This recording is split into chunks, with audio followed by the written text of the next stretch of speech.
Hi, are we all here? I'm here. I don't see. I don't see.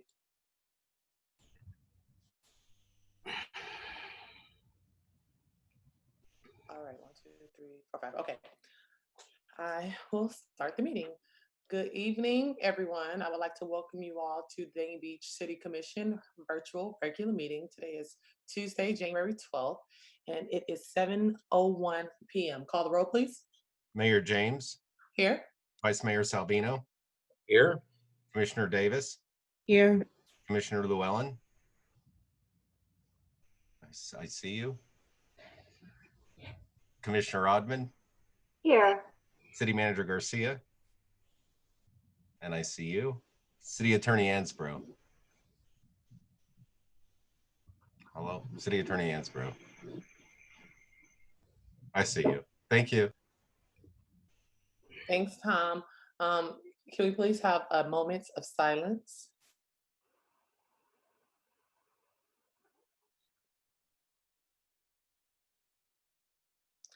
Thank you. And can you join me by standing for the Pledge of Allegiance?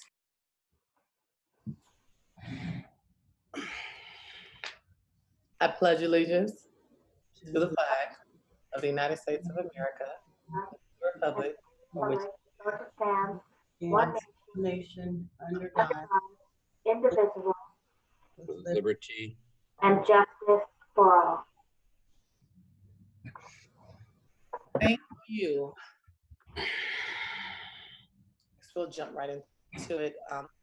Presentations and special event approvals. An update on Olson Middle School by Principal Valerie Harris for Awesome Olson.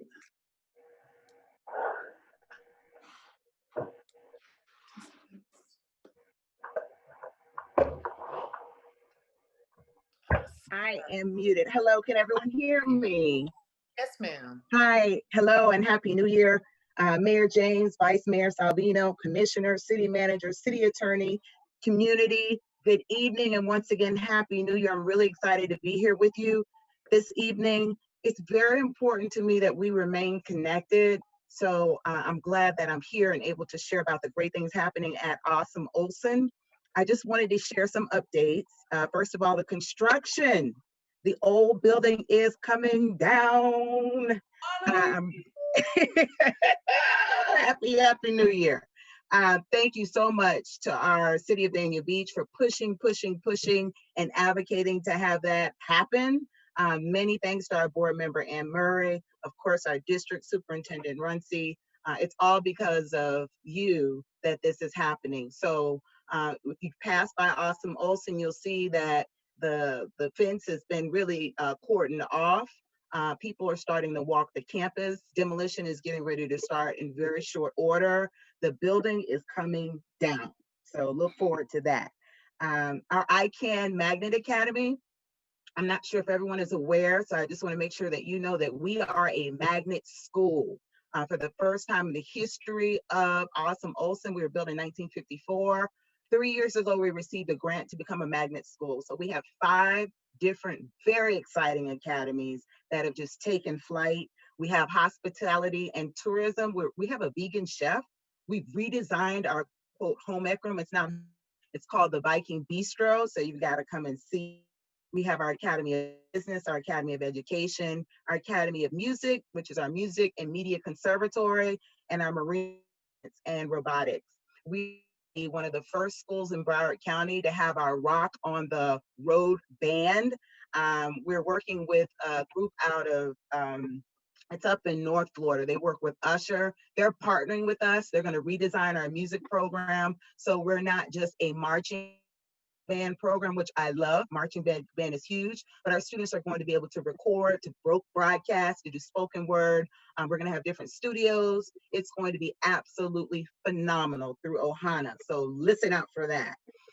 January 18th, a Monday, that is honor of Dr. Martin Luther King Jr. a holiday. All schools will be closed, but Awesome Olson will be open.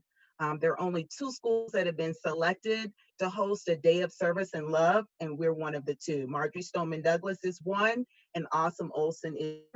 It's going to be a day where we bring together our parents, Our students will be painting, will be doing art, writing in the garden. They'll be partnering with all of the AmeriCorps ambassadors from Broward County Public Schools.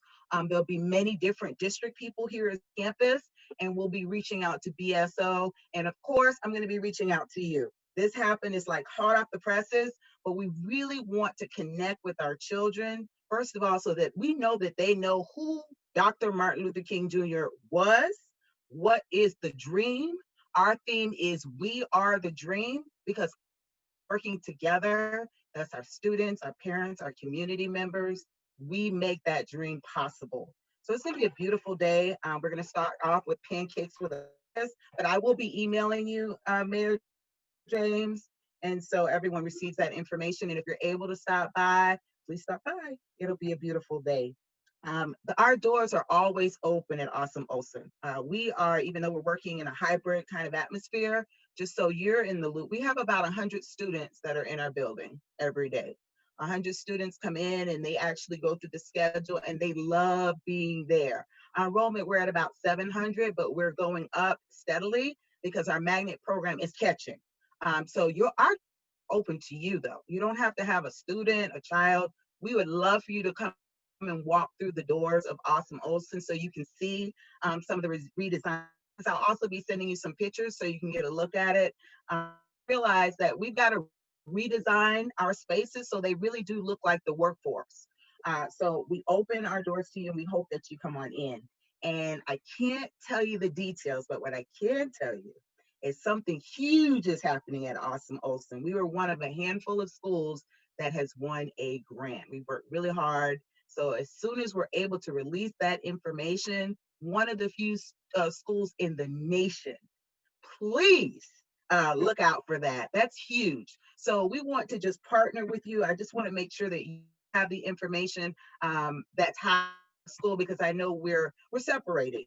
You know, you're over on one side doing your awesome thing, another side doing our awesome thing, and we're servicing the same families. So our children are coming to you and the families, you're seeing them in need, and they're coming through our school doors as well. So just know that I appreciate you. We appreciate you. We thank you for all of the support that you've given us, and I'm really glad to be here. Our Facebook page is Awesome Olson, so you can always just type in Awesome Olson. If you like us, you'll be able to see like live time, a lot of things that are happening on our school campus. And then of course you can always contact me directly. And that's for everyone. Our community, you can contact me, Valerie.Harris@BrowardSchools.com. There's no question too small, no question too. And we have a journalism group and they have a recording studio. I mean, it is phenomenal. So I'm really, really excited and glad to be here today. Are there any questions for me? Thank you. I do. Yes. Hi. Hello, Vice Mayor Salvino. On the Yes. golden sands of Florida by the ocean blue stands the home of the Olson Vikings that we love so true. Is this work still the old alma mater? You know, we need to make sure we bring it back. How about Yeah. that one? I remember that from when I was in school there in Olson. I don't know how many other people remember that. I didn't finish it. I just want to let you know that it's still in my heart, Olson Vikings. Well, we need to make sure we get it. You're an alumni also? Yeah. They're everywhere. I mean, we have such rich heritage. I'm really, really excited about that, but I will bring that one back. That's for sure. Okay, there you go. Thank you. Thank you. Great to see you tonight. Thank you. Thank you. Thank you, Mayor James. Great to see you always. Have a good one. Likewise, I am looking forward to stopping by on MLK Day because, as you know, we're not having any events this year due to COVID. So it would be nice to be able to join you and the families there at Awesome Olson. And I wasn't there when the old building was up. I too was still in the new building. So that speaks volumes of how long that building has been abandoned. And I mean, it's at least been 4 or 5 commissions that have been fighting for the demolition and future plans for that property. And so I am happy that, you know, our safety concerns and everything else are being accomplished through the demolition, and the school board has finally heard some of our wants and needs. And so thank you for being vigilant and continuing to use your voice to fight that fight. All right. Next, we have a special event request from St. Ruth Missionary Baptist Church to host a drive-up outdoor service on Sundays, beginning December 20th. Oh, they've already started. Okay. Through July 31st, 2021, at 145 Northwest Fifth Avenue and or at 355 Northwest 9th Avenue from 10 a.m. to 12 p.m. Are there any issues with this event request? No, City Mayor, Manager? it's gone through all department directors and, We can barely hear you. can you hear me? No, it's very low. Make sure to see if Monica can, Tell her to get you one of these mics. I think it's help with my volume. can you hear me or no? Barely. Barely. But what's good? Good. Yell. No, I really can't hear you at all. It's like you're muted. So just shake your head. Are there any issues with the event? No, no No? issues at all. We support. it. Okay, no issues. Move the issue. Move the item. Second. Right, all in favor? Yes. Aye. Anyone opposed? Great. The next thing is a special event request from Daniel Point to host a Friday night market on January 15th and 29th and February 12th at Daniel Point in the parking lot behind Waypoint Garage from 5 to 10 p.m.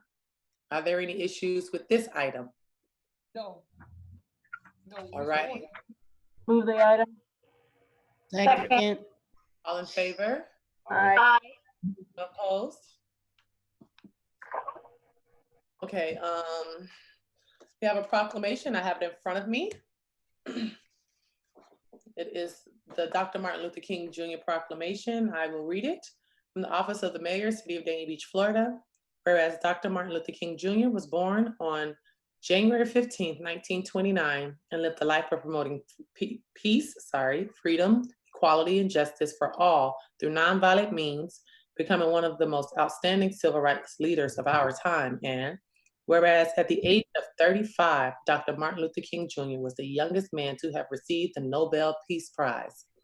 And whereas this year marks the 36th annual observance by the citizens of Dania Beach to honor Dr. King's legacy with a day of remembrance intended as a time for all Americans to reaffirm their commitment to the basic principles that underline our Constitution, equality and justice for all.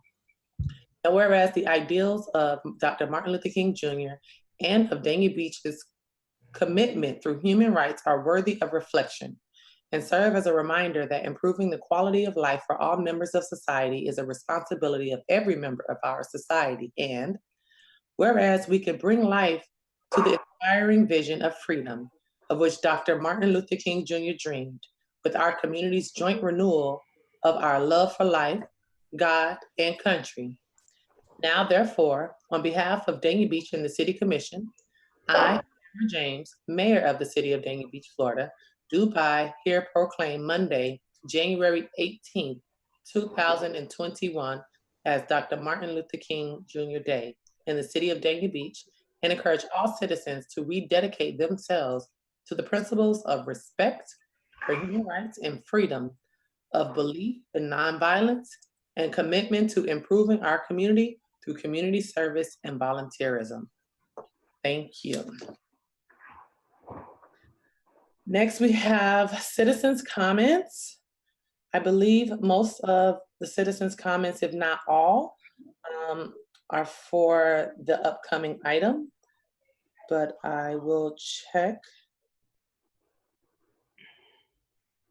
Once again, yes.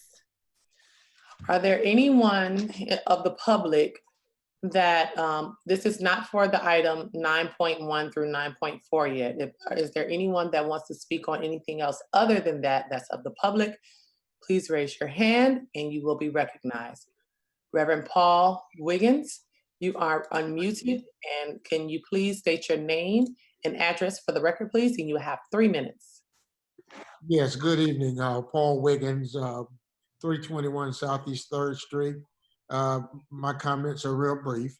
I really want to say, Mayor James, Vice Mayor Savino, members of the commission, as well as everyone on the line tonight, Happy New Year. And I do want to say that we're looking forward with tiptoe anticipation, the things that we will accomplish together in 2021, and look forward to working with everyone. Thank you so very much.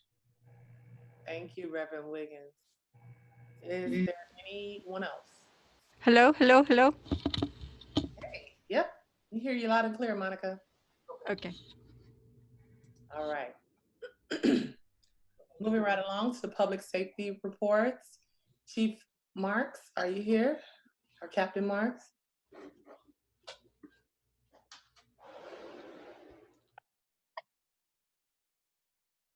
I'm here. Good Good evening, Mayor, Vice Mayor, Commissioners.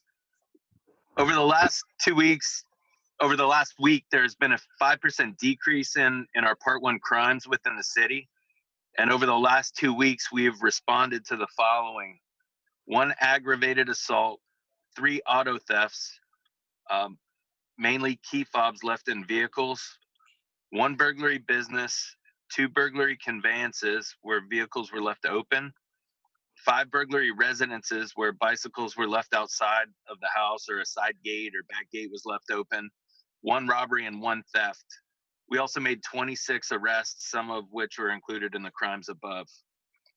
In reference to our recent homicides, I want to stress that they are all unrelated. 1 was a drug ripoff scenario, 1 dealt with prostitution, and 1 appears to be domestic related, and the other was a stand your ground law situation, which was self-defense. We have made a couple of arrests. We're still following some very, very strong leads on some of our outstanding suspects, and I'll keep everybody up to speed on that.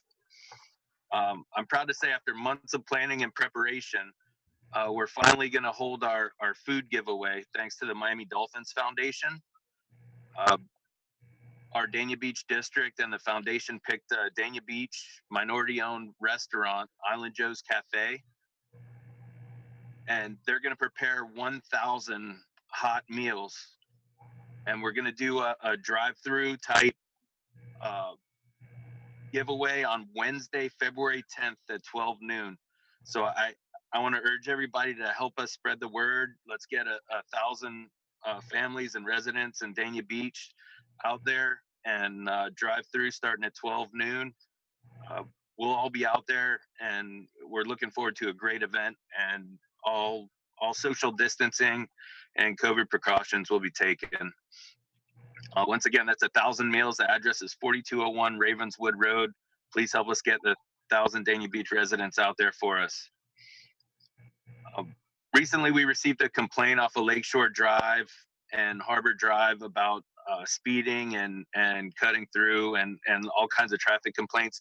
We dedicated numerous hours out there at different dates and times, and we only pulled 1 vehicle over. We had our speed trailer out there. We didn't notice any trends, but we're going to continue to be out there. One of the residents approached one of our motormen and said that they don't see any issues out there on a regular basis, but we're going to continue to try to keep the residents that are complaining at ease and take care of any issues they see. Thank you. Thanks. Chief Pelisar, BSL Fire Rescue.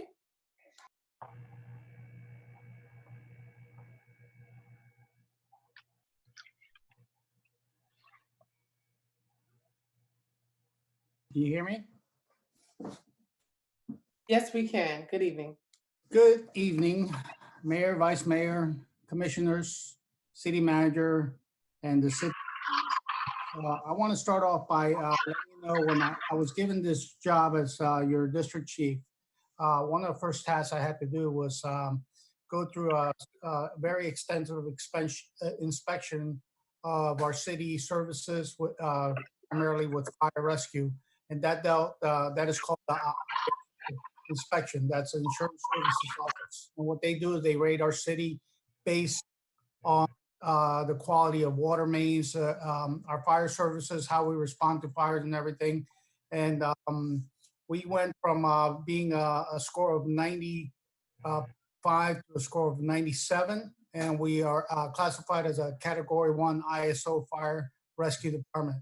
That is a huge accomplishment, and just on behalf of the city. This is not me alone. This is teamwork that because of our water mains, because our public works, because everybody works together, we were able to accomplish. This wasn't something that just the fire department did by itself. This takes a lot of team effort and a lot of group work. So I want to thank, everybody in the city and the different departments that helped the fire department accomplish this rating. What the rating does is it saves our citizens and our businesses in our city insurance money. By us being rated at 1 on a scale of 1 to 10, we save the most money.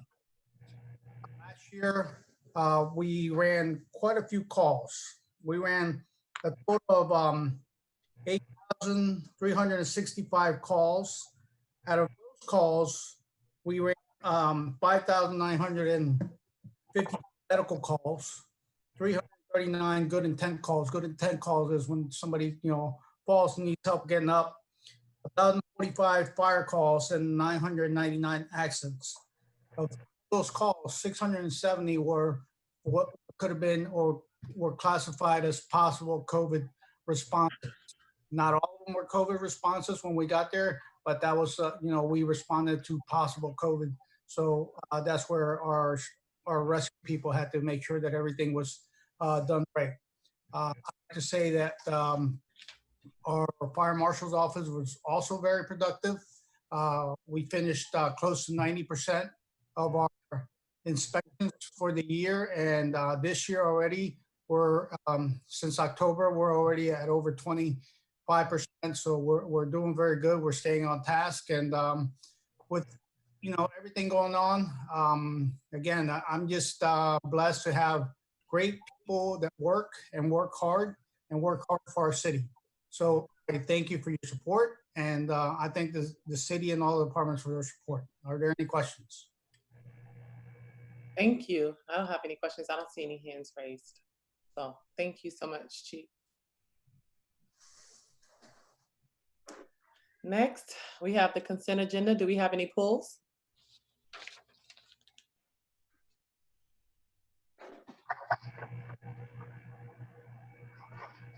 Hello? Tom, we can't hear you. No, you're muted. It's not that you're, okay, hold on. Mayor, this is the city clerk. I think what he's trying to say is that there's an ordinance here on first reading that he needs to read before the motion is made to approve the consent agenda. 7.9. Okay, 7.9, go ahead, Tom.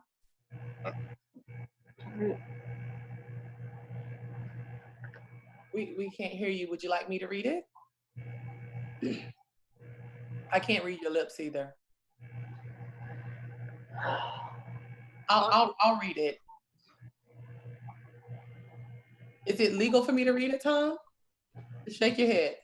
I know it's 7.9, but is it okay for me to read it? Just okay, awesome.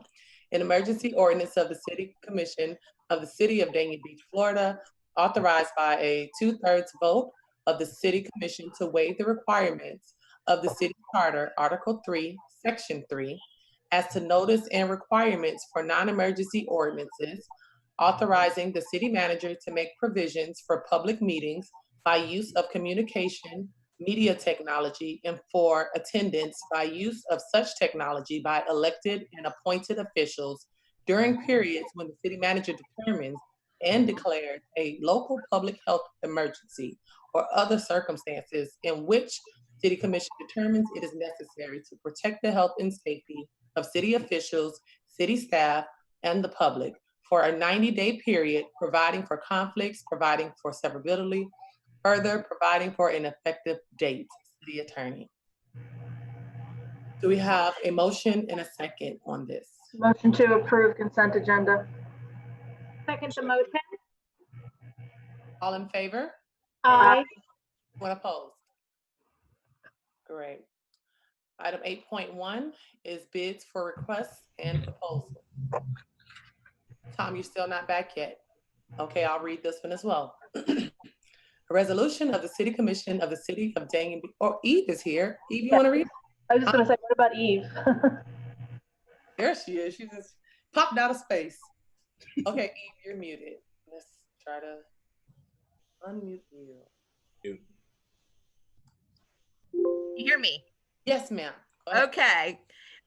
Good evening, everyone. It's resolution number 2021-007. It's a resolution of the City Commission of the City of Dania Beach, Florida, authorizing the city manager to execute an agreement with each of the following 15 firms for civil engineering, architectural and building services, utility engineering, transportation planning and engineering, land and route surveying, geotechnical engineering, environmental engineering, landscape architecture, and general consulting. Architecture and general engineering services, Craven Thompson and Associates, Inc., Calvin Giordano and Associates, Inc., Public Utility Management and Planning Services, Inc., Utility Management and Planning Services, Inc., Chen Moore and Associates, Inc., Kimley Horn and Associates, Carnahan, Proctor and Cross, the Corradino Group, WGI, Inc., Professional Services Industries, Inc., KCI Technologies, Inc., Radis International LC, Metric Engineering International Incorporated, Miller Legg, Salt, Michelson Architects, Inc., and CPZ Architects, Inc., providing for conflicts, further providing for an effective date. Thank you, Eve. My pleasure. Do we have a motion for this item or any discussion? If there's no discussion, motion to approve. Second. All in favor? Aye. One opposed? All right, I'm gonna try again. Can you hear me this time? Yes. Tom? Yes? Yes. Thank you. Okay, we're good. Thank you, everybody. Okay. You want to mute yourself? You want to mute you? All right. Moving right along to public hearings. 9.1. 9.1, 2, 3, and 4 are all related, as I think we know. So I think they're all going to be presented by Corinne from Community Development as one item, showing out the different distinctions between each item, and then also by the applicant's attorney. They'll all be presented as one, but voted on separate. So 9.1, a resolution of the City Commission of the City of Dania Beach, Florida, approving the Development Design Guidelines, DDGs, and Site Plan, SP 05620, submitted by Kimley Horn and Associates on behalf of Dania Beach Marina Corp. for the property generally located at 90 North Bryan Road, within the City of Dania Beach, Florida, as legally described in Exhibit A, a copy of which is attached to this resolution. Providing for conflicts, further providing for an effective date. This and the other items were all continued from the October 13th, 2020 and December 8, 2020 commission meetings. Next is at 9.2 is a resolution of the City Commission of the City of Dania Beach, Florida, approving the plat note amendment delegation request application DR 07220 submitted by Kimley Horn and Associates, Inc. on behalf of Dania Beach Marina Corp. for the property platted under the Bryan Road warehouse plat located at 90 North Bryan Road in the City of Dania Beach, Florida. As such property is legally described in Exhibit A, a copy of which is attached to this resolution. And for conflicts, further providing for an effective date. And the companion matters are a resolution of the City Commission of the City of Dania Beach, Florida, approving the Development Design Guidelines, DDGs, and Site Plan, SP 02420, submitted by Kimley Horn and Associates on behalf of NV Marina Holdings LLC and RJ Marina Holdings LLC for property generally located at 50 and 70 South Bryan Road within the City of Dania Beach, Florida, as legally described in Exhibit A, a copy of which is attached to this resolution, providing for conflicts, further providing for an effective date, and last, a resolution of the City Commission of the City of Dania Beach, Florida, approving the plats entitled Waves at Dania Beach, PL 16219, submitted by DNI Land Surveyors Inc. on behalf of MV Marina Holdings LLC and RJ Marina Holdings LLC, the applicant, for the property located at 50 and 70 South Bryan Road, Dania Beach, Florida. The legal description is contained in Exhibit A, a copy of which is attached to this resolution. And for conflicts, further providing for an effective date. That is it. And Corinne will present. Good evening, Commissioners. Corinne LaJoy, Assistant Director of Community Development. I do have a presentation, if Frank can put that up for me. And I am going to make the presentation for all 4 of those items. And actually the site itself are 2 separate properties, which is why there's 2 site plans. There's one for each, but the project itself the building is a mirror image of each other, which it helps with making one presentation. Corinne, I forgot to do this. I need to swear you in Yes. under the code to swear from the testimony you will be giving will be the truth, whole truth, and nothing but the truth. Yes. Thank you very much. You're welcome. Thank you, Frank. If you can go to the next slide already. So the zoning of this property of both parcels is planned small lot mixed use development. This is the only location for this zoning district in the entire city. It's these 2 lots and the other lot to the north, to the south, which touches Sterling Road. This is the location of the PMUDSL. All of these properties are located in the Regional Activity Center. The site acreage is about 4.5, a little bit more than 4.5 acres. The existing use on the site is for marine sales and marine storage on the site, and there are no violations currently on the property. The properties are proposed for identical redevelopment projects, and they are both located on the east side of Bryan Road. The properties, so 50 Bryan Road and 70 Bryan Road is the location of the Nautical Ventures Marine Store, which is present on the site today. And on the site of 90 North Bryan is the Dry Stack Storage and Tiki Bar. The next slide, please. So as Tom had identified on October 28th, actually, is when the City Commission changed the zoning on these properties. That was in 2019 that the zoning changed. Earlier this year in October and again in December, the City Commission continued the item. In October, they continued it to allow the applicant to work further with the adjacent Bird Point Neighborhood Association. On the 8th, it was continued because if you recall, we had the tree overlay item on the agenda and it took a very long time. So we didn't want to deny proper discussion of the item, so it was continued to deny. Next slide. The results of the meetings between the applicant and the neighborhood association resulted in a couple items that I have been made aware of. The first is that the applicant has committed to donate a total of $20,000 to Collins Elementary School. And since October, the applicant has also been able to reduce the height of the building from 210 feet to 188 feet. They were able to do this by eliminating 1 story, by reducing commercial square footage of the project. And there was also like a mechanical level that had like a double height. They were able to reduce some of the height in that level as well, which gave them the ability to reduce the overall profile of the building. The next slide. This is a kind of a location map helping you kind of identify the property. If you see the dark hatched line is around both 3 parcels. The 2 blue parcels are the ones that are on the agenda tonight for the WAVE project. And the 3rd parcel further to the south touches Sterling Road. That is, we called it Bryan Road Multifamily. Ossie Symbol was the one who brought that project forward. And that already has a site plan on it. And you can see to the west, across Bryan Road is where Dania Point is. To the east, to the southeast is some industrial buildings. And to the northeast is the Bird Point Neighborhood Association.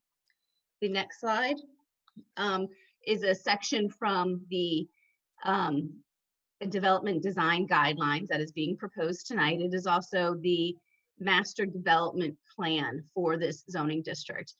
When we were looking at rezoning the property, because it had these multiple parcels, we had the property owners come together and identify what those uses were, make some standards in terms of how Bryan Road would be treated, and also identified a pedestrian corridor along the east, along that waterway that travels through all 3 sites.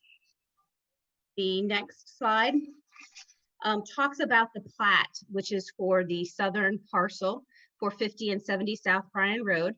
And that plat, the proposed plat note restricts the use on the property and identifies the 380 high-rise dwelling units as well as 35,000 square feet of commercial space. The next slide, please. This slide talks about the delegation request. I'm sorry, you went one too far. Talks about the delegation request on 90 North Bryan Road.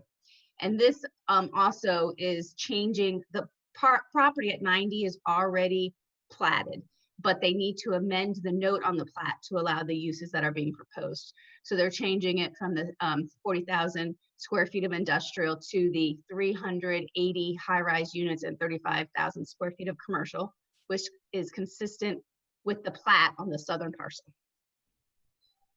Next slide.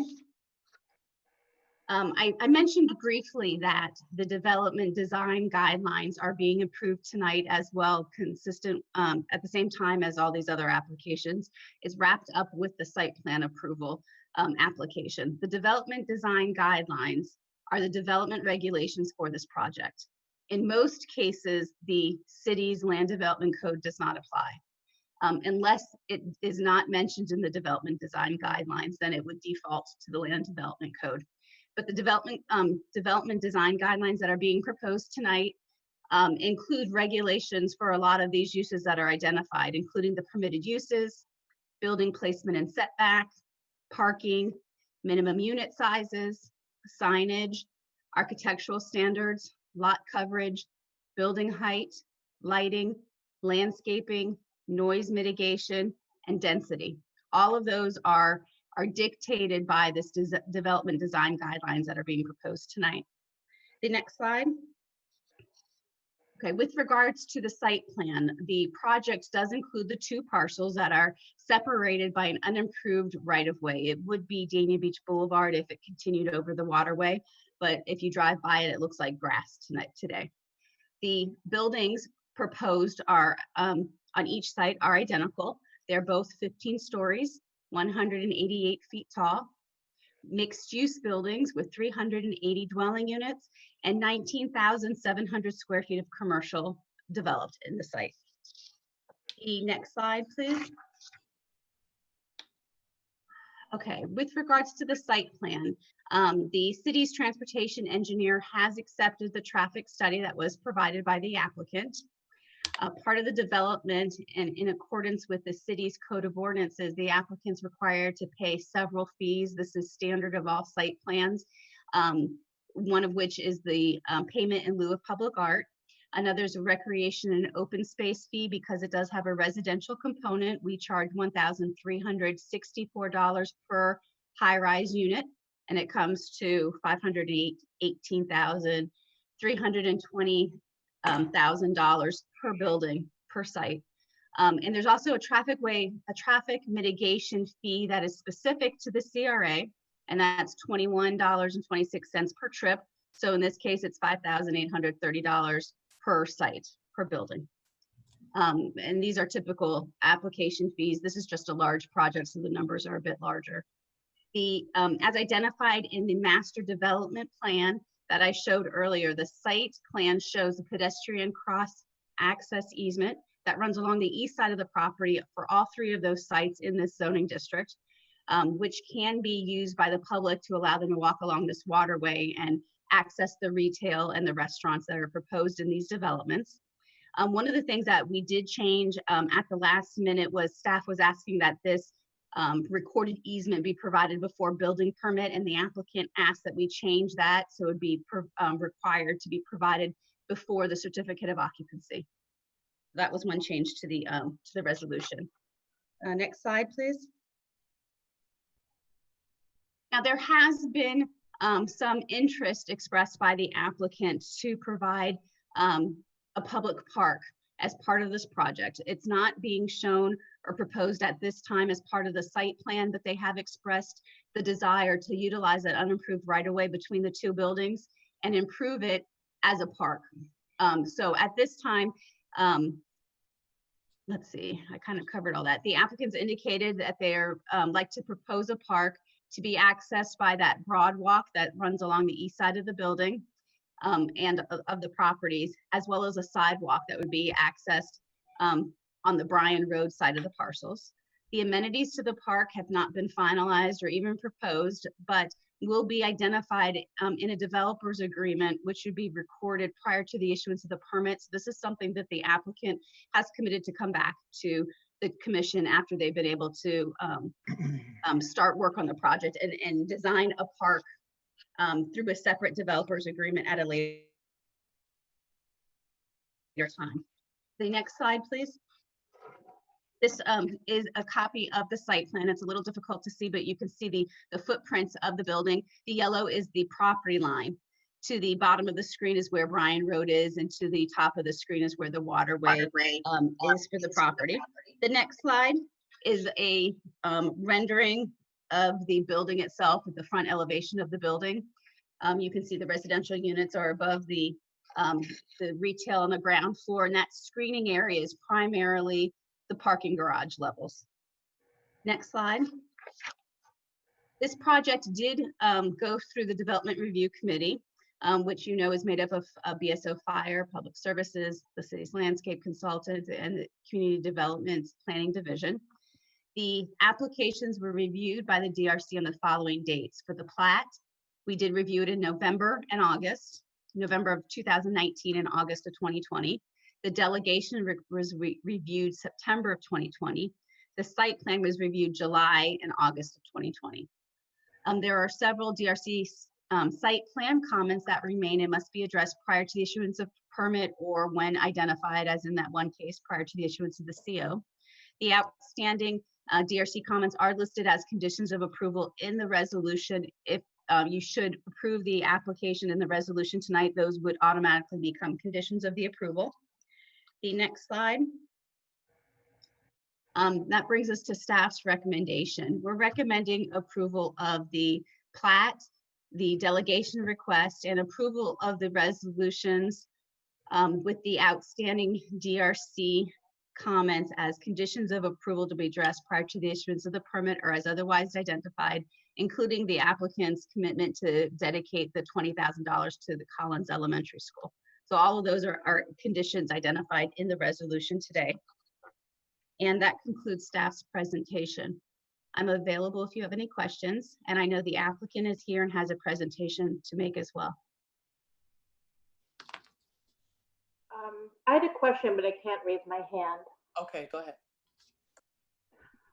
All right. So, Corinne, one of the questions I was asked several times was about the environmental impact of this development. What do we know about that?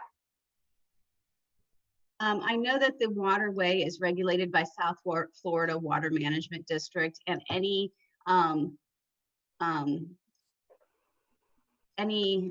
encroachment into that area does require permitting from the South Florida Water Management District. And that's something that's typical and would be required as part of the building permit process. So our landscape architects have reviewed it, and there was no proposal of removal or intrusion of any mangroves or any sensitive vegetation. So that wasn't an issue at site plan review. So there's not like an environmental impact study that needs to be done or anything like that? No, it would just be permitting through the agency. Okay. And I didn't, maybe I missed it. So we've had conversations before. We've heard about the bridge going through. Is there anything in here right now about the bridge going through the extension, I'm sorry, of Dania Beach Boulevard going through straight through? No. There's nothing in there about that. I don't know how to raise And it. then my other question was about, well, this is sort of related. So the traffic flow on Bryan, how is that going to work when you're putting in so many units?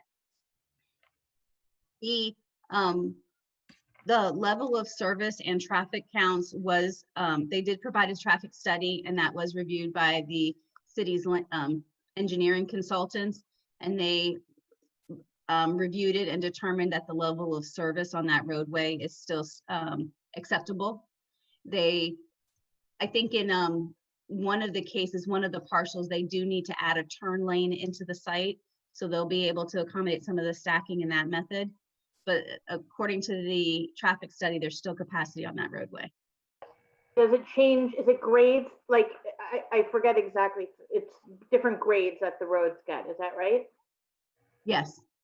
So does it change grades when they're out doing this? I don't know. I'm not that familiar with the traffic study, but it's still in the acceptable level of service as a result of the project. Okay. How many community meetings did the developer have in total with the residents? Do you know that? No, I don't know exactly. I know of 2, but I think there has been more, and I know the applicant could address that. And you said the applicant's here?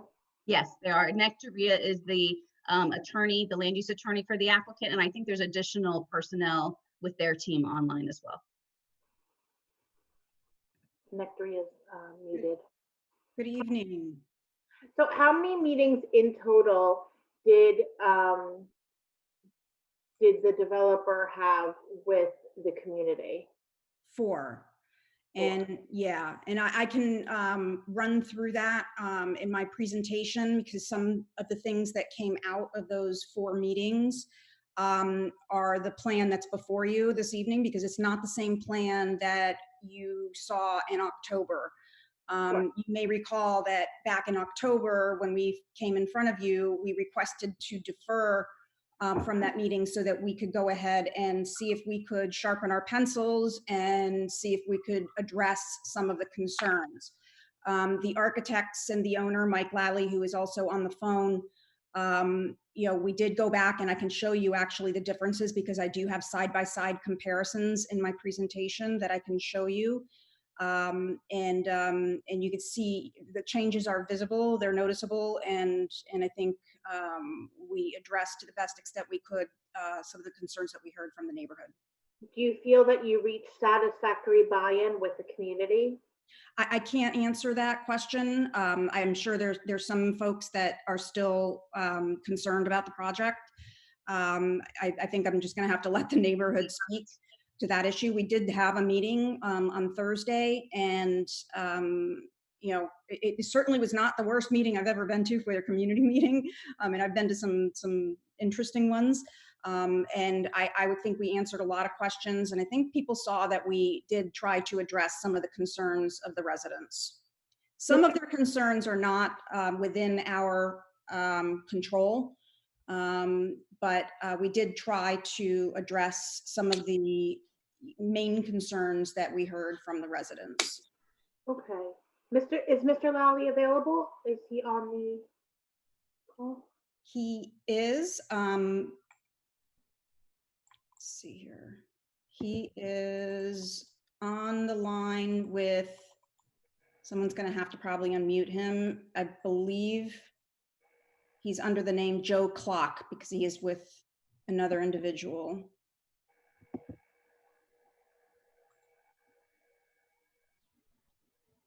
Well, Joe Clock.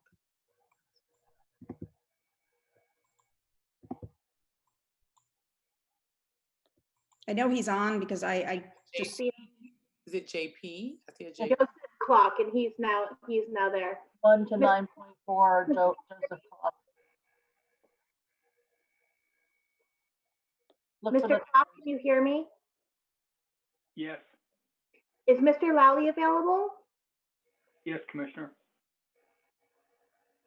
Okay, I wanted to ask him if he felt that, like, when going to the community meetings, that he had reached a place in the discussions where he felt that there was community buy-in for this project. I know, I gotta swear him in if I ever find him. He's here. Yeah, I got it. Does he want to answer or no? No. No. Okay, So, thank you. Yeah. That's all the questions I have at this time. I just want to add before I call on Commissioner Davis, about the traffic study that they were speaking about, is that a traffic study that was only impacting Bryant Road, or did they do a traffic study about Northwest First Street as well? Because that is the road that will be heavily impacted by this development. So I have a presentation and I have our traffic engineer on the line that has a couple of slides that he can show the commission and explain what the traffic study covered. So it may make sense, and unless I hear otherwise, perhaps it would be a good time for me to just kind of run through my slides and show you the changes, what we've done, a little bit of the history, which Corinne touched on, if that's okay. Before you do that, Nectaria, we need to have the commission each individually explain if they were contacted before by either the applicant or people opposing it, to simply disclose that in each case. So for the mayor. Contacted by everyone involved. Okay. Vice Mayor? Me too. Okay. Commissioners? Two. Sides. By both sides, correct? Both sides. And multiple people. Okay, thank you. Okay, Nectaria, please. Okay. So I will.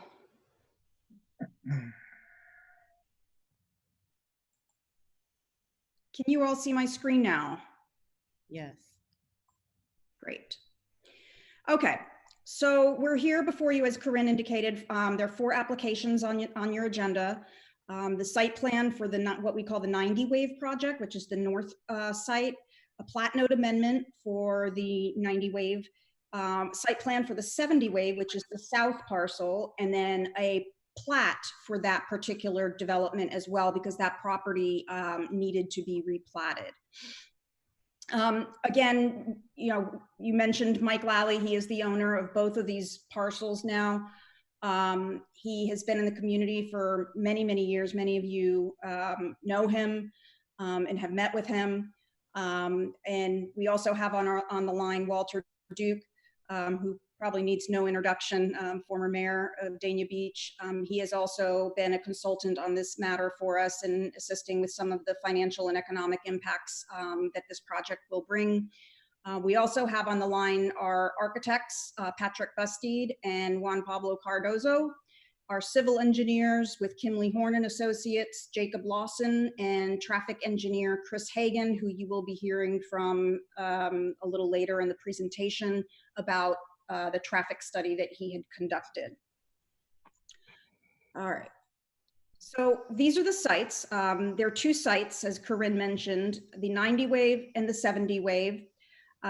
Over to the left of this aerial, you see Dania Point, which is a project that really changed the character of this area and brought a very vibrant and mixed-use development to Dania Beach. This was really a game changer for the area and for the city.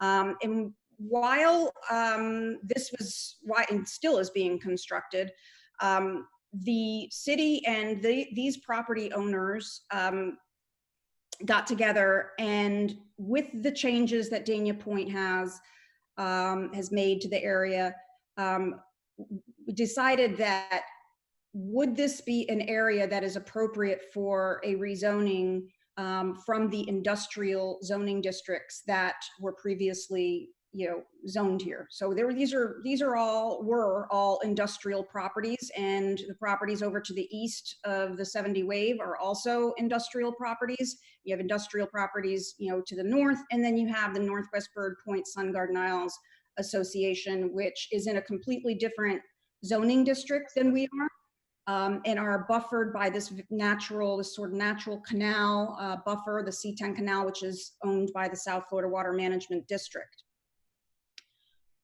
This is a close-up of the sites.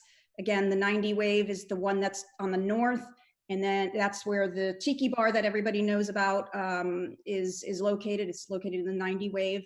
And then you have the 70 Wave project, which is located on the south. And then you have Dania Beach Boulevard here, which is sort of a no man's land because it is public property. And there was on the MPO plan, or is on the MPO plan, on the long range plan, perhaps an idea that maybe a bridge would go through here.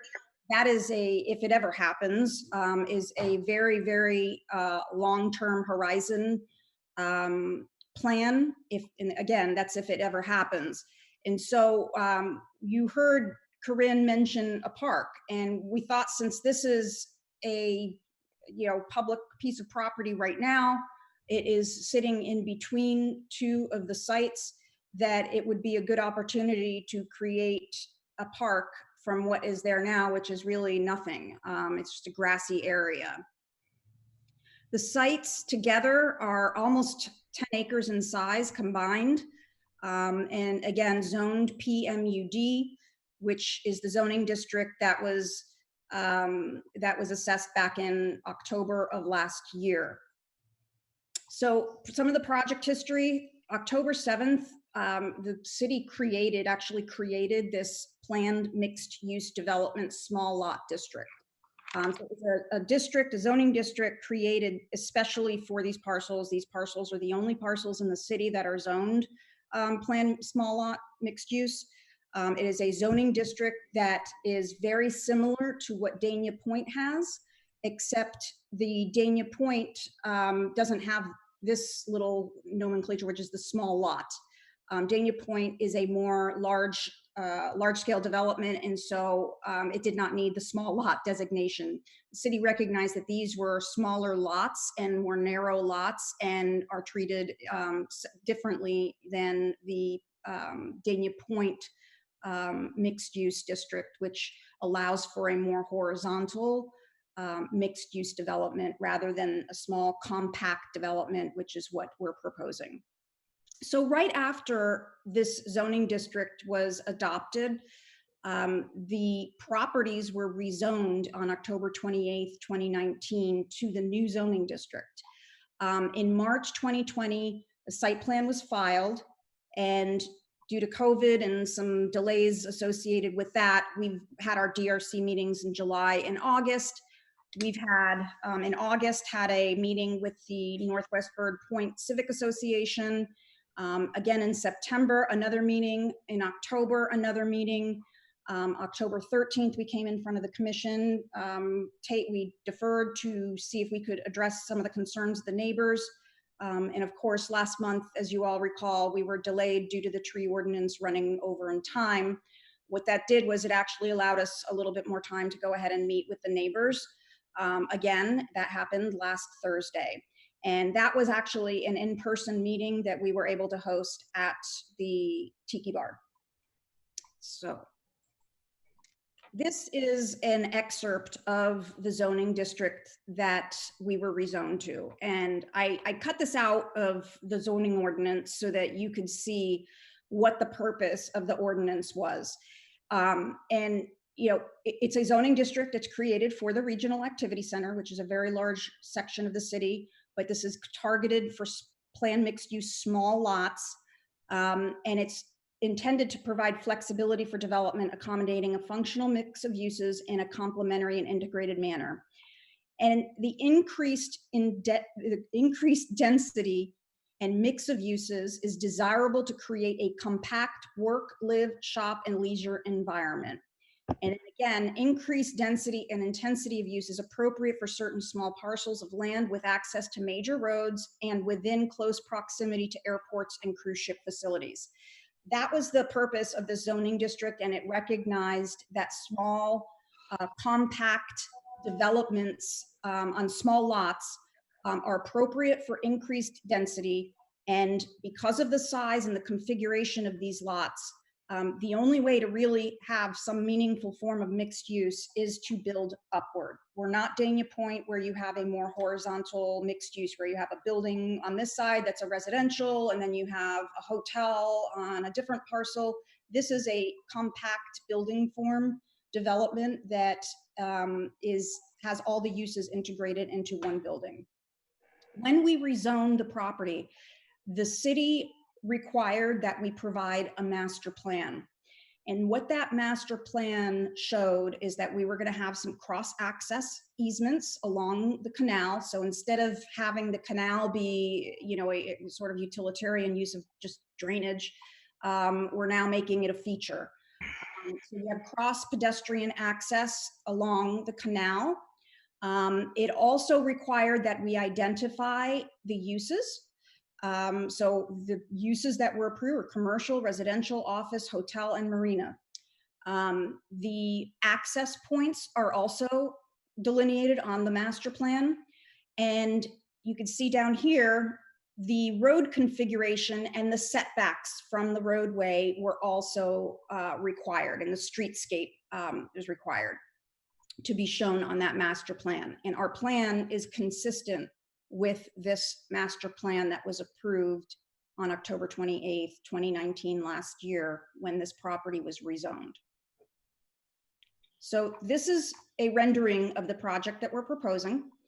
It's a total of 380 units in each building for a total of 760 units. This includes the 12 live work units that are located on the bottom floor of each building. There were some questions, I think in some emails from some of the residents that said, well, you know, we've added these ground floor units. No, those ground floor units are included in our overall unit count. So I want to make that clear that the 380 units that are in each building, that includes the ground floor live work units that we've added to the bottom floor. And I'm going to show you in a couple slides. Commercial, the commercial is 19,700 square feet in each building. The live work units, which I'll get to, have a potential for 14,000, but it's really going to be up to that tenant. They're really intended to be for small businesses. And then we have a unit mix in each building of 22 studios, 114 one bedroom, one bath, 186 two bedroom, two bath, 46 three bedroom, two bath, and then again, the 12 live work units that are located on the bottom floor of the buildings. So this is the proposed site plan. There's really, I put this top one on here because this is a bird's eye view of the project. The yellow area outlined that you see here, those are the two buildings. And then in the middle, you have the park. Bryan Road is located on the bottom here, and then you have the First Street Bridge over here on the left. One of the things that you can see with this top rendering, and we'll get to the bottom rendering, but I want to talk about the top rendering first. The yellow area is the outline is the podium. That is where you have the ground floor commercial, where you have the 2 levels of parking. And then above the 2 levels of parking, you now get into this recreational deck. And then this, what looks like a zigzag line here, is the 12-story component that has the residential units. One of the things that is interesting about this building, and it, you don't see with the building that just got approved next door to us, is that this is not just a building that is a rectangular block that is put on the site and then goes straight up 8 stories. This building has movement, and the residential component has this sort of zigzag wave-like pattern, and it steps back from the podium, the top of the podium, and steps back in some areas from 11 feet at its pinch points up to 70 feet from the edge of the podium. The bottom plan, actually, before I get to that, this is our access point. The access points are located right over here. And then you have another access point here. So you have 2 access points, 1 in each building. You don't have multiple access points. Both of the access points have turn lanes that we're constructing and will lead into the parking garage. The parking garage is completely inside. All the parking is inside the building. There's no surface parking lot like Dania Point has. The area along here that I mentioned to you about having cross access and pedestrian easements along the east side of the property, along the waterway, that is really intended to be an amenity for people visiting the property, not only to the restaurants that we hope we'll have here and the retail establishments, but we also have preserved the mangroves that you see located along the waterway. So the question about environmental impacts is a valid one, and it's one that I'm pleased to say has been taken very seriously. And we've already had preliminary meetings with the South Florida Water Management District about this plan, and are pleased to be able to provide that amenity, not only, you know, being able to just walk along the boardwalk area here, but also to be able to enjoy some of the environmental features that are along the canal. Let's see if I can move this down a little. The bottom rendering is taking the building and showing you what is on the ground level. So the ground level has this orange area here, which is the commercial space. So all these orange areas here are all commercial space.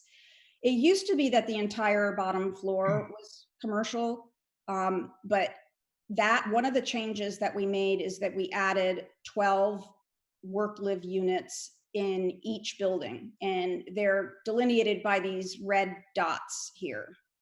So there's 12 in each building. Those are live-work units where the resident has the option to have a commercial component in that particular space. So it's geared towards smaller businesses. The resident must own and operate that business. So they cannot just take part of this space and just rent it out to somebody else. So it's intended to be owned and operated by the resident who rents that particular unit. So they'll live there and they'll work there. Nectaria? Yes. I'm so sorry to interrupt you. Just specific to what you just said, and then what are the rents on the live work units? I forget. So it's $2. The pro forma right now, as it's proposed, is $2.35 a square foot. So if you have a first floor work-live unit, they range from 897 square feet up to 1,673 square feet on the bottom floor. And then they have a loft component for a second floor. So those will range from $1,692 for the first level. And then you have the second level. So all in all, it's a range of $1,692 up to, depending on the unit and how much square footage you're constructing, they could go up to about $6,000-7,000 depending on how much square footage. There are flex spaces really, so that if somebody wants to take, let me see if I could zoom in a little bit and show you. Bear with me for 1 second. My computer's acting a little slow. So they could take, for instance, this unit here. I don't know if you could see my cursor, but this unit, and which is about, I think it was about 897 square feet on the bottom floor. They could take this and have a certain portion of it be their commercial component, and then have the residential component in the back with a second level mezzanine style, like loft style unit. Or they could take this entire bottom floor and make it their commercial component, and then have the entire second floor be their residence. They're intended to be flexible for the businesses that want to go in there. I understand. Thank you for clarifying that for me. No problem. So we did have the neighborhood meetings, as I mentioned. We have had 4 of them. And the last one was last week. And at that meeting, we showed them the changes that we made to the plans to address the neighborhood concerns that we heard during the first 3 meetings. And those really, I grouped them into 4 different categories that we were able to address. There are some things, like I said, that I don't think we were going to be able to address because they're outside of the purview of this developer. But the biggest things that we heard were the intensity of the project, the height, the traffic, and opportunities for small businesses. So I'd like to now just kind of run through what we changed. So the intensity and height was reduced from the original design, point blank. The number of units did not change. The commercial uses changed from, we previously had 96,000 square feet of commercial in both of the buildings. We reduced that down to 39,400. So it's 19,700 square feet in each project. We also have the commercial in these live work units that are intended to be flexible. But as far as the straight commercial uses where you'll have your restaurants and retail shops and things like that, that's been reduced considerably from the original plan. In addition, we also reduced the height. So we were at 16 stories, and frankly, we were at 20 stories. Mike's original plan for this project was at 20 stories. It was reduced before he submitted the plans to the city. It was reduced down to 16 stories. He then, after meeting with the neighborhood, brought the height down from 16 to 15 stories. It was 210 feet. We're now at 188 feet. It's a total reduction of 22 feet, which in most buildings is actually a 2-story reduction. But because we eliminated an entire floor of commercial, which are normally have higher floor to ceiling heights, it looks like just one level was taken out, but we've reduced it by 22 feet, which is a considerable reduction. So this is a typical ground floor plan showing you what the original design was. You can see all of this was all commercial space. And, you know, we didn't change anything about the boardwalk. All of that remains the same. The only thing that was changed is that we then subdivided all of this commercial and created these residential units on the bottom floor where you could live there and work there. Nothing else was changed. The original design is on the left. The new design is on the right. This is the view along Bryan Road. On the left-hand side of this screen, I tried to highlight as best as I could the changes so that you could see. The second floor was completely eliminated. It's the area outlined in yellow with a dashed line. And then this area up here was also reduced by about 6 to 7 feet. That allowed the building height to come down from 16 stories to 15 stories. But as I said, it's a total reduction of 22 feet. This is a view along the boardwalk. Again, on the left, the entire second floor of commercial was eliminated. The level up here where there was extra space was also eliminated, and it brought the podium down from 4 stories down to 3 stories.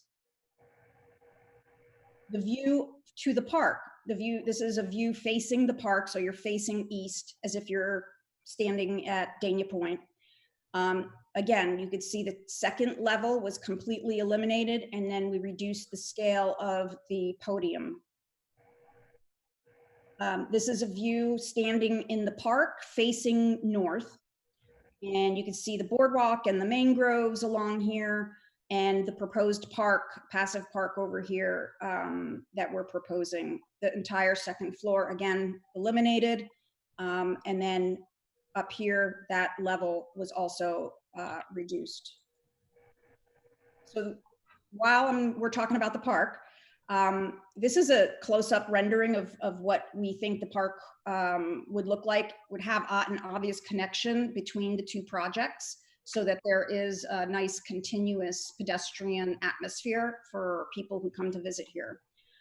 One of the things that we've discussed with the city is that this property over here, this parcel that is outlined in red, is owned by the city of Dania Beach. So you have half of Dania Beach Boulevard is owned by the city, and then you have the other half that's outlined in blue that's owned by the county.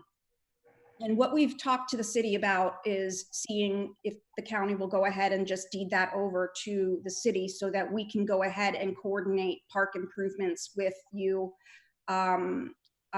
Because to have to deal with 2 different government agencies on this will definitely, complicate it and cause delays. And frankly, I don't know why the county would want this anymore. Dania Beach Boulevard is not on their county traffic ways plan anymore.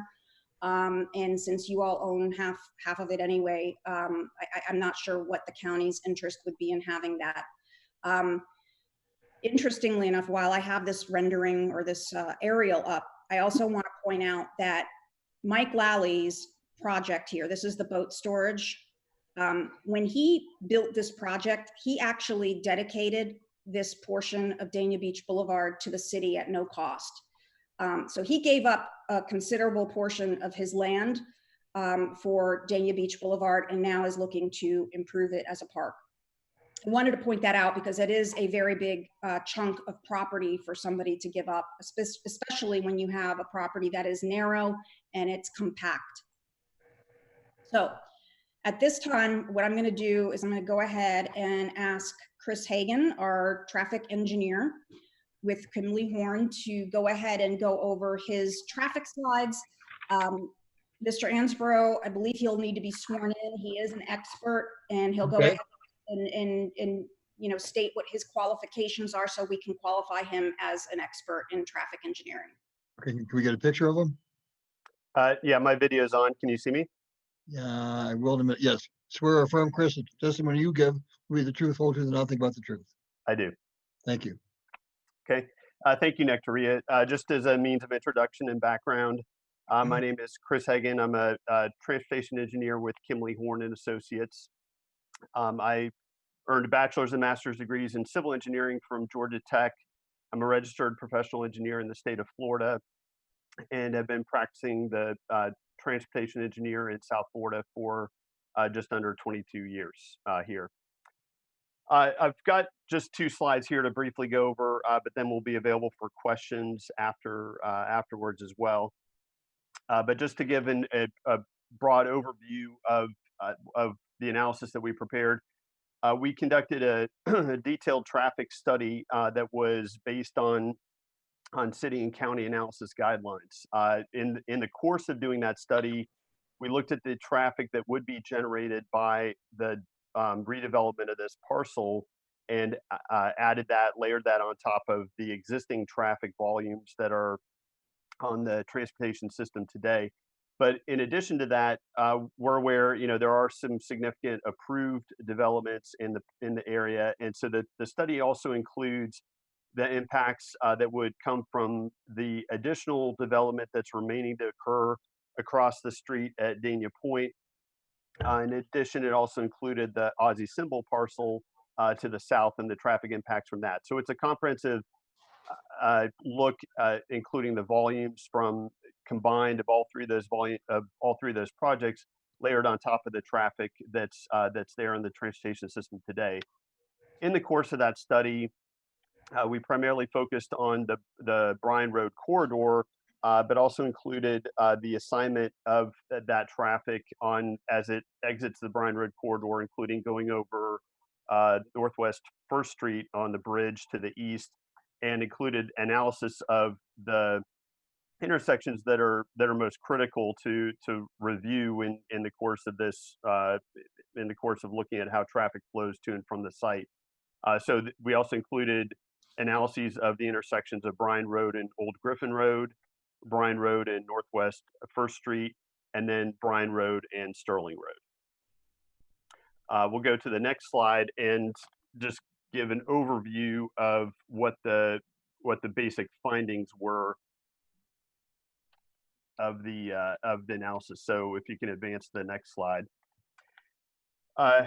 What we've got is an overall aerial view of the corridor, and then some of the key locations on the corridor that where we evaluated impacts and where there are either obligations or future improvements to come about. So starting from the north at Old Griffin Road and Bryan Road, ultimately a traffic signal has been designed for this intersection. That was something that came out of the Dania Point project, and there's a requirement for that to be installed as a part of the overall traffic impacts from Dania Point. This project is also obligated to further study that once the signalization is approved by the county And unfortunately, that's out of the city's hands. It's the county is the agency that can either approve or not approve the installation of the traffic signal. And ultimately, they're the ones who would operate traffic signal once it's installed.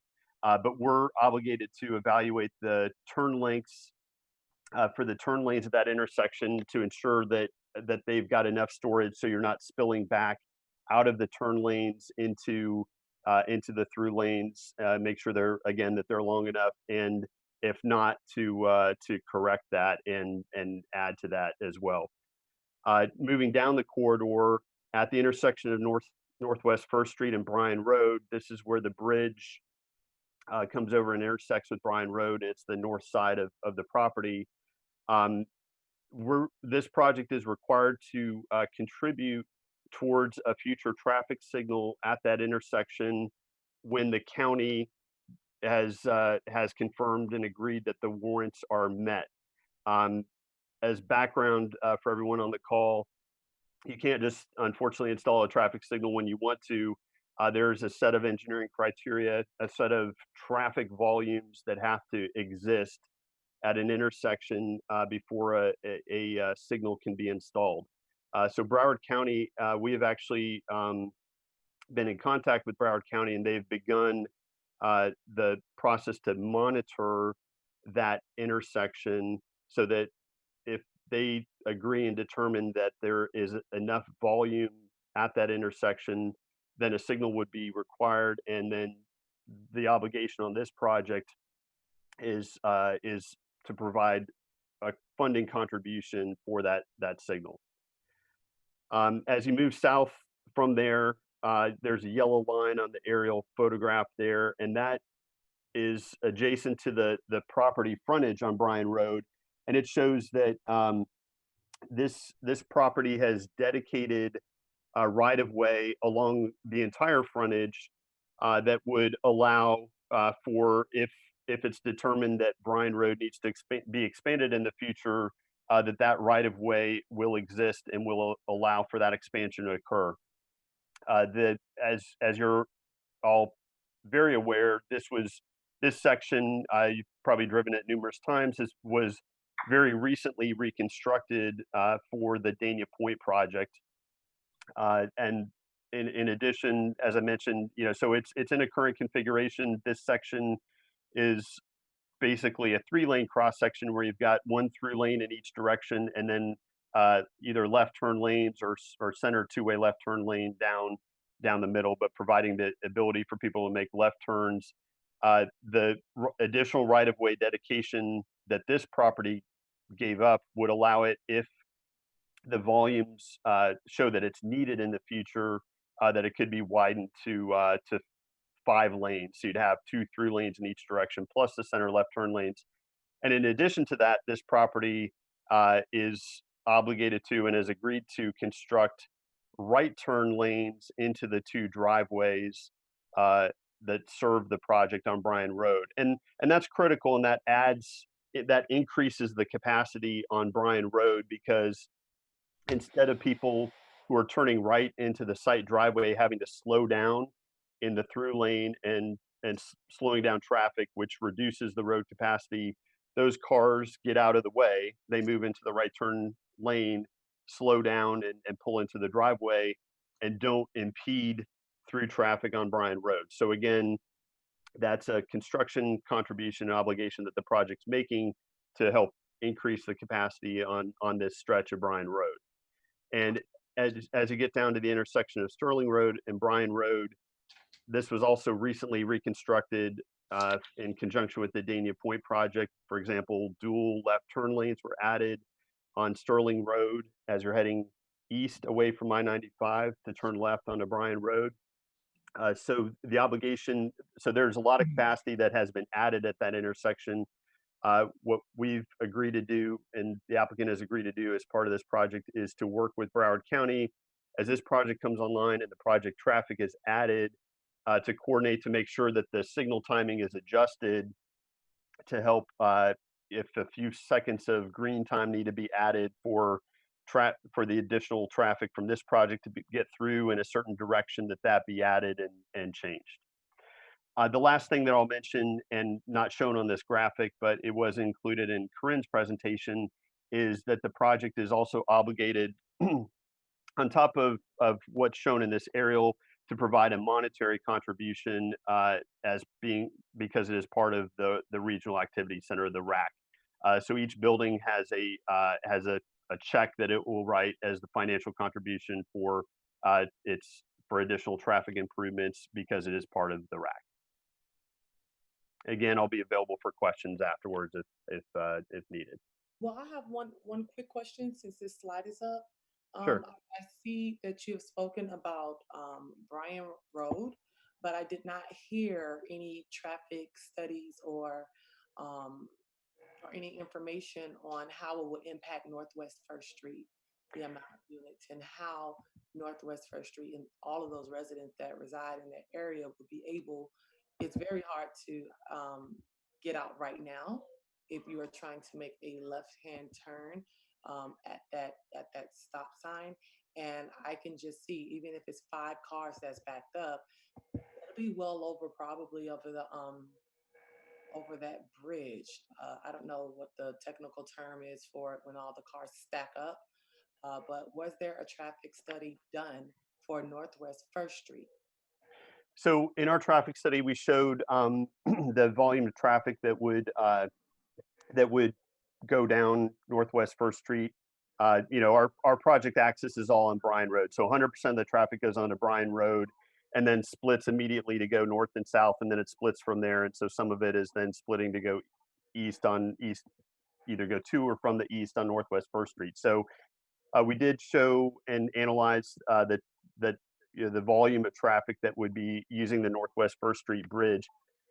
Because more of the traffic is oriented to and from the west, and also because there are kind of 3 options for going east, depending on if you want to go further to the north and east, or if you're really heading east to downtown Dania Beach, or if you want to go southeast.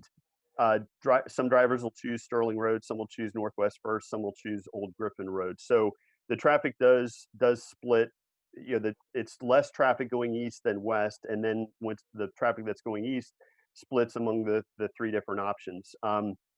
We did show that you'd have in peak hour volumes roughly 21 to 22 vehicles using Northwest First Street in a peak hour.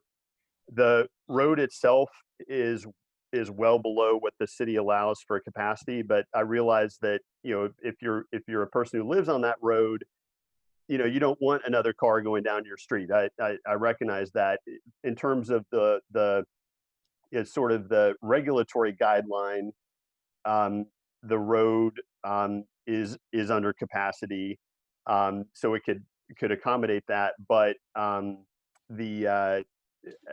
we recognize the concerns of the residents. I will say that in the scheme of things, over the course of an hour is not an exceptionally high volume, but that there would be approximately, again, 21 to 22 in a peak hour that would be using that street. We recognize that at the intersection of Northwest First Street and Bryan Road, that especially during the evening peak hour, that left as you're heading west is difficult to make. Ultimately, if the county will approve of a traffic signal at that location, that would significantly help. I mean, we show that there would be no issues that would easily meet the level of service grade with the traffic signal there. And that's one thing, as I mentioned, this project has agreed to contribute to the cost of constructing and installing that traffic signal, but it's in the county's hands to approve that. So we can't do anything other than help fund it, because the county has to agree and approve it before it could be installed. Okay, let me rephrase my question because I don't think Sure. my question was answered. Was there a traffic study done as to how this development will impact the residents who live there, not how the newer residents with this almost 800 units would bring. But with those 800 units, which would yield, I don't know how many cars, but how would this project impact the residents' ability to use Northwest First Street going west?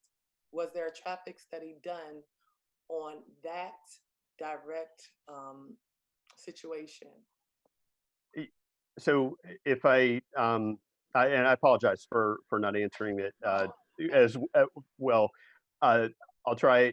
So in the traffic, I'll tell you what we studied in the traffic study. We studied, we calculated the volume of cars from this project that would head both east on Northwest First Street and west on Northwest First Street, and we added it to the traffic volumes that are on the road today. And again, we also added future traffic for Dania Point and future traffic for Ozzie Symbol. We analyzed, the way we analyze traffic is typically by analyzing how the intersection operates. So we analyzed the intersection of Northwest First Street and Bryan Road. So when we do that, it does look at, people who are coming west over the bridge. When they get to that intersection, what is the level of service for them to turn onto Bryan Road? And we showed that without a traffic signal, the way it is today with the stop sign, when you add in Dania Point, when you add in Ozzie Symbol, when you add in this project, et cetera, is level service E. And the way to resolve that would be a traffic signal, which would significantly improve that. Okay, so there's no yes or no to this question. Well, I would say, and I apologize, I'd say, I mean, yes, we did look at the traffic going west over the bridge when we looked, because that's how we analyzed it, we analyzed that intersection. We looked at we did analyze that westbound traffic going over the bridge and what it looks like as it's trying to turn onto Bryan Road. Okay, you can continue. I just wanted, since that was up, I wanted to ask that. Sure. So I want to, this is Nectaria again.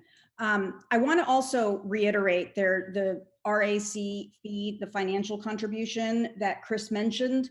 What that is a fee that the city assesses on all projects that are located in the regional activity center. It's assessed on a project by project basis based on a calculation of the number of cars that are generated from that development.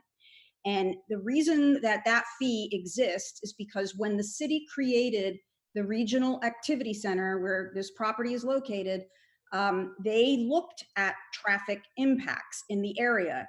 And the way they said they were going to address traffic impacts, and this is both at the county level and the city level, that the city was going to adopt and allocate a proportionate share fee to new projects that are located in the regional activity center. So that regional fee, that RAC fee that you see on the bottom of this slide, is the financial contribution that is required by the city for traffic impacts by this project that are caused by this project. And what Chris is mentioning now is that in addition to that, he's also examined the intersections and the traffic that our cars would be using on Northwest First Street and whether that would have a negative impact on the roadway network, and if so, what was going to be done in order to mitigate those impacts. The traffic study was approved by the city's traffic engineer, and the conditions of approval that have been proposed were actually the conditions of approval that the city's traffic engineer proposed, and we have agreed to those conditions. When was the traffic study done? The traffic study, the actual counts were done before COVID.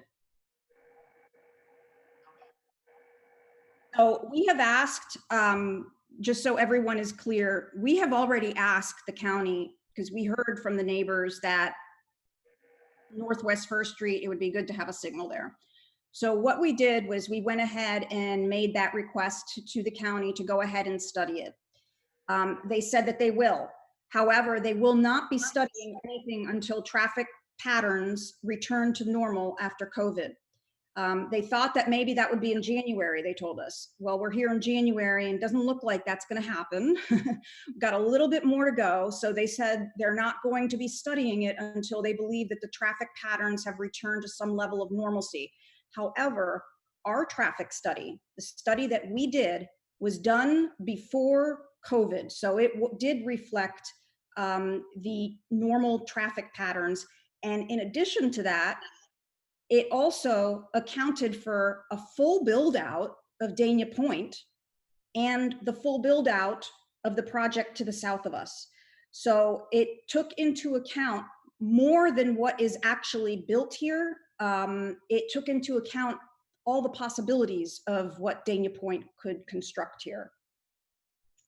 So with that, what I'd like to also touch on are the economic benefits, because we've had some questions about what are the economic impacts of the project. Number one, obviously property taxes.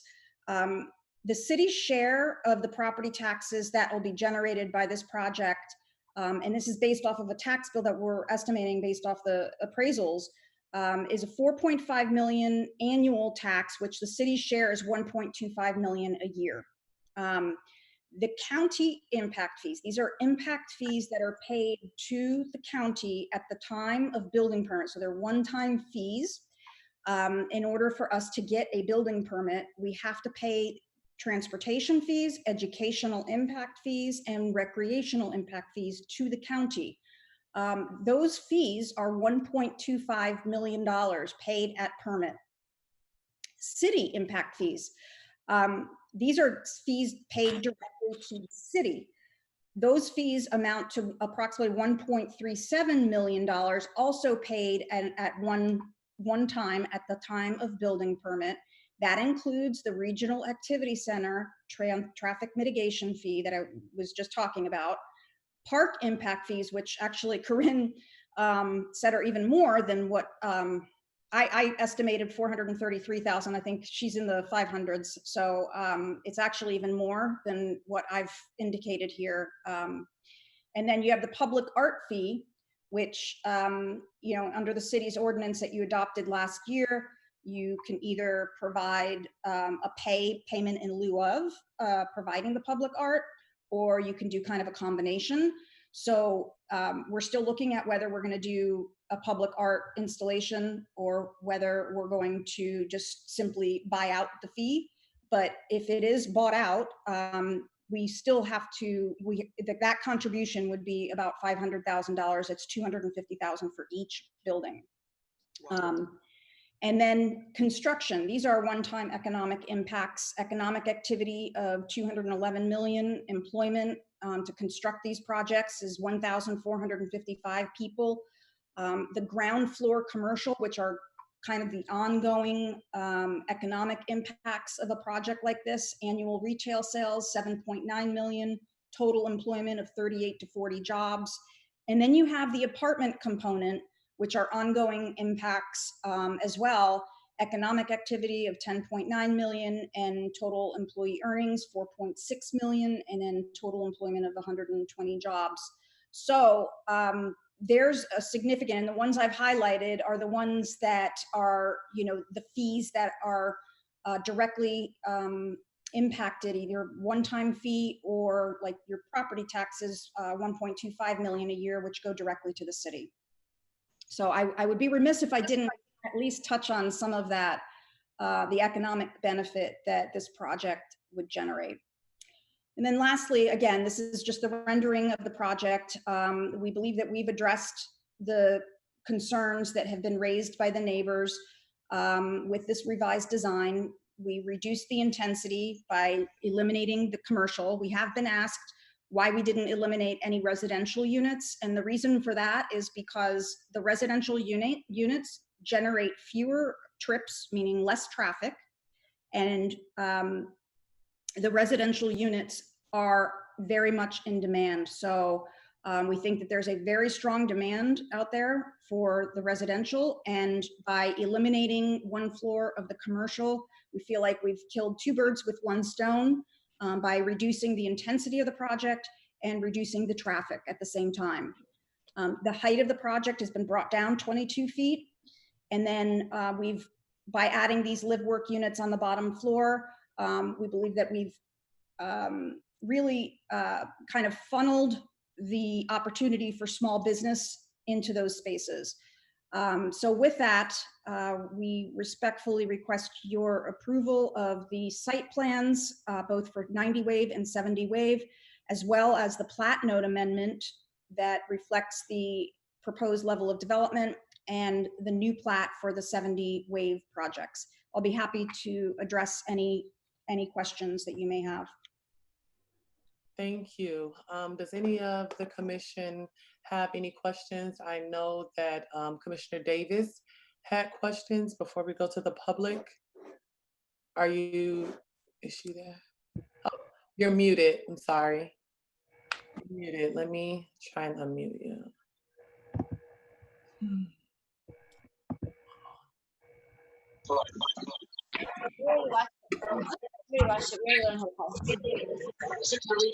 still seeing the project. Is that right now? The background.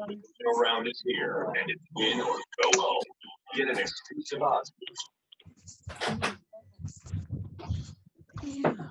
Try now.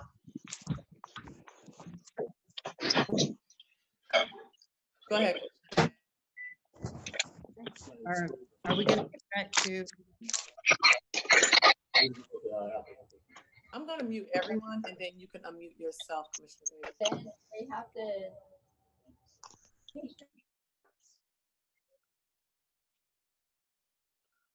Hello, can you hear me? Yes, go ahead. Okay.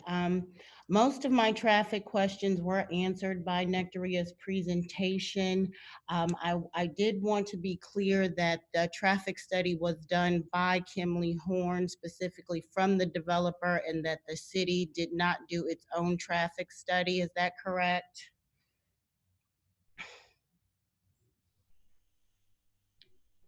I do not know if the city conducted its own traffic study. I can tell you that they required us to submit a traffic study, and they reviewed it on 2 separate occasions in DRC and provided us with comments.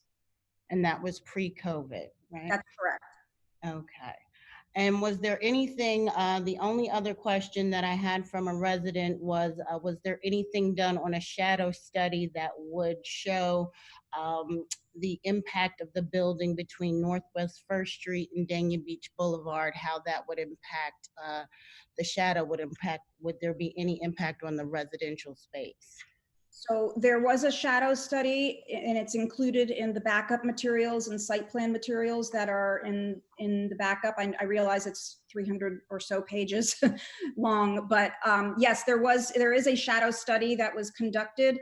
And obviously during the winter months, which is the shortest time of year in December, there are shadows that are cast, but they are obviously traveling as the sun travels, but they're mostly in the winter time. And I could tell you, I actually have some large trees in my yard that cause my shadow to be increased during certain times of year. So yes, the buildings cast a shadow, but they are more prominent and in the winter. Okay, thank you. And they're not all day, by the way. They're not like an entire day or half a day. Commissioner Llewellyn. I really only have one question. I'm not sure who can answer it, if it's Nectaria, if it's your engineer, or even if it's city staff.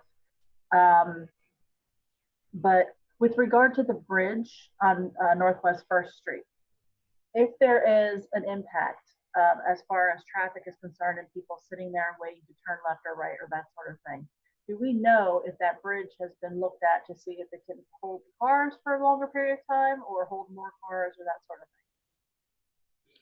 We have not, but I would imagine, and something that I think the city may be interested in, I know that the bridge was shut down at one point so that they could make repairs. What I don't know, and that's really kind of a function for the city, or I'm sorry, the county, because I believe the county controls the bridges and highways throughout Broward County. But I do not know if a study was done specifically to see how much weight it could hold or anything like that. Thank you.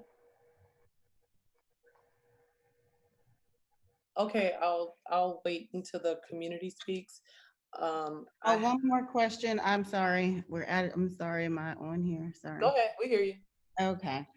The only other question that I had was that the rezoning was approved on October the 28th, and it was rezoned, I believe, with the 5-0 approval from the previous commission. What I'd like to know was, was the master plan similar, or were they given a site plan with how many units it would be, or how many stories the building would be at that time, or was it just kind of general for what the usage of the space would be? At the time that the properties were rezoned, we were not required to process a site plan. It was the zoning ordinance, the way it was drafted, allows you to process the site plan and create it's intended to be a flexible zoning district. Okay. But what was built into the ordinance is the setbacks from Bryan Road so that we could address traffic impacts. And it required that the number of units that we're requesting be consistent with the regional activity center land use designation. The regional activity center land use designation at the time that it was approved for thousands of units. I mean, I don't have the exact number. It was, I think, over 8,000 units. It was initially created in 2010. And then it was expanded to include these properties back in 2016. And additional dwelling units were added. So we're well within the parameters of the permitted uses of the zoning. And we're also less than the floor area ratio that is required by the regional activity center. So we're less than what the regional activity center allows. And so the zoning ordinance that was created said you need to be consistent with that regional activity center designation, and we are. Thank you for the clarification. No problem. Thank you. My question, go ahead, Commissioner Llewellyn. I was just gonna ask, I know this was initially proposed as 20 stories. When was that? That was around, I want to say it was around when we were proposing to rezone the property. And we heard from staff, from the then zoning director, our community services director, that may be a little bit too much. So Mike went ahead and dropped the height of the building down to 16 stories. He also made a major reduction in the number of units, because the unit count, I don't have it right off the top of my head, but the unit count was also much higher than what we're proposing. So there was a drop in not only the height of the building, but also the number of units at that time. And of course, nobody sees that because that's not what was actually filed. What people saw was the 16-story building, and they didn't know that we had already dropped it down from 20 stories and dropped the unit count at that point when we filed formally with this site plan. So we filed it at 16 stories, and then during the DRC process, meeting with the neighborhood in an effort to compromise, we went ahead and eliminated some more square footage from the building and reduce the height of the building. Do you happen to know what the height allowance is over at Dayton Point? It's 25 stories, 250 feet. Okay, thank you. Yeah, and that was actually, this tiers down. It doesn't tier up. In other words, as you go farther east, you have, of course, the natural buffer of the canal, which is a natural, spatial buffer between this building and the community across the street or across the canal. But Dania Point at 25 stories and then us at 15 stories, this actually tiers down. And with Dania Point being at 25 stories, we believe this is more than compatible with the area and the intent of the PMUD small lot district. Thank you. Corinne, I have a few questions for you, Corinne. Number one, I've heard a lot of residents ask me, with the support of the rezoning, and I remember when this area was rezoned, I specifically asked, did a vote for rezoning automatically mean that we had to approve developments that came before us? So was it like the same type of situation like the COM project where we said they met all their incentives and so we have our hands tied and legally they can take us to court for that? And I was told no, that regardless of how we rezoned, each project individually will have to come before the commission. Is that correct, Corinne? Yes. Okay, and at that time, can you clarify for the public that we had, the commission was not presented with this project at the rezoning of the area? We was only presented with Aussie Symbols project. Is that correct?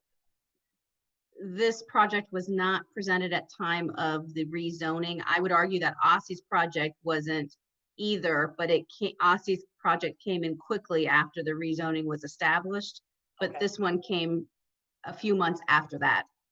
Okay, so the first time this came to us was at what time? The WAVE project itself, the first submittal, and it was for the plat for the 50 and 70 parcel, that was submitted November of 2019. To the commission or to staff? That was to staff, submitted to community development. Okay. The site plan wasn't submitted until March of 2020, the first site plan, and then the second site plan for the second parcel, which is on 90, was submitted June of 2020. And again, that was to staff, correct? Correct, yes. I'm asking these questions because there is a notion that with the rezoning, we as in the commissioners knew about this project. And I did not know about this project until maybe, when was that, October maybe? When it came, or I don't remember the specific day, but when it came to the community meetings, it's around the time when I found out about this meeting. Now, understanding where Dania Point, the allowance is, what is the highest building at Dania Point? How many stories is that? It's not 25, correct? No, I think it's going to be the hotel, and no building has maxed out their height. So no, it's not 25. 14 feet for the hotel on the largest. Yeah, I think that's right. Okay. Those were the questions that I really wanted to ask first before we got to the public comment, because again, there was a lot of misinformation that this commission knew about this exact project in 2019, and that's just simply not the case for me. I can't speak about who else knew about this or when it was coming, but for me, I wanted to encourage development, but I wanted to also have jurisdiction and a say-so in what development came before us. So I'll start with the, thank you, Corinne. I'll start with Linda Wilson. May I ask something, Mayor? Oh, I'm sorry, I didn't see you, Vice Mayor. Yes. I've been raising my, just to discuss this a little bit further. I realize, the situation that everybody's under. We've talked about this and so on. But I do have some questions as far as the legal end of it goes. And when the prior commission had approved this zoning change, I realized that we went through the same thing as with the COM project. We were told at that time that we didn't have to do the project the way it was. But I guess asking legal right now that if you pass a zoning change, if you don't pass this particular site plan, I mean, they can go over 20 stories and redo it again. Sooner or later, that's the rule that's out there on the zoning that has been designed for it. If you don't accept one site plan or another, sooner or later, I believe that what I'm saying is that the zoning code allows the height to be built.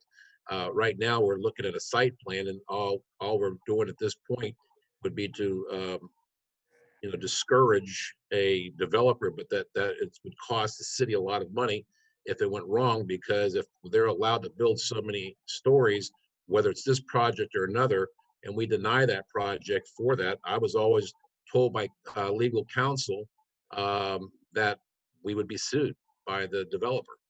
And I can go back to the record, speaking to our legal advisor, that that was what was said to me at that time, 6 years ago, when we discussed the COM project. Tom, you're muted, but can you differentiate the differences of the projects? You're muted. Yes, yes, Okay. the COM project, which is the parcel that's under construction where the Antonio's Italian restaurant used to be on East Dania Beach Boulevard. That is much different, because in that case, all the people were seeking was a 14-story twin tower, I think, condominium. That's all they needed, was the height. They had satisfied certain criteria in the city's land development code, and they proved that they met 3 different criteria that would entitle them, that's the verb, to that increased height. They demonstrated that. Once they demonstrated that, the city commission really had no ability to say, well, then we're not going to do that. That would have been a cause for a problem legally. This application is different. There are no entitlements whatsoever to the height, to the density, to the width, to the parking. It's within the ambit of what the maximums are that you approve, which is based upon what the staff has recommended to you and the testimony before you as evidence. So you have permission here to do what is reasonable. You're not wedded to a 20-story building. You're not wedded to a 50. I understand all that. I get a little bit confused with the legal situations, but I mean, I guess my question is that are they allowed to build a building 20 stories high? Not without your approval, after you've heard the testimony. How high are they allowed to build a building without the city commission's approval? It's Nothing. they build, right. I'm Go ahead, sorry. Paul. Can I speak? I'm sorry. This zoning district is unique in that there are no development standards. They have to propose the development standards in the development design guidelines, which is proposed tonight and for approval concurrent with the site plan. So if this was a blank piece of property that was for sale and someone came in and said, how tall can I build the building? I would say there's no regulations. You have to propose them. It's contingent upon the design you bring forward. So whatever you approve in the development design guidelines tonight is what they're allowed to develop on the site. And that's based upon what was done for Dania Point. Design development guidelines were negotiated as an envelope of what could be done. Thank you. Okay. Linda Wilson, please state your name and address for the record, and you will have 3 minutes. Again, Mayor, for each person that speaks, we're going to have to swear them in. So Ms. Wilson, you swear affirm the testimony you will be giving will be the truth, whole truth, and nothing but the truth. I don't see her on. Well, I'll have to swear her in now. She's on here twice. I'll go with Roger Moore. I think he's under 007 somewhere. There you go.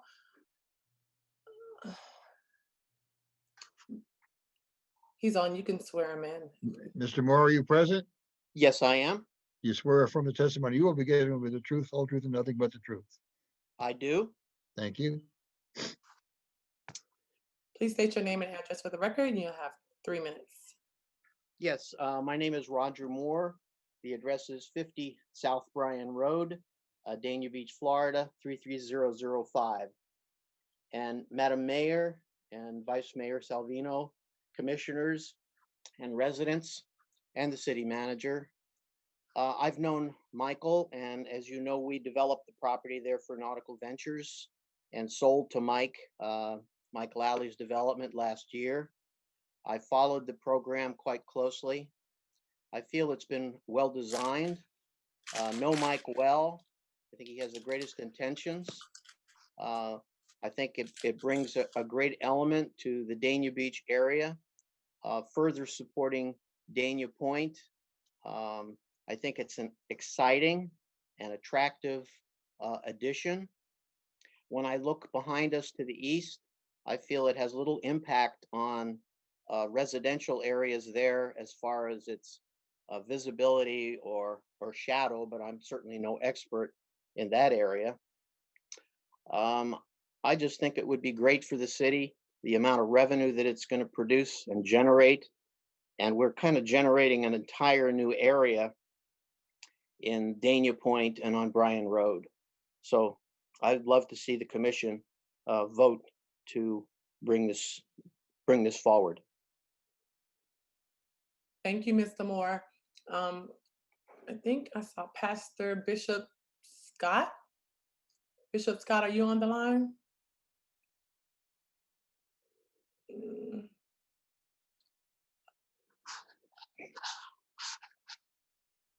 Is that Pastor Jonathan Thomas? Yes, I am here, Mayor. Can you hear me? Yes, you have to be sworn in. Go ahead, Tom. Sir, and I guess we sort of know the answer for this one already. Do you swear or affirm the testimony you will give will be the truth, whole truth, and nothing but the truth? I guess we can say, so help you God in your case. Yes, sir, I do. Okay, please state your name and address for the record, and you have 3 minutes. Jonathan Thomas, address 2337 Anchor Court, Fort Lauderdale, Florida. Wanted to commend the commission as well for taking the time to hear the residents, certainly to the owner, and all of your efforts to work with the city, with the residents of the city that will be mostly impacted by this project. I do want to say that I don't think at this time that the residents that will be mostly impacted have come to a resolve in order to support the project.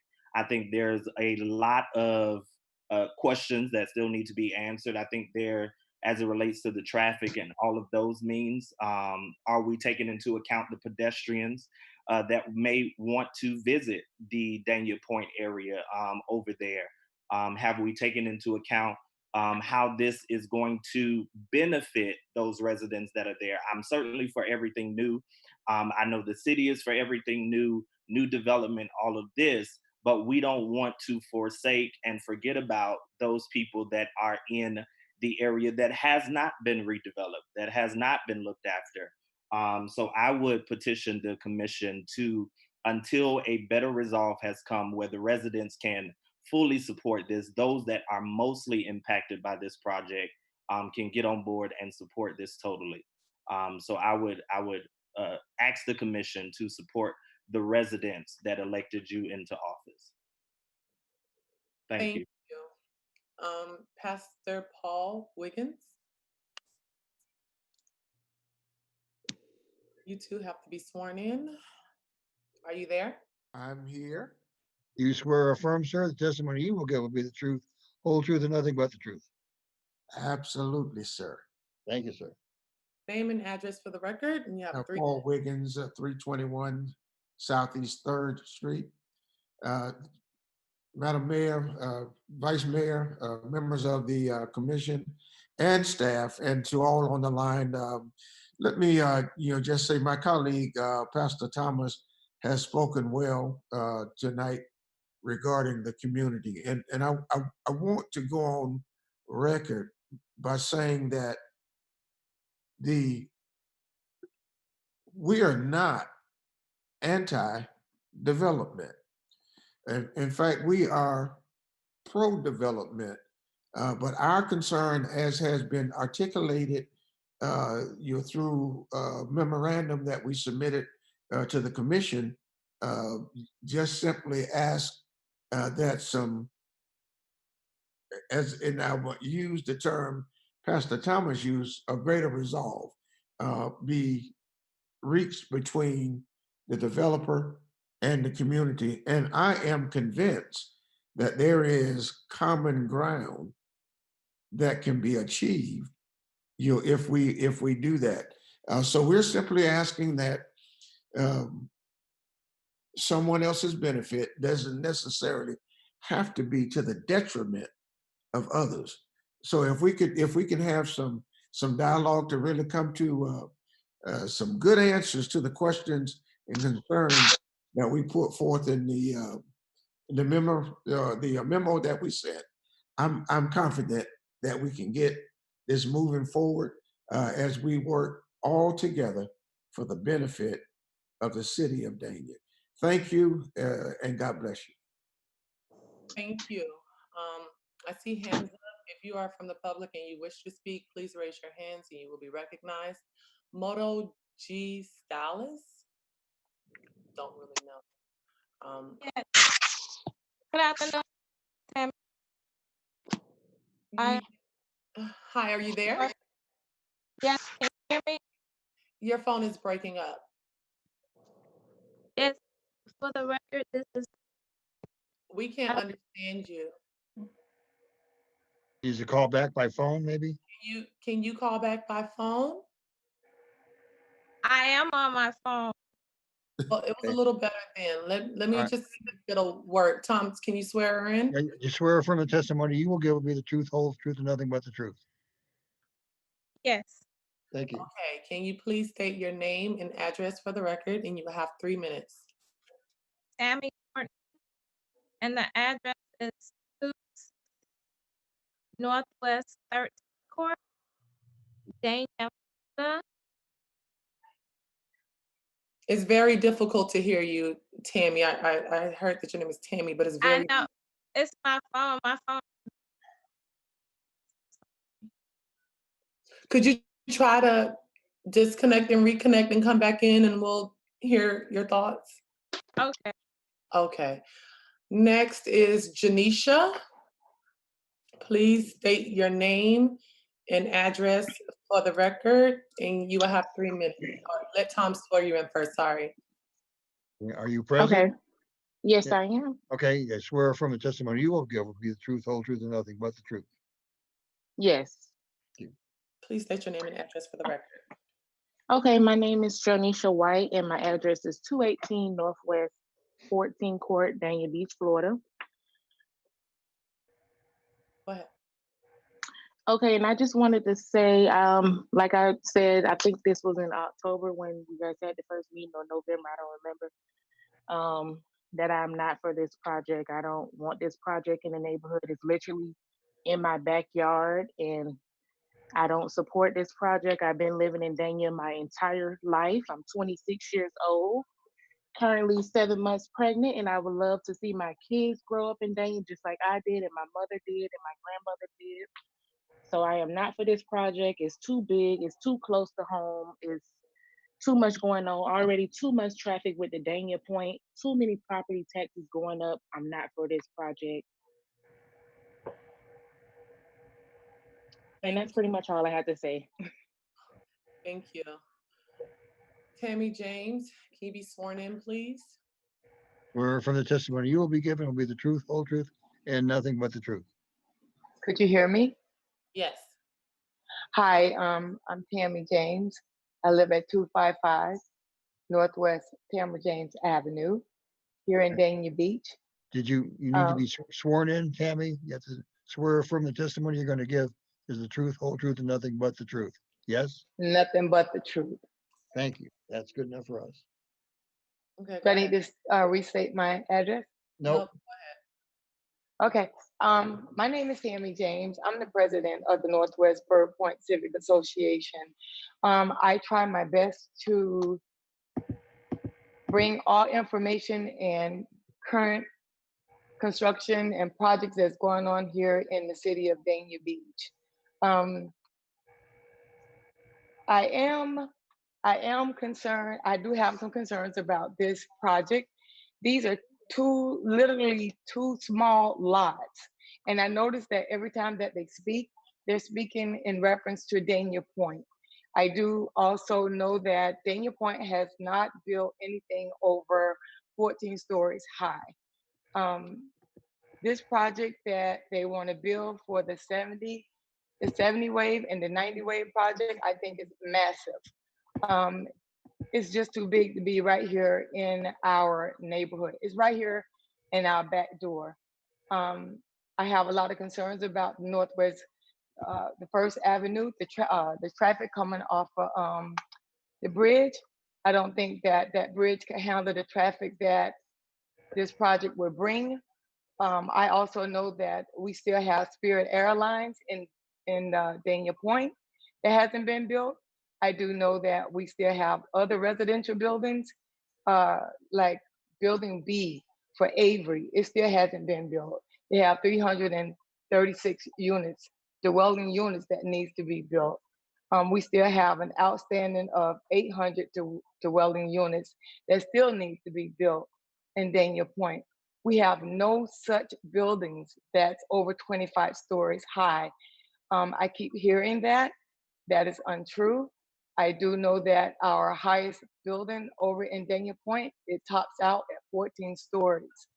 I think that this building for the 70 wave and the 90 wave project, I think that this is just too much for our residents. I think of our kids. I'm thinking of our seniors. This is just entirely too much. I'm born and raised here in Dania Beach, and I'm reaching out to the commissioners, asking you guys for your support, that you think of the residents here in Dania Beach, not just that what's going to benefit the city of Dania Beach. I know this will bring revenue here in Dania Beach, but think of us as a resident. Think about our lives and our future here in Dania Beach for our families. I am against this project, and I pray and hope that you guys listen to us as the residents here in Dania Beach. Thank you. Thank you. Gabby and May.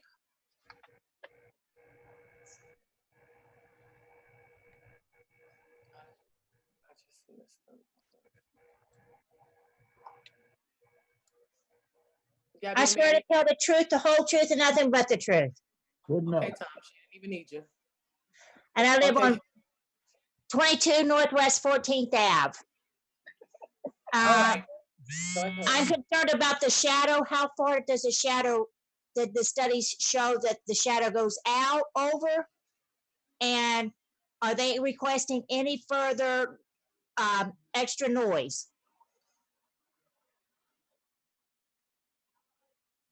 Hello? I'm sorry. I thought you were making your comments. Okay, that's a question that you want next Rhea to I have answer. two questions. How far did their studies say that the shadow casts over in our neighborhood?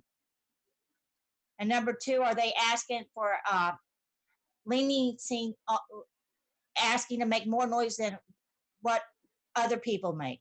Are they going to be held to reliable to the same standards as others as far as the noise is concerned? Okay, Rhea.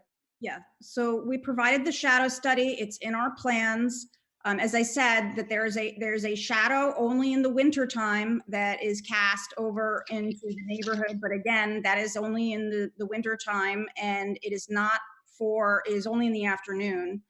But again, that's when the time of day is there's very little daylight. So yes, the shadow, I don't have the shadow study here. It's in the backup.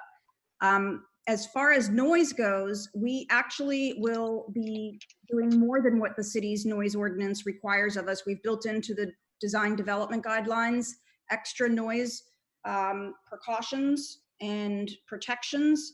And what that does is it requires that we not have music between 10 p.m. and 10 a.m. on the weekdays and 11 p.m. and 10 a.m. on the weekends and holidays. So we stop the music at 10 p.m. during the week and at 11 p.m. on the weekends. Oh my God.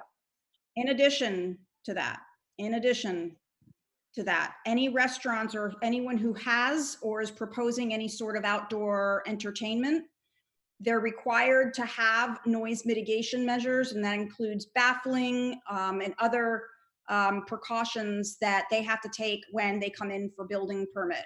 So if you have a restaurant that's moving into the ground floor over there, The building department will look at how they are mitigating noise if they are having any sort of outdoor entertainment, like a guy playing a guitar, you know, which is not uncommon, but So I will not be hearing any of your music. I will not be hearing it from my property line. Yes or no? I don't know where you live, ma'am, but we've taken the precautions to mitigate any noise that comes from this property. And they're built in, we're actually going above and beyond. That was something staff had asked of us, that they were concerned that, or had heard complaints that the neighbors heard noise and music and such, but they asked us to go ahead and incorporate language that was more strict than what the city normally requires into our design development guidelines. And that includes not just stopping music at a certain time and starting music at a certain time, but it also requires that if you're going to have it, the establishment has to show what kind of noise mitigation measures they're putting in place. And that includes the baffling, that includes speakers, you know, where they're going to have the speakers. And I'm not a sound expert, but that tenant or that restaurant or whoever it is that wants to have or plans to have any sort of outdoor entertainment would have to show that at building permit. So the answer is no. I'm going to have to listen to your music, is what you're saying. No, that's not what I'm saying. That is not what I'm saying. Okay. Thank you. Emmanuel George. I know he's. I hate doing it. Emmanuel, are you okay? He's muted. No, I'm just trying to comprehend what she's saying. Is it yes or, I mean, if it's no, then just say no. Well, I won't have to listen to your music. I think what Nectaria is saying is that they have to submit the plans for the noise when they submit for a permit, and she can't tell you if you will be able to hear the music from your home or not. They have to comply with the city's noise ordinance. That's correct. Thank you. Thank you. Thank you. You're welcome. Go ahead, Emmanuel. Yeah, I swear by the whole truth and all of that good stuff. 17. Okay, go ahead. 17 Northeast 2nd Avenue, Dania Beach, Florida. I feel as if right now, like it's not good and beneficial for this project right now. Anyone that knows me knows I'm for revitalization and anti-gentrification. Because as we see, you know, with Dania Point, as cool as that is, you know, we do see the long-term benefits for that. I mean, the long-term impact from that. What we see on US 1 with the development of the hotels, you know, the Northwest Quadrant is basically like being barred off. So with that being said, with what this project is, like, I don't even know if even these community development plans were even spoken to the community with that being of the $20,000 going to Collins Elementary. That's a nice gesture, but I don't think it's anything really transformative for the community in terms of long-term for those who are deep-rooted in the community and who have lived in there for a while.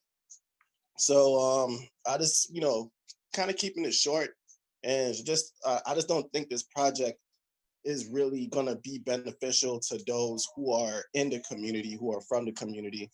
You know, and I just feel as if this project is going to be beneficial for those who are of a higher social and economic class, and it benefits them more so than those who are actually in and from the community. So, yeah, so I would say no to this, and hopefully, you know, those that are the elected officials would say no as well, and hopefully that they could empathize with those in the community, and that's it. Thank you. Thank you, Emmanuel. Dennis Pisano, can we hear you? Hello? Yes, I'm here. Okay. Swear from the testimony you'll give will be the truth, whole truth, nothing but the truth. Yes, I do. Please state your name and address for the record, Dennis, and you'll have 3 minutes. Dennis Paisano, 118 Pippin Waiters Road, Dania Beach, 33004. Basically, I would like to agree with Emmanuel, what he was saying, Janisha, Tammy. We are not necessarily for this, the way, the 70-90 wave that's coming in. Not that I'm against the building of this, but I don't feel like this would be conducive to the community within Dania Beach as far as what's going on. So just to keep it short, I'm not necessarily for this. And I also, I have another resident with me who, senior citizen who was unable to get it on her phone to speak her piece as well. Would I be able to open the floor for her to be able to speak through my line as well? Sure, we'll just have to swear her in. Okay, and thank you very much. Yeah, So, this is Vivian James. all right, would you swear from the testimony you're going to give will be the truth, whole truth, and nothing but the truth? Yes, sir. Okay. Please state your name and address for the record, and you will have 3 minutes. Vivian James, 121 Southwest 7th Avenue, Dania Beach. Okay, thank you. Go ahead.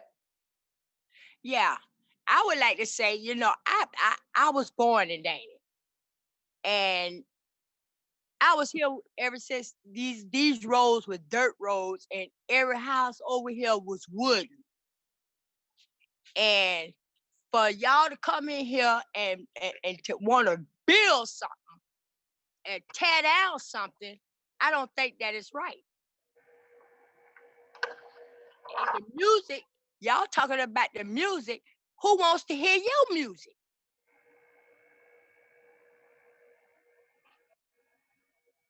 I understand that,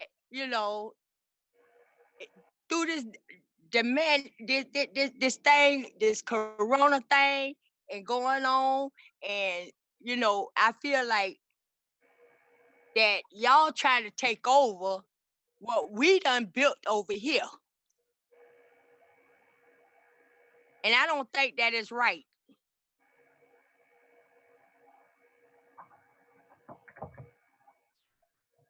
And so I disagree for y'all to want to build something over here that it's not necessary.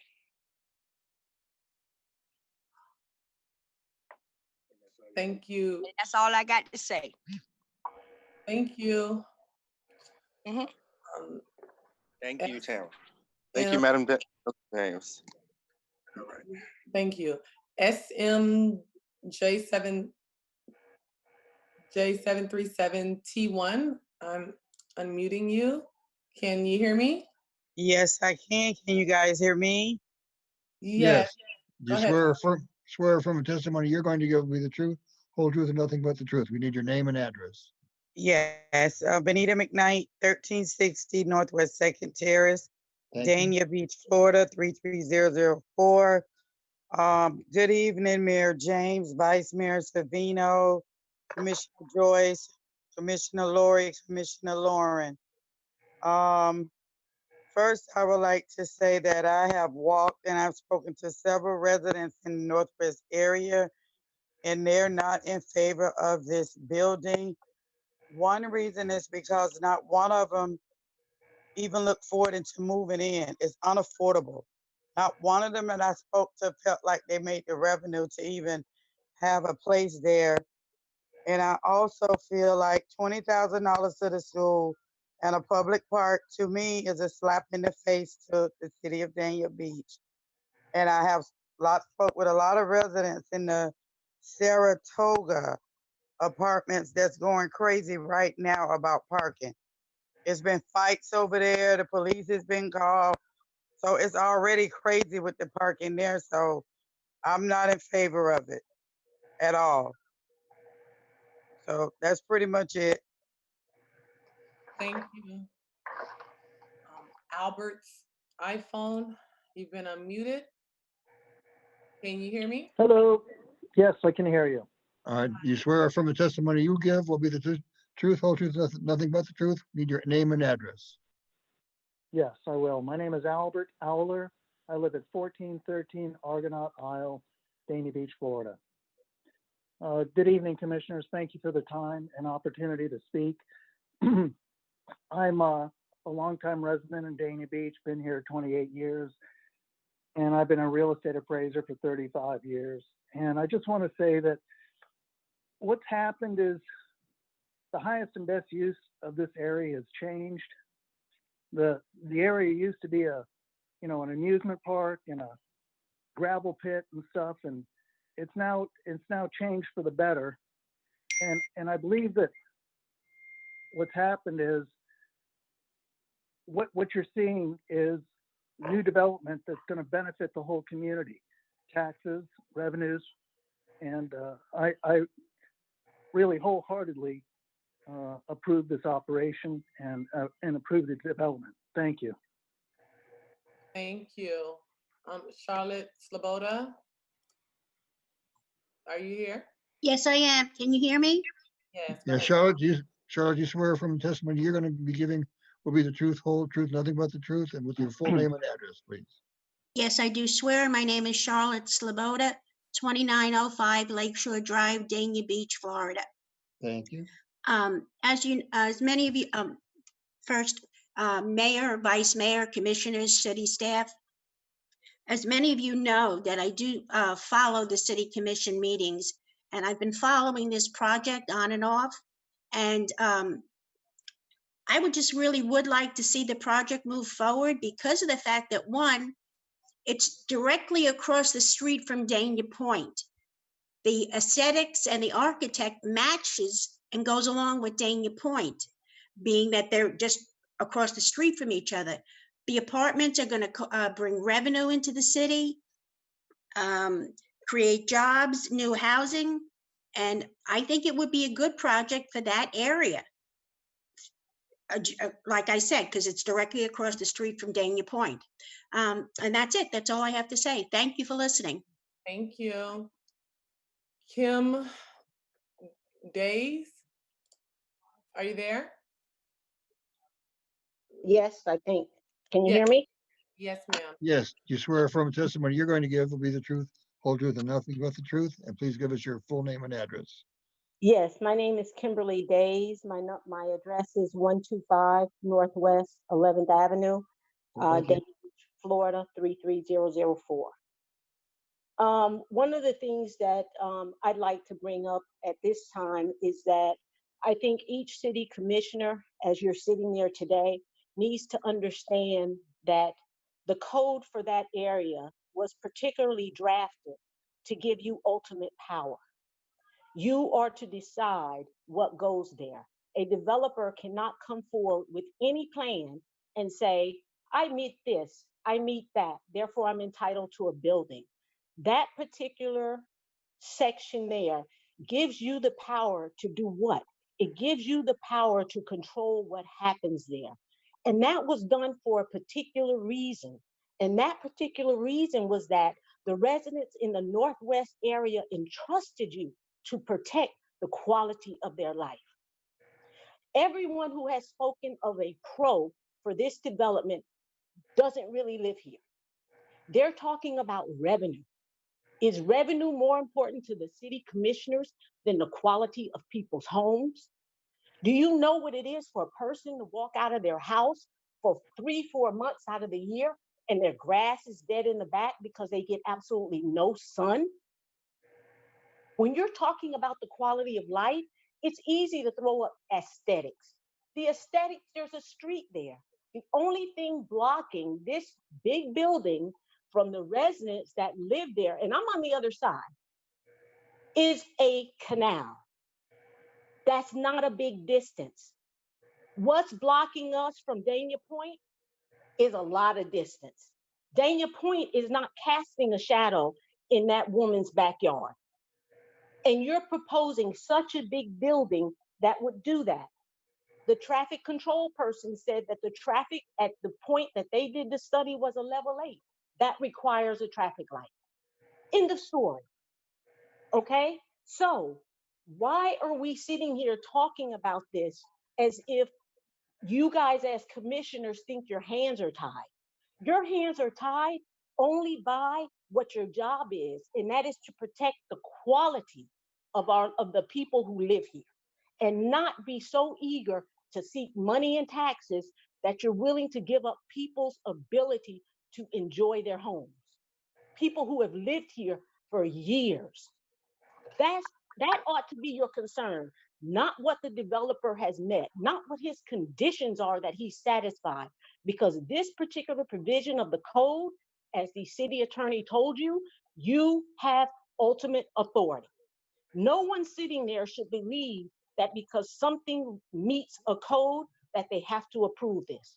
But I can tell you what you have to do is represent the citizens, the residents of the Northwest area. And that should be your number one goal. I object to it as it is currently proposed, maybe with some additions that take into account the quality of life of the residents of this area. I'll gladly look at it. But for right now, I'm urging the commission to protect the quality of the citizens' ability to live in their homes. That's your job today. And thank you. Thank you. There is iPhone. You're unmuted. Can you speak? Hello. The only name is iPhone. You're on the line. Okay, I'll mute you and then come back after Walter Duke speaks.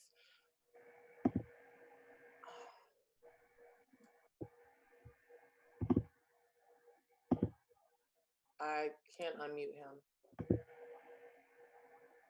Monica, can you unmute former Mayor Duke?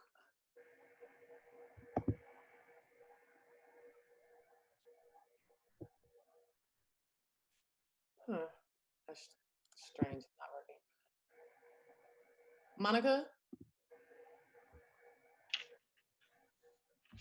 Oh, Mayor? he's unmuted. Hi. Hi. Go ahead, Tom. Hey, Mr. Duke. Do you swear affirm the testimony you'll be giving will be the truth, whole truth, and nothing but the truth? I do, thank you. Thanks. With your name and address, please. Walter Duke, 2860 West State Road 84, Dania Beach, Florida. All right, go ahead. Well, first of all, thank you, Madam Mayor, Vice Mayor Salvino, commissioners, staff, City Manager Garcia, City Attorney Ansbro for your service to the city and for the taxpayers. Thank you for that. You know, with my office building still being in the city of Dania Beach, being a taxpayer and a job creator and a stakeholder, I appreciate your service. And I appreciate you giving me a moment to speak tonight. You know, I'm advocating these requests, and I would urge your approval of these requests. And I agreed to help Mike to be a liaison to the community, to provide financial metrics where it's needed. And I did that because I think this is a good project for the city. I think it's, and overall, when you pull back and you look at it from a higher level, I think it's a good project for the city. I also know Mike personally for many years, and he's always been a stand-up guy, a good professional, and somebody that is well-intended and has a big heart and tries to do his best job. I knew that he would do this project the right way when he first asked me to advocate on his behalf, and he did. He's worked tirelessly with the city, with city staff, with city commission. He was patiently and spearheaded the rezoning of the overall property, understanding that every month is a tremendous financial burden to him as the property owner. I personally witnessed community meetings, 4 of them I was at the 3 Zoom meetings. I was also at the meeting last Thursday, and there was a tremendous amount back and forth, a tremendous amount of interaction between the city and the developers team. And I think Nectaria pointed out very astutely that those concerns were heard and they were met. You know, we hired a first-rate architect to make a beautiful structure, you know, not just a big box. It's a beautiful structure with some character. So, you know, that's one thing. The second piece is Northwest Bird Point. I would acknowledge that Northwest Bird Point is in fact important and historical and extremely significant to the city of Dania Beach and indeed to South Florida. And I think it's a community that should in fact be nurtured and cared for, much like a garden. And I think the residents are right in requesting that. I just don't know that it all falls on this one property owner. I think it's a higher global issue that I think that we'll all have to work on together. I do believe that it's a fact that Broward County is the most overburdened cost county in the country. You know, when you look at 54% of our renting community in Broward County is cost burden. That's the worst in the country. So we have a county-wide affordable housing issue. There's no doubt about that. I don't think anybody's denying that. And I think, you know, part of that, unfortunately, is that we don't have a CRA in Dania Beach that has a TIF that produces revenue that goes back into the community directly. That's something that has to be handled at the city commission level when they address the budget next year. When they say, okay, how are we going to spend this additional $1.25 that comes in from tax revenue from this property tax? How are we going to do that? That's when these residents and all of the stakeholders need to be at the table. I can tell you, I've been in many budget meetings over the years where nobody shows up. There's not any residents sitting in the audience. So I think that's when everybody needs to come out and talk about how money is spent in the city, is at the budget meeting. So I'll leave you with this. You know, I appreciate your time tonight. The project has absolutely undeniable positive economic impacts to the overall city on a one-time basis and on an ongoing basis. There's no doubt that the development as planned is an unbelievable upgrade to this property when you look at what's there now. And I think more importantly, looking down the road as Dania Beach continues to grow and you manage that growth, that it will provide good quality housing for residents who want to move to Dania Beach. These are options for them to live when they see what everybody knows already, is that Dania Beach is a great place to live, work, and play. So with that, I again, thank you for your time. I appreciate your willingness to listen to the developer, work with the development team, and I respectfully urge you to vote yes for these requests tonight. Thank you very much. Thank you. iPhone, I'm going to attempt to unmute you again. I have no idea who you are. Can you hear me? Okay, I'm going to lower your hand. There is LM-K500. Are you there? If you raised your hand, are you there to speak? LMK500, last call. Okay, I'm lowering your hand as well.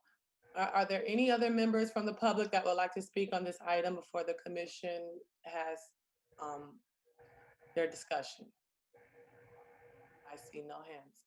Are there any of the commission that has You can close the public hearing, Mayor. excuse me? You would close the public hearing then. Oh, okay. The public hearing is closed. Are there any, is there any discussion from the commission? Commissioner Llewellyn? Hi. For some reason, I'm unable to raise my hand. I'm not really sure what that's about, but there's a few things that I'd like to say. From listening to everybody, as well as from emails and phone calls and whatnot that I've received. And I think there's a couple of things that I have gone back and spoken to city staff about, or spoken to the city manager and with city staff about. And I want to try to address some of that. First of all, one of the things that we were talking about was the legal aspect of this. Tom, city attorney, with regard to what the code says or what the law is on this, if we were to vote no on it, what would be the likely result? What could potentially happen? Well, the applicant could modify its application to a degree where it could come back as a new application. It could seek a rehearing if anybody decides to do that, either at this meeting or the next meeting. If it fails, ultimately, and most unfortunately, if it chose to, I suppose it could go to court to try to test whether or not a decision to turn it down was proper. Only a 3-judge panel of Broward Circuit judges could tell you the answer to that. Okay. I know that there was something, and I had asked you about this, something about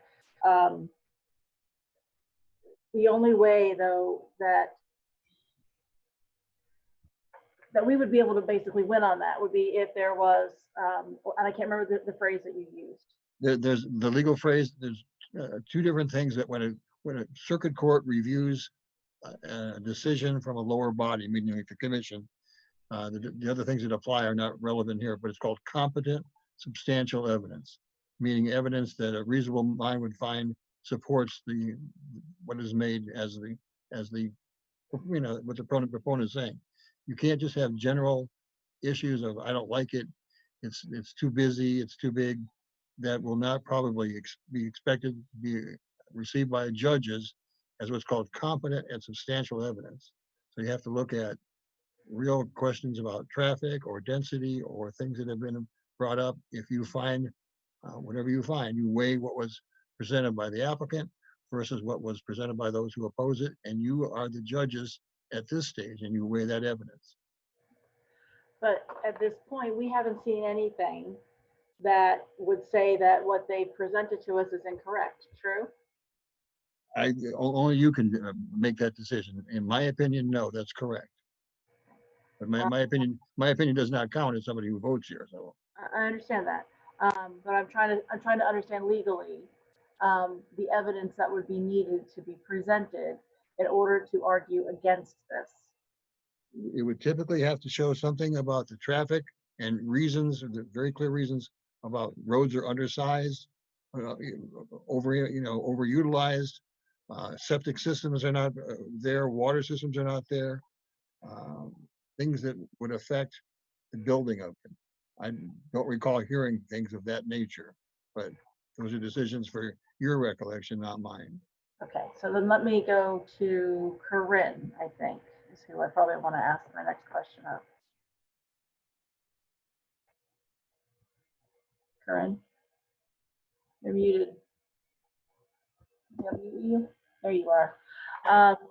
So Corinne, let me ask you then, the items that the city attorney was talking about, has all of that been presented to you by the applicant, as far as ensuring that it's the traffic studies have been done, the infrastructure's there, that sort of thing? Yes, that happened through DRC review. Okay, and so DRC went through, they reviewed it, they reviewed all of this information and confirmed that everything was adequate. Correct. Okay, thank you. One of the questions that was brought up had to do, and I brought this up earlier as well, had to do with the bridge. And if there was a concern, if we had a concern about the bridge. And I don't see the city manager, I don't know if she stepped away. Maybe, let's see who else is here that I can ask. Oh, there she is. Okay. Question for you about the bridge. Do we know if the bridge is in, has it been evaluated to determine whether or not you can use the bridge for extra traffic? Or if not, is there some way that we can evaluate that? That I know of, no.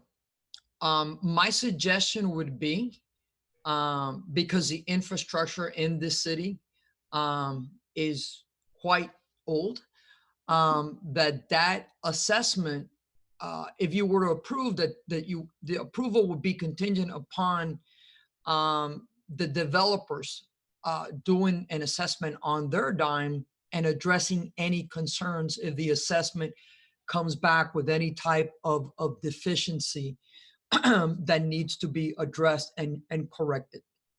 But that's my recommendation, because I always like to keep the expenditure out of the taxpayers and have the developers address that. Okay. And is that, Nectaria, is that something that the developers could look at for us? You're muted. We're happy to look at that, but I don't want a condition placed on us that would say we can't develop if the county has a problem with their bridge. I understand. I mean, our traffic study that we did was reviewed and approved by staff and by the city's traffic engineering consultant. And our traffic generally does not go onto Northwest First Street. Our traffic, as our traffic engineer said, really goes north and south. There's 3 ways to head east: Griffin Road, Old Griffin Road, or Sterling. And so our traffic is, in terms of the traffic we generate, there's not a lot of it that's going to be using Northwest First Street. But if you want us to look at that, I think Mike may have already looked at that. So, you know, we're happy to do that. We're happy to look at that, but ultimately we can't stop our building because the county has an issue with their bridge. That's But what I'm concerned about. At the very least, an assessment of it. And I know it's not your responsibility, it's the county's responsibility, but I see a silver lining in this discussion that it you know, we should look into it. Yeah, I mean, I think we'll be okay doing some sort of assessment. And in fact, like I said, I think maybe Mike may have already done that. But we can certainly agree to assess it, as long as we understand that it's, you know, we don't want our development stopped because of that. If I could, I also wanted to address, there was a comment about the scale of the building, the height. I wanted to point out that your comprehensive plan for the Regional Activity Center has a limitation of a floor area ratio. That's the way buildings are, it's a measurement used to determine the scale of a building. The floor area ratio for this property in this area is 5.0. These developments, the developments that are before you today, are 2.44 for the 70 wave project and 2.34. So even at our height, at the scale we are at, we are less than half of what your comprehensive plan allows for floor area ratio in the Regional Activity Center for this property. So I really wanted to reiterate that, because I do hear people say, oh, well, this building is too tall. It's still too tall, it's too big. We are more than within the Regional Activity Center limitations. We're half of what the size of the building could be under the Regional Activity Center guidelines. And the PMUD small lot ordinance requires that we're compliant with your comprehensive plan. I just wanted to make sure that we're not losing track of that. And also, these properties were industrial. They were zoned for industrial use. So in terms of compatibility, I would say that these uses, residential uses with a blend of mixed use, complementary mixed use in a compact building form, which is exactly what the PMUD was designed for, and the text of that zoning code was created for, that is compatible, and certainly more, I would say more compatible than an industrial use located across the canal from these homes. So I just wanted to make sure that that was clear. And Dania Point is approved for 25 stories. I have the ordinance. I'm happy to share my screen with you. I heard that some folks are skeptical of that, but it's actually in an ordinance that was approved for Dania Point. I don't want to bring other projects too far into this, but because somebody mentioned that that was not correct, I wanted to actually, cite the ordinance, introduce it into the record if I have to. It's ordinance number 2016-008. It was the zoning ordinance that rezoned Dania Point and imposed certain height restrictions. Among those height restrictions are multiple buildings that can go up to 25 stories. So the fact whether they've built them or not yet, or have applied for those buildings yet, is another story. But what they're approved for is 25 stories, and we're at 15. Thank you. Thank you. I'm not done yet. I still had some more things to add. Okay. So that's that. You were not the original attorney on this project, correct? No, I was not. Okay. Now let me go back to a couple other things that were mentioned. There was a discussion about these particular units not being affordable for the community. Mm-hmm. I am aware, and I assume that the rest of the commission is aware. I don't know if they are or not. I know we have some new commissioners on board, that there are some additional projects that are coming in that are affordable. I'm aware of a couple actually that are either affordable housing or workforce housing. And I think Mr. Duke is involved with one of the ones that's affordable housing. So Anna, city manager, that's correct? Yes, that is correct. As a matter of fact, current affordable units 172, affordable units approved in the under site plan, and we have funded also. We're talking 398 units. And that's, I mean, I know Saratoga is part of that, but that's not all Saratoga. There's other new units that are coming in. That is correct. It's Saratoga 1, 2, and 3, future affordable housing, Harbor Landings, and that's under site plan review. You also have future affordable units funded at City Place. That's adjacent to City Hall, right behind the City Hall garage. That's an additional 110 units. And the city has invested in loans in the past 2 years, 1.2 million in loans for these affordable housing units. Okay. And then I want to speak directly to, I think it was Emmanuel George who mentioned about the $20,000 going into the school not being transformative for the neighborhood.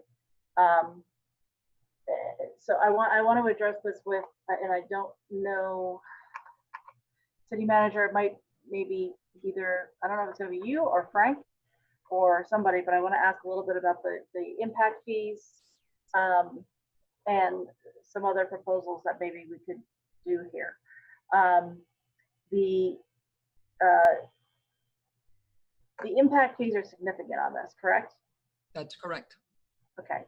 And where would those impact fees, what would that, and I want to help educate not just myself, but everybody. What happens with those impact fees? Well, for example, you have, park impact fees of more than $1 million. You could decide what you want to do with those $1 million for your park impact fees. You have $500,000, 500,000 in total for art in public places.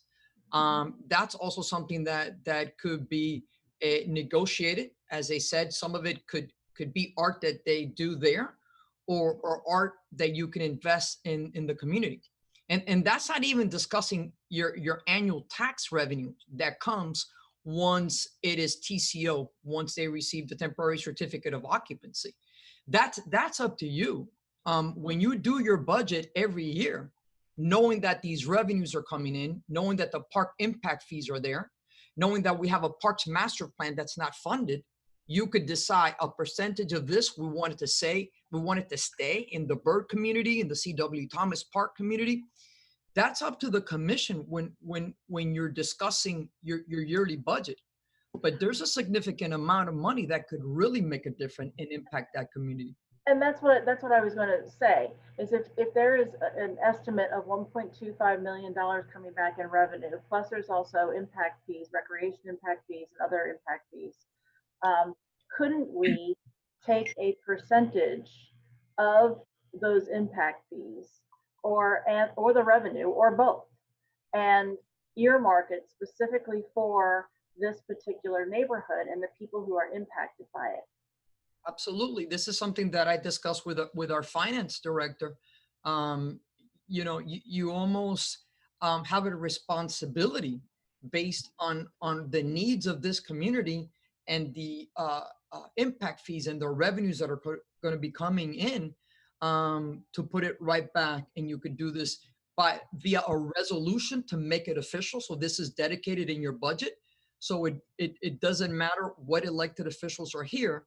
So in perpetuity, as you fund your parks master plan or, drainage or landscaping or lighting, or policing or however you want to invest. I'm thinking even aside from that, I'm thinking even, I mean, there's been talk for many years about wanting to have a Boys and Girls Club or some type of community center. And, you know, if there is money that if we don't have the money to pay for that at this point, and there might be a way to take a percentage of the revenue and put it towards a project like that. That's what I'm thinking. So I'm trying to get a sense of if that's something that could be done, that so that this way there is truly a benefit to the community, and it's not just a matter of having revenue just for the sake of having revenue, and then the community that's most impacted by this does not see any sort of end result. All of the above that you have suggested, Commissioner Llewellyn, can be done, and monies appropriated directly into the community for the needs and the wants of that community. Okay, and that would be something that we'd have to do at budget time, or we could do maybe, I don't, Tom, could we do a resolution or something like that, or? You could do a resolution in advance of the budget, but the money, after speaking with the finance director and the manager, would be a budget item. It would be allocated in the budget to do whatever projects you're talking about. Okay. The resolution would be the commitment to do that. Okay, thank you very much. I'm finished now. Tom, I know that I closed the public hearing, but this iPhone person, If they got closed out because you tried to let them in, and you wish to let them in now, that's your prerogative. I'm gonna try it one more time. iPhone user, are you on the line? Emmanuel, I'm gonna lower your hand so we can hear from those that we have not heard from. And I know that Clarence wanted to speak, but I don't really, his phone isn't being unmuted. They don't know how to really operate this. iPhone user? Okay. Mayor, do you see I'm raising you hear me? not continually raising my hand? Yeah, yes. Okay. Can I hear you? It's fine if you want to me? give someone else first. Clarence, we can hear you, Clarence. Okay. All What right, my sir. whole thing? Hold on one Sir, second. all right, do you swear from the testimony you're going to give will be the truth, whole truth? Yes, sir, I do. Yes, sir. And what is your name and address, please? My name is Clarence Mitchell. I live at 1351 West Dania Beach Boulevard. Thank you. Mayor and Vice Mayor and Commissioners, this project is a very big project, but I want the city of Dania to realize, the commissioners, when you sit down and look at this development, that bridge gonna come back to bite Dania at some point. It's gonna cost Dania and the citizens of Dania a lot of money on that traffic control. The county can throw the budget back to you and you'll be back and forth. The second thing is the waterway and contamination and that fish and our manatees running that canal. Nobody talking about the drainage, which is, we had a big storm of rain a couple of months ago that really Fort Lauderdale had to spend a lot of money for their drainage. And nobody talk about the environmental. So y'all need to sit down and look at this picture and think clearly what we're gonna do when we get a flood or anything like that gonna flood on the east side of the canal. So before we make the decision, y'all need to think about that, our environmental. That's all I have to say. Thank you. Okay. Commissioner Ottman, did you? I had my hand up. Hear me okay? Yes. All right. So briefly, these are my thoughts. For those of you who wrote me, I expressed that I really like this project. I thought the architecture, I think the architecture is very unique and something we've not had before. And I really have a deep appreciation for how it was put together. And I had this conversation with several of you, and I was really hoping that I was going to come across people who liked the project. That was something that's important, having some degree of community buy-in. Not across the board, that rarely happens, but it is rare, and I can't think of all that many times where every single person I spoke to in the neighborhood said no. There was no community buy-in. And that's startling to me, and that's unusual to me. Some of the arguments, a lot of the arguments I didn't agree with. Some I think had merit. We've had, especially in this year, several infrastructure challenges. So I share some of those concerns about the infrastructure. I share some of those concerns about the traffic. We've seen traffic studies before, for those of you who are on planning and zoning before you served on this commission, where traffic studies said one thing and then we saw the project come to fruition and it didn't match up. It was no good. So when I imagine that all the projects online at Dania Point and at the Wave come online, can I see how there would be problems? Yes, I can. So I think on those two items alone, there's sufficient evidence to say this application needs to be retooled. It did also throw me a little bit that the developer, when I asked him if he'd speak to me, said no, because some of the residents told me the same thing, that they had reached out to talk to the developer and they got nowhere with it. And I didn't really investigate that statement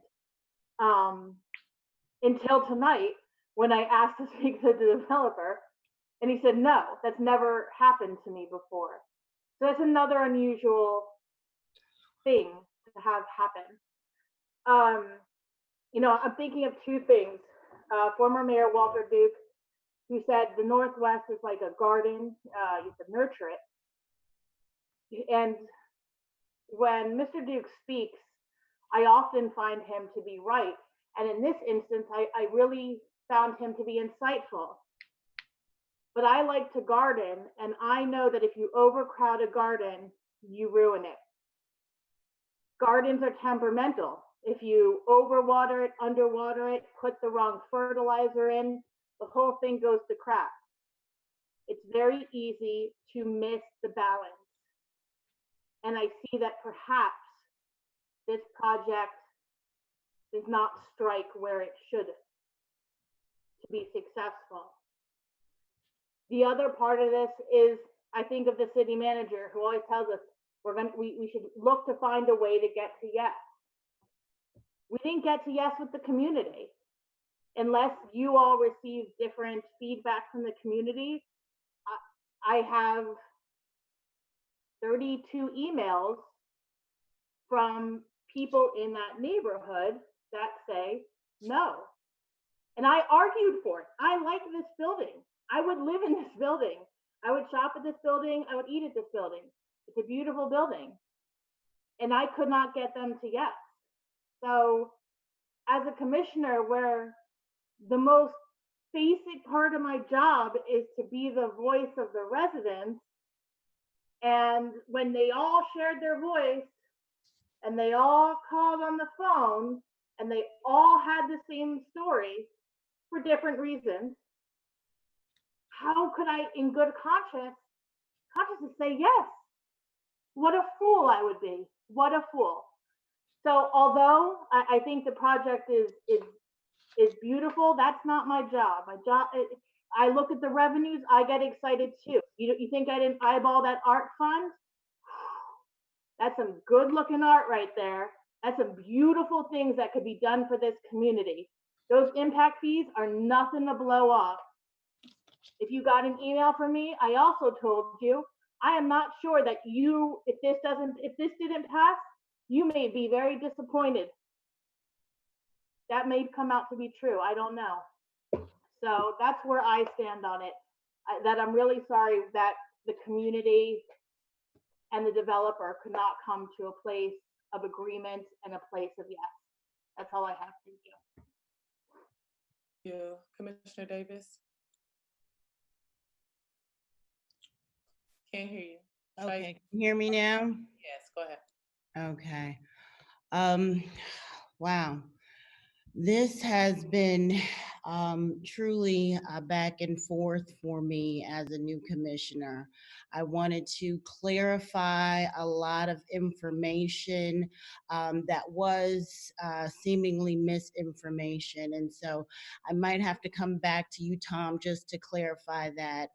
Sure. Because I believe this started before me, and now I'm here in a position to continue and make a decision that is very important to me, because I truly believe that it can be a win-win, or I want it to be a win-win for the city and for the residents, because I care about the community. And so when I look at the decision that was made on October the 28th, I wanted to clarify with you that master plan, though that was approved 5-0, and it did not specifically demonstrate the height of the building. There wasn't a specific site plan, but it was approved that there is going to be a structure for specific uses on that plan, and that the developer met those criteria for that rezoning. Is that correct? Relying on what Corinne told us, yes. Okay. So, then I'm going forward to then, based on that rezoning, the developer went ahead and, with the approved criteria, went ahead and created a beautiful structure and a development on these two parcels based on what he was approved to do. And, you know, I'm hearing, because I did attend I attended the last meeting at the Tiki Grill, and I believe I was the only commissioner that attended, and I heard some positive, I heard some negative. It wasn't all negative that I heard. And so people just want to make sure that there was a benefit for the community, the benefit that they wanted to see. What do I get out of this? How is this development going to help me? How is it going to help my community? And when I look at developers, I look at vetting developers and seeing what is their intention. What is their, have they worked with the community? Have they had meetings? Was there a communication that goes back and forth to really try to show what the benefit, a tangible benefit, is going to be for the community?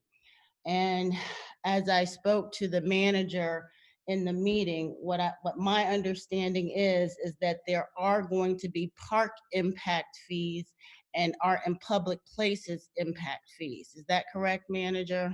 That's correct. That we could earmark to ensure that there are positive outcomes for specifically that Southwest Bird Point community, and we can make sure that they are a priority and that they will benefit from, these impact fees. Is that correct?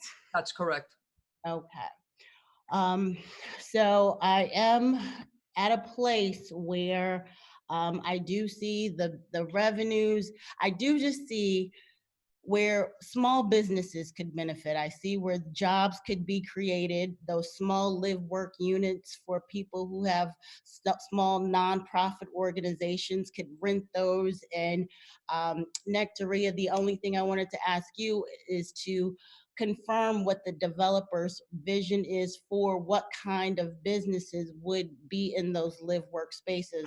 It was my understanding from talking to him that he saw that small business owners would be able to use those spaces, and where you might not be able to have those big rental spaces, but you could have, mom and pop shops, and even talked about using things with the patch. So could you just elaborate a little bit on that for me, please? Sure. So we actually, between the last meeting and this meeting, changed our design development guidelines to accommodate some of the smaller business uses that we think would be appropriate for those live work spaces. And those include things like smaller offices, maybe you have an accountant office or a real estate office, or you have a beauty salon or nail salon. They're really geared toward people who don't need a lot of square footage and are able to live right downstairs or upstairs from their business. The other thing we added into the development guidelines is the ability to have maybe like a personal trainer. So it's geared toward low generating traffic because it's a small business, and it's geared toward people, and it has to be actually owned and operated by the person that lives there. So they cannot rent it out. That's the vision, is that by not having it be this large space like we had initially, you subdivided it now into these live workspaces that are really only appropriate and geared toward people who have small businesses. That's it. Okay, thank you. So I wanted to just clarify those things, and I think I've gotten all my questions answered through the other commissioners as well. So I'm good to go. Thank you. You're welcome. Thank you. All right, now I get to speak. I don't even know where to start. I've been a part of the conversation since it has come to me. I believe in maybe early October, maybe September. I don't remember the exact date. I've been to all of the community meetings except for the one at the Tiki Bar. In all of the community meetings, I've asked for a rough vote. In all of the community meetings, most, if not all, of the community residents did not support this. The people that spoke on behalf of this project that supported it, one has a special interest, the reason why they're supporting it. Another person, the other people don't live in the area. And I would go further to say, when former Mayor Duke was, I believe he was the mayor, there was a development that happened out west, which was with Larry Baum and the community that is Charlotte Sloboda, who spoke tonight. And her entire community came and did the same exact thing that this community did tonight. And they stood up for their community. They did what we encourage our residents to do, and that is to have a voice and to show their power. And with that power, they were organized and they came to the table. And for 2 years, I watched from the other side of the dais, I watched developers and community merge together, negotiate, come up with something, and overturn an overwhelming majority of a no vote to those same community members and those residents coming back and asking to support the development. I haven't seen that here. As a matter of fact, I know for a fact that the developers wanted to wait until the new commission came because they knew that it would easily pass. For me, that when I heard something similar with my own ears, I'm not saying what was told to anyone else, I'm saying what was told to me. I was astounded by that, because I believe everyone who's up here representing the community, and especially what we all said on Saturday, which was, we want to be the voice for the community. We want to do what's best for the community. We want the community's voice to be important and all of these things. And on the other hand, I'm hearing that, okay, the community doesn't want it, but it's going to give us money. Well, let me break down how this money really works within the budget, because Daniel Point brought us a lot of different revenues and all of those things, but nothing was earmarked for that community. And I'm not saying, and I know that was before this management, it has nothing to do with this management. I just want to put this on the record. But nothing was ever, the things that were promised this community didn't happen, because those things were not on paper, and those things never happened. And so when I only see $20,000, when in fact this same developer and staff has told this community they're going to also give money to the homeowners association. It went from 20,000 to 50,000. Tonight I see zero. I don't even see it as a condition. And I constantly see this community that I was born and raised in be left out. I see everything around it becoming built up.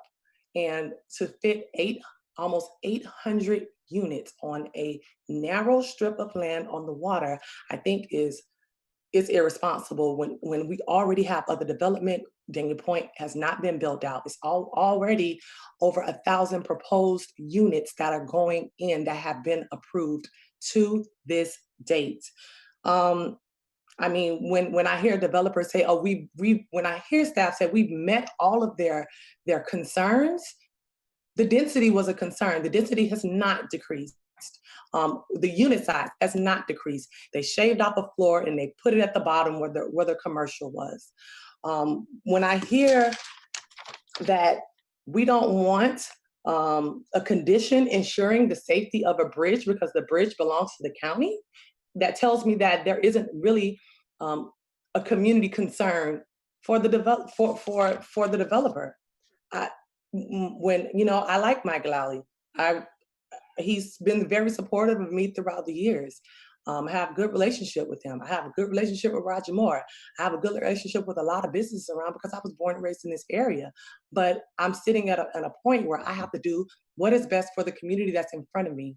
When the community out west, Live Oaks or Oak Live or whatever the project was, came about a year ago, that community did not want it. Guess what? They could have done the same thing that I heard asked today, which was, oh, legally, can they go and sue us? Or legally, can they go provide X, Y, Z? We denied them. That community showed up and it was only 6, 7, no more than 10. We denied them 5-0 twice, just on the merit that they didn't want it. We didn't go through all these things. They were doing improvements to the drainage. They were doing a whole lot of other improvements, but we didn't do those things. We haven't even addressed if the city has the capacity to handle the sewer and the waste that this project will create. There are residents that are in this area whose sewage backs up into their tub when it rains right now, that are in this area, that are elders, that have to call me because they don't have the technology to call city staff or to email. It happens a lot. We have a lot of work on our infrastructure to do before we continue to approve developments that are going to put that strain on our infrastructure. We said we don't want to become Fort Lauderdale. We have a 760 unit development in front of us that doesn't care, that is saying, it seems like I'm hearing everything else of how this may benefit the community. All those monies that come in, by the time budget season happens, Commissioner Davis, I know you were asking about like budget and stuff. By the time that happens, that money is going to be ate up. I'm going to tell you how it happens. Typically how it happens, they're going to say, oh, well, increase employees and benefits that go up and all these other things. And, we have to get more police. We have to get more fire. There is barely anything left to be able to do those types of projects. I'm just make that a line item right now. We can't say. You can make it a line item, but the point is I feel that we're supposed to be speaking for the residents.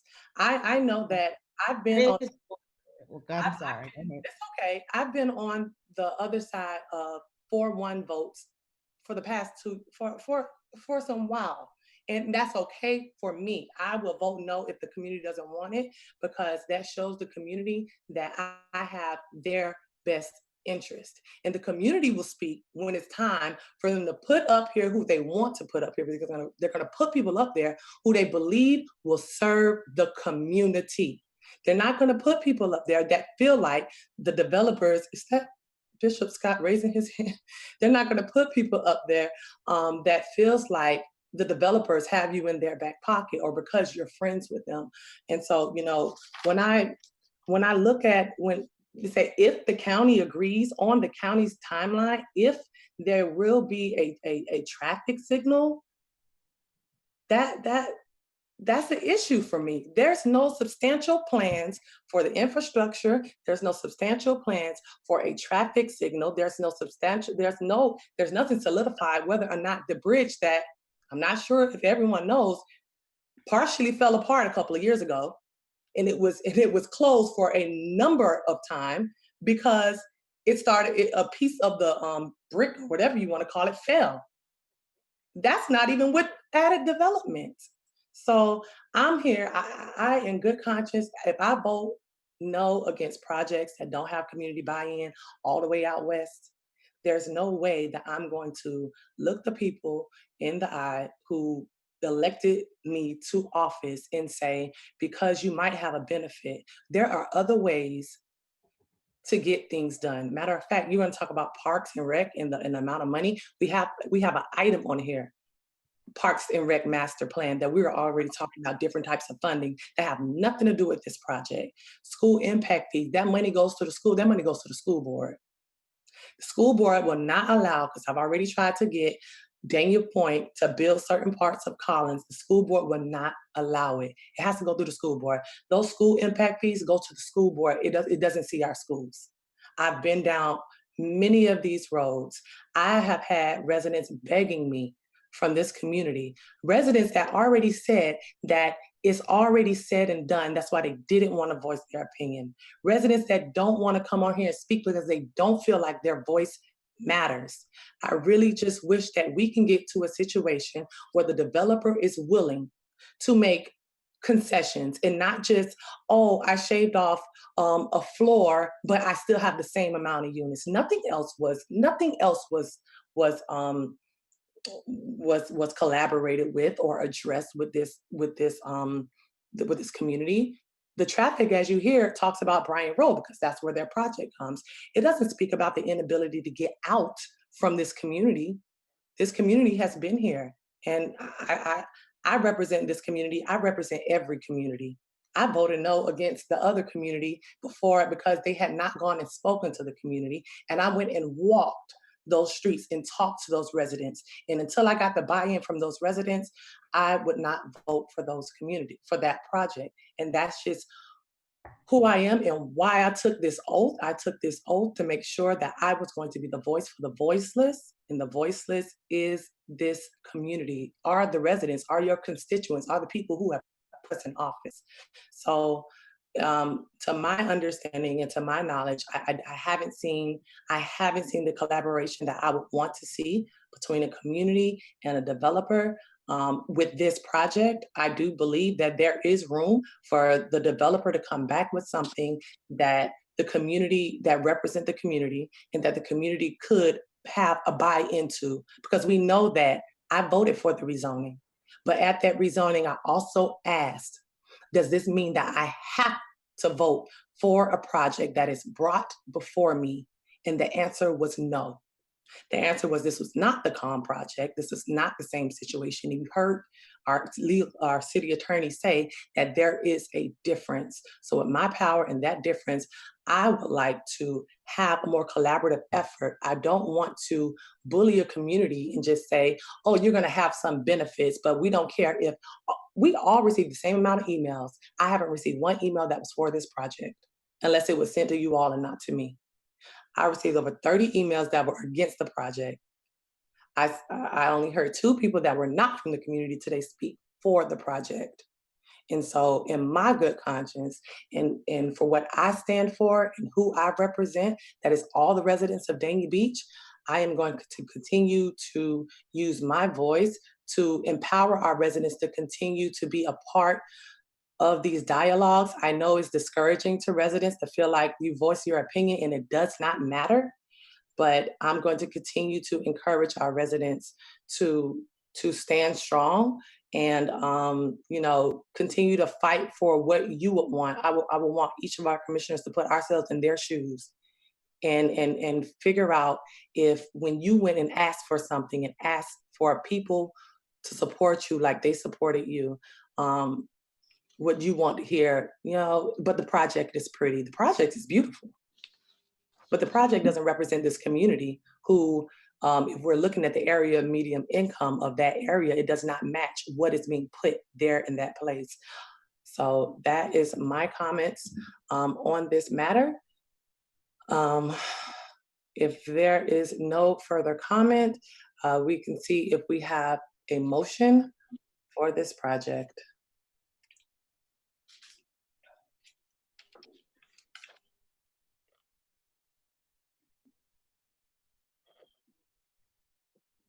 First motion would be for 9.1, the design development guidelines and the site plan for the property at 90 North Brand Road. There's 4 different parts. As we know, they're all related. Are we voting on, would we be voting on them separately, Tom? You are, yes. Okay. I'm sorry, did you close out, somebody keeps raising their hand, Mayor, I don't know. Oh, that's Bishop Scott and, Oh, okay, I don't want to be Bishop Scott. and also Vice Mayor Salvino's raising his hand. Okay, go ahead, Vice Mayor. Can't unmute. You're unmuted. No, I just wanted to be unmuted. I didn't like, I'm muted. I keep getting muted and I don't know why, but I'm all right now. Thank you. Oh. I thought are we making a motion or are we not making a motion? 1 second. We are making, someone needs to make a motion. I'm talking to the mayor. I'm sorry. Give me 1 second, Vice Mayor, okay? Bishop Scott. Yes, can you hear me? Yes. Are you here to speak on this project? Yeah, I was been waiting and I stepped away when you called my name earlier and came back and you all had passed on. So I don't know if you need to go ahead with your motion, then so be it.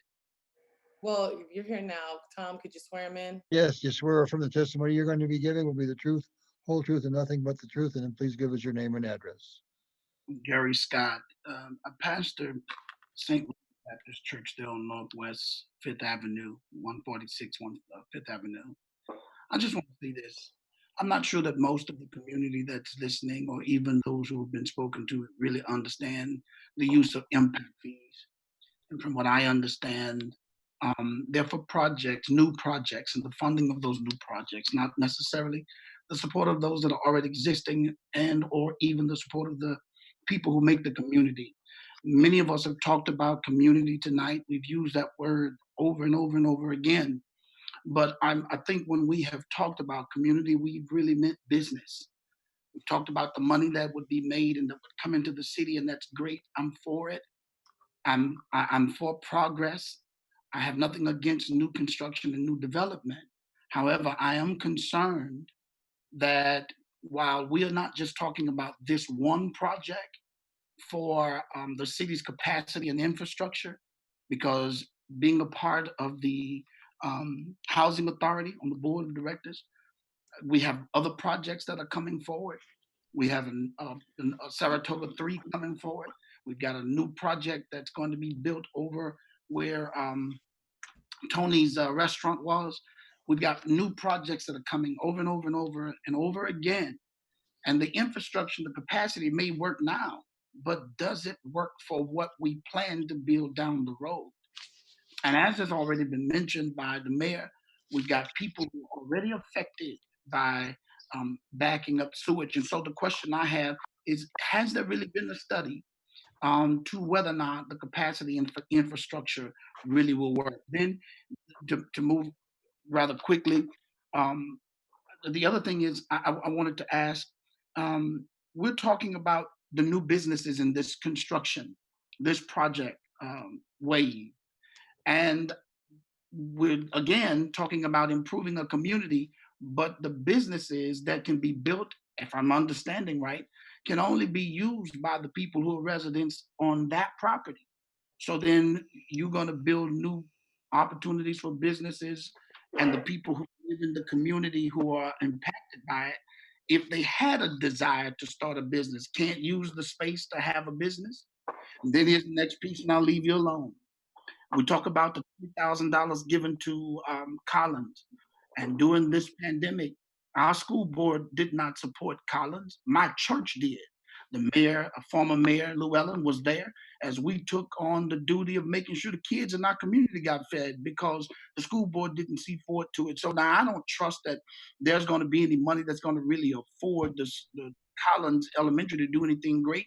And if anybody lives in that area, then you know it can't rain good without Collins being flooded out, which means the kids doesn't get to go out. So if we're gonna use the school board to fix their problem, then what's this 20,000 for? Because that ain't gonna solve the problem. The point I'm trying to make is that I don't think we're really thinking about community. We're thinking about business. We're thinking about money. But you can't have a community without a community. And the community is made up of these people who live there. You're going to change the tax base. My 3 minutes, I'm sure, is about up. You're going to change the tax base, which is going to push people out eventually. We don't want to talk about gentrification, but the fact is that if everything we build is going to be beyond the community's ability to afford it, and the taxes are going to go up, you and I both know that eventually there will have to be a change. My concern is this: I pastor the community.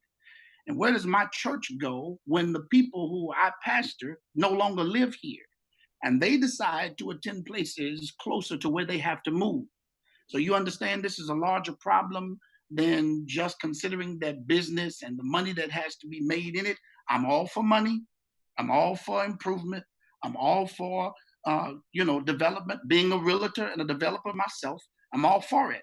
But we have to think about all of the components and not just the fact that this is a builder, a developer with a great plan, got a good idea that's going to bring some beautification, but at the same time, we're going to affect some people very negatively. Thank you for your time.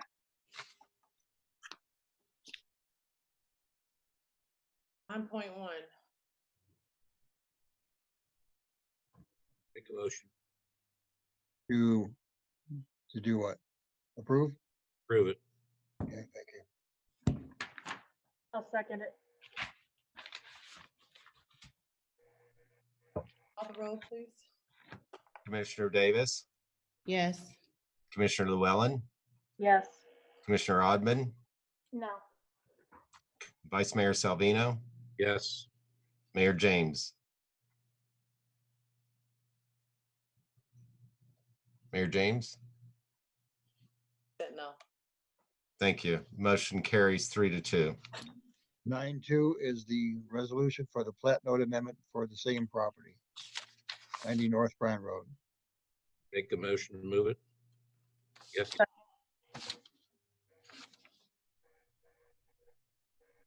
You ready for the roll? Yes. Commissioner Davis, Yes. Commissioner Llewellyn, Yes. Commissioner Odman, No. Vice Mayor Salvino, Yes. Mayor James. I can't hear you. No. Motion carries 3-2. 9.3, the design development guidelines and site plan for the property at 50 and 70 South Bryan Road. Motion to approve. Second. Call the roll, please. Commissioner Davis, Yes. Commissioner Llewellyn, Yes. Commissioner Rodman, No. Vice Mayor Salvino, Yes. Mayor James. No. Motion carries 3-2. And last, the plat for the property at 50 and 70 South Bryan Road. Make a motion to approve. Second. Call the roll, please. Commissioner Davis, Yes. Commissioner Llewellyn, Yes. Commissioner Odman, No. Vice Mayor Salvino, Yes. Mayor James. Is that a no? That's a no. Okay, thank you. Motion carries 3-2.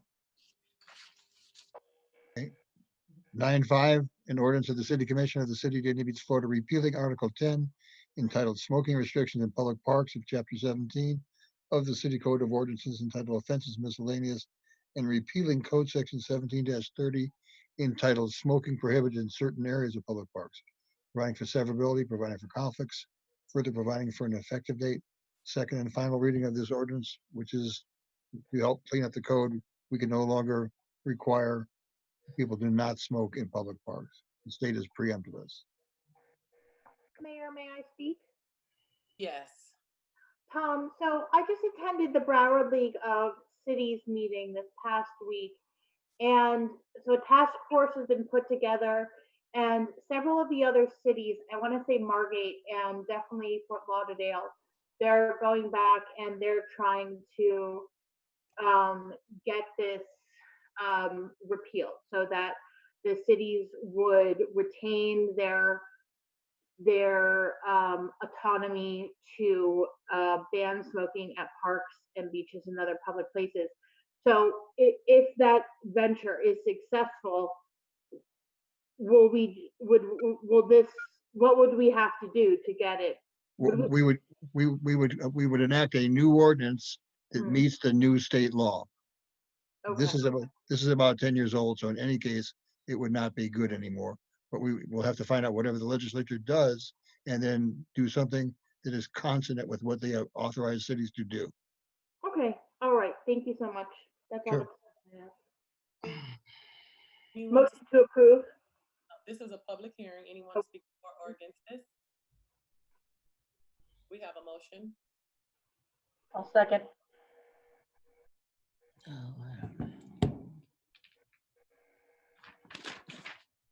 Call the roll. Commissioner Davis? Was that a yes? Talking about the smoking in the park. Oh, yes, okay. Commissioner Llewellyn? Yes. Commissioner Odman? Yes. Vice Mayor Salvino? That's a yes. I don't know who's muting you. I'm not muting you, so let's see. Yes. Thank you. Mayor James? Yes. Motion carries 5-0. 9.6, an ordinance of the City Commission of the City of Dania Beach, Florida, repealing section 17-129 entitled On-Site Shopping Cart Retention System Required of Article 9, also entitled On-Site Shopping Cart Retention System Required of Chapter 17, which chapter is entitled Offenses Miscellaneous of the City Code of Ordinances, as the regulation of shopping carts has been preempted by the state, providing for conflicts, providing for severability, further providing for an effective date. Second reading, again, we passed this, but the state took our power away to regulate this. Motion to, oh, I'm sorry, the mayor. Can't hear you. We can't hear you. Hold on. I'm gonna rip this out. Can you hear me better now? Yes. Okay. This is a public hearing. Anyone to speak for or against this? We have a motion by Commissioner Ottman. Do we have a second? I'll second. Call the roll, please. Commissioner Davis? Yes. Commissioner Llewellyn? That's a yes. Yes. Thank you. Commissioner Odman? Yes. Vice Mayor Salvino? Yes. Mayor James? Yes. Motion carries 5-0. 9.7, an ordinance of the City Commission of the City of Dania Beach, Florida, relating to the Land Development Code, the LDC, amending certain provisions of the LDC to further refine provisions relating to site triangles by amending section 275-180 entitled Site Distance for Landscaping adjacent to street intersections and points of access. 2, emergency generators by amending section 285-10 entitled Emergency Generators in Residential Districts, providing for conflicts, providing for severability, further providing for an effective date, first reading. Good evening, Commission. This is Corinne LaJoy, Assistant Director, Community Development. I do have a presentation, but actually I would like to present 9.7, 9.8, and 9.9 at the same time. They're all text amendments. All right, let me read Go the ahead, other. Tom. 9.8, an ordinance of the City Commission of the City of Dania Beach, Florida, relating to the Land Development Code, the LDC, amending certain provisions of the LDC to further refine provisions relating to painted signs by amending sections 505-50 entitled Prohibited Signs and section 505-90 entitled Signage Regulations for the mixed-use CRA form-based zoning districts. Hold on. CC SFEMD MUEDBB MU GTY MU NBHD MU zoning districts, providing for conflicts, providing for severability, further providing for an effective date, first reading of that ordinance. And lastly, an ordinance of the City Commission of the City of Dania Beach, Florida, relating to the Land Development Code, the LDC, amending certain provisions of the LDC to further refine provisions relating to public hearing notices by amending 610-20 entitled Table of Public Notice Requirements, providing for conflicts, providing for severability, further providing for an effective date, also first reading of that text change. Thank you, Tom. I'm sorry, Frank, if you could put up the presentation. Thank you. So this text amendment that I'm going to walk through is for 3 different applications on the agenda tonight. The next slide. Let's see. So we're proposing changes to a few different sections of the land development regulations, including generators, site distance, painted signs, and public hearing notices. The first application, Frank, if you can go to the next slide, is regarding the generator fuel tanks. And this text amendment proposes changing the maximum fuel tank capacity from 250 gallons to 500 gallons. This change is the result of several requests made by the public as they come in to install generators in their home. They were expressing to us that 250 gallons is too small for the fuel tanks for these generators that are expected to run their entire homes. So we're increasing that capacity. The second amendment to this section, I'm sorry, is to change the section to eliminate the prohibition of diesel generators. Initially, the diesel generator prohibition was in there because of the, they tend to be a louder type of engine, but we do have a maximum decibel level in the ordinance already. So as long as that's met, there should be no prohibition of those diesel generators. So we're proposing to remove that section. The next slide talks about site distance regulations. Currently, there's a Scrivener's error because there's this site distance is discussed in two sections of the code. And of course, they both have conflicting numbers. So we're making them the same, and we're proposing to eliminate the 25-foot site distance in favor of the 30-foot distance requirement. So both sections will be consistent now because of this change. And the next set of amendments is related to painted signs. This amendment before you today will remove the prohibition of painted signs that's currently in the Land Development Code. Staff is proposing to allow painted signs only in the CRA districts. So that includes the City Center, South Federal Highway mixed use, East Dania Beach Boulevard mixed use, Gateway mixed use, and neighborhood mixed use. So this would not be citywide. We also are proposing that there be some criteria that need to be met for the proposed signs, and that would include that it be a high quality painted sign, that dimensions are going to be limited to the existing dimensions that are allowed for wall sign provisions throughout the city. The existing only for existing multi-tenant buildings, so this would not be for new construction. And when painted signs are utilized, no other type of wall sign would be permitted in that multi-tenant building. So they would be only painted signs.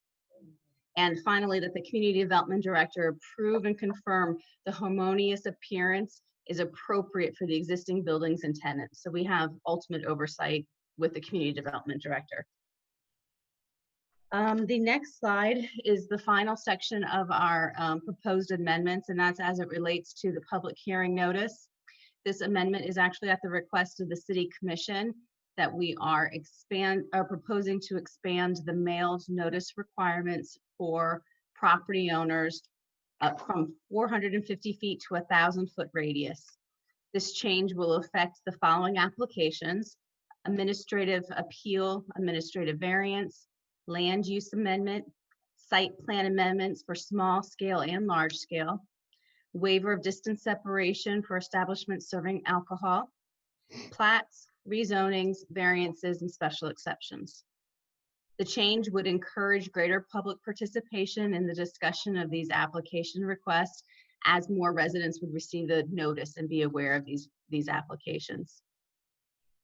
The amendment would also simplify the notification requirements by removing a provision that allows mailed notice in lieu of a newspaper publication for rezonings of more than 10 acres and land use amendments that are required by mailed notice. So we're also simplifying on one of the provisions for notification with this text amendment. That brings us to our staff recommendation. On December 16th of 2020, the Planning and Zoning Board recommended approval of these amendments with a 5-0 vote. The applications, each of these applications do require 2 public hearings by the City Commission, and staff's recommending approval of each of the text amendments tonight.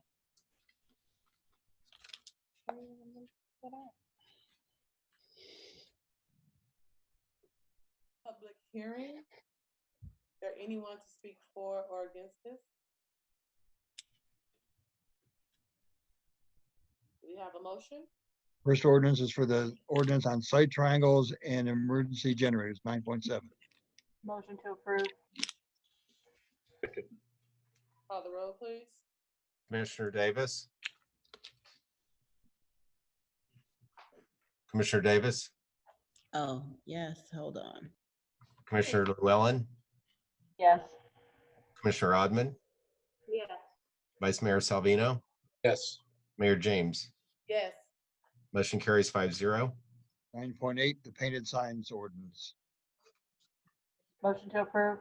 It's a public hearing. Anyone to speak for or against this? We have a motion. Do we have a second? Second.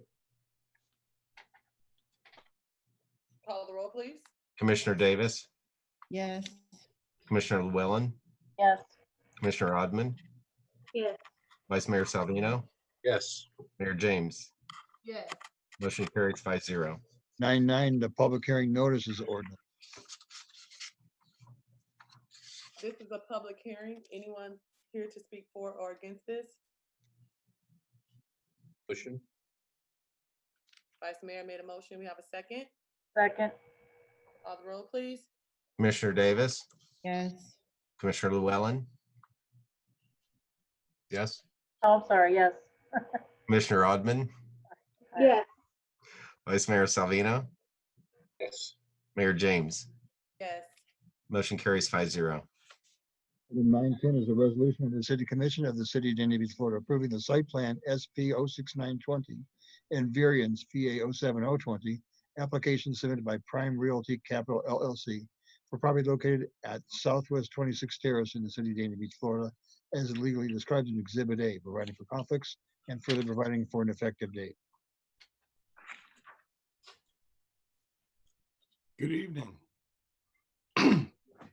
Good evening, Mayor, Vice Mayor, Commissioners, Manager Garcia, staff, and members of the audience.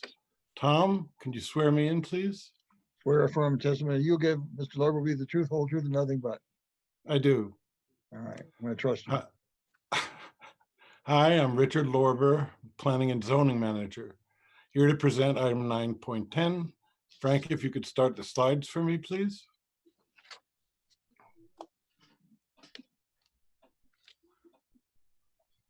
This is a site plan and variance application. And the applicant is Aaron's Companies on behalf of Prime Realty Capital. The property is 3401 Southwest 26th Terrace. This is located south of I-95 between Southwest 30th Avenue and Ravenswood Road. Next, this is in our IROM AA Industrial Zoning District. And here you can see the location on the map. 595 is to the north and the industrial area is surrounding.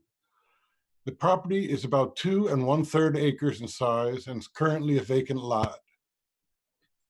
There are no open violations on this property. Next slide, please.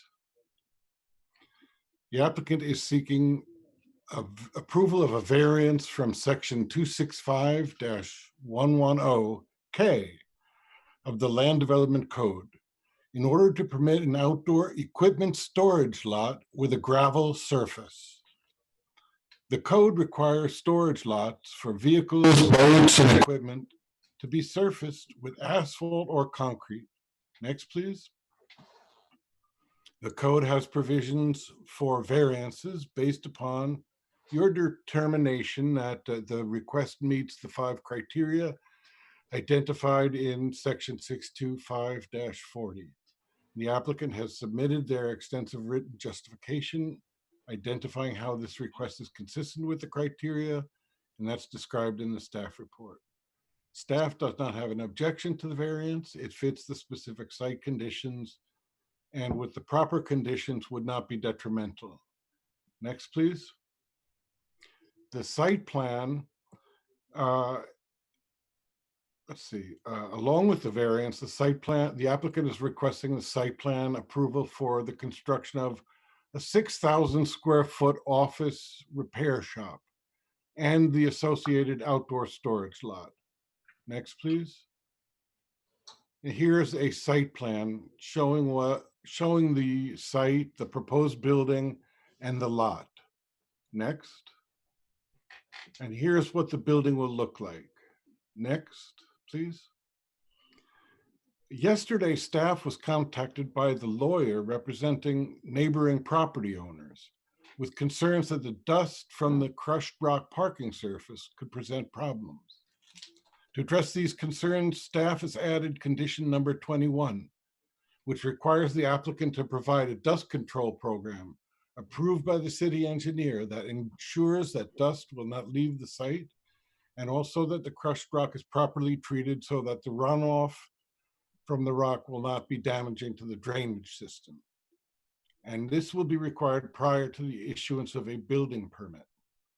The applicant has agreed to this condition. Next.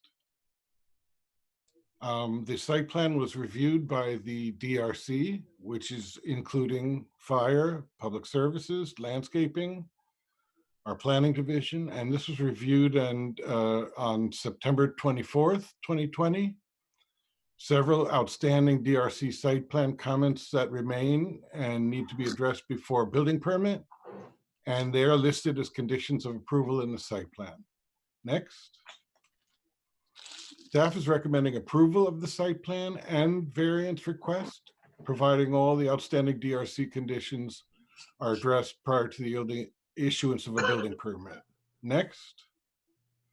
And I'm here for any questions you may have. The applicant is here with a short presentation as well. Thank you very much. Thank you. This is a public hearing. Is there anyone from the public here to speak for or against this item? Motion, Mayor. Second. Call the, oh, hold on. Alejandra Jackson. You are unmuted. Good night, everybody, and Happy New Year. 1 second, please. Do you swear from the testimony you're going to give me the truth, whole truth, and nothing but the truth? For sure. And your name and address. Name and address, please. My name is Alejandra Molina Jackson, and the address is 1461 Kinetic Road, Lake Park, 33403. Thank you. And I am the architect of record for this project. And we have a brief presentation just to show you what is the intention of the project. If you want, I run the presentation now, if I can share my screen. You probably don't need to do it. Yeah. Okay. All right. Does any of the commission need to see the presentation? All right. We have a first and a second. Sure. Is that okay with you, Alejandra? Yes, just because there was this, I will not say issue, just this concern from the neighbor.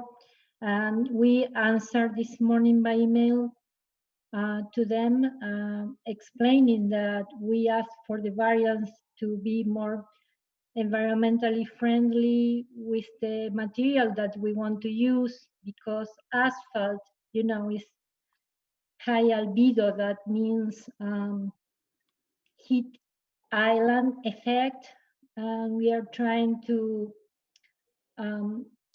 get more like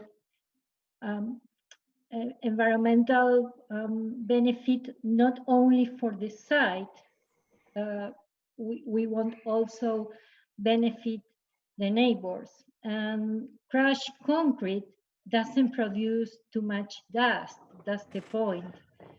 So will be dust when they crush to install the crushed concrete. But after that, once it is installed, there is no dust. even though we agreed to do any dust control that the city will require. Thank you. Yes, there is also, we explained that Motion in a second. this variance was approved before. Yes. We already Sorry. have a motion in a second to approve your item. Okay, thank you very much. Thank you. Call the roll, please. Commissioner Davis? Yes? Okay. I saw her head shake. Thank you. Commissioner Llewellyn? Commissioner Llewellyn? Yes. Commissioner Odman? Yeah. Vice Mayor Salvino? Yes. Mayor James? Yes. Motion carries 5-0. 911, a resolution of the City Commission of the City of Dania Beach, Florida pursuant to section 670-10-3 of chapter 28 of the city's code, extending zoning in progress and acted under resolutions number 2020-094 and 2020-145 through April 30th, 2021, extending the declaration that the city is considering an amendment to its land development regulation to create a zoning overlay district to create Article 826 to be entitled Oak Hammock Tree Protection Overlay under the city's Land Development Code, the LDC, of the City of Dania Beach Code, and approving the application request TX 06520 made by the City of Dania Beach to create a zoning overlay for the general vicinity of the residential lots on Southwest 36th Terrace, Southwest 37th Avenue, and Southwest 37th Terrace, stretching from Sterling Road north for approximately 1,280 linear feet to the end of the streets, and includes approximately 40 gross acres and 74 parcels in the City of Dania Beach, Florida, which property is legally described in amended Exhibit A, a copy of which is attached to this resolution, providing for an oak hammock tree canopy overlay for the area identified in order to protect the historic heritage tree canopy of this oak hammock subject to certain standards and restrictions, providing for conflicts, further providing for an effective date. To clarify, all this does is extend the status quo until the 26th, at which time you will make a final decision on the ordinance whether or not to create a tree canopy. This does nothing other than hold things in abeyance for the next 2 weeks. Yes, Considered the first reading. this is just a resolution. It's something that's called zoning in progress. It's to protect while you're considering it, whether you choose to do it or not on the January 26th. It keeps it in play until that date when you make a final decision. It's not binding you to anything other than to hold the fort. Yes, sir, Mr. Salvino. I'm a little confused why it's even, I understand what you're saying, but why are we even bringing it up? Coming up next meeting. It was enacted when we first began this process to make sure that no one did something that was running afoul of what was proposed to be done. So it protected the area. It held everything sort of in abeyance pending your ultimate decision after all the hearings you've had, and you're going to be making a final decision on the So 26th. basically what you're saying is the ordinance is in place and until we decide yes or no. Is that what you're saying? It's not the ordinance itself, but it's the regulations. It makes people aware of the regulations to be wary of them because you may end up adopting this on the 26th. Yeah, as long as it doesn't, yeah, okay, as long, I'm listening to what you're saying. If you say it has nothing to do with it other than the way it is now, basically, I don't have an issue with it. I just want to make sure that we're not voting towards something towards that without more discussion. Thank you. No, you'll have an ultimate decision in 2 weeks. Okay.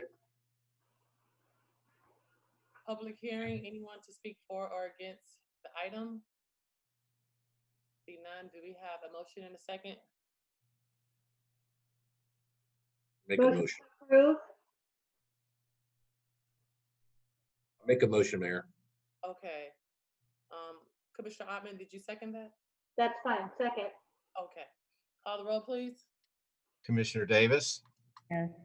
Commissioner Llewellyn? Yes. Commissioner Odman? Yes. Vice Mayor Salvino? Yes. Mayor James? Mayor James? Yes. Thank you. Motion carries 5-0. All right, thank you. Discussion and possible action. Because of the time, I wanted to speak a little bit on the update of the redevelopment of the Dania Beach Bar and Grill. I wanted to have, can you all hear me? Yes. Okay.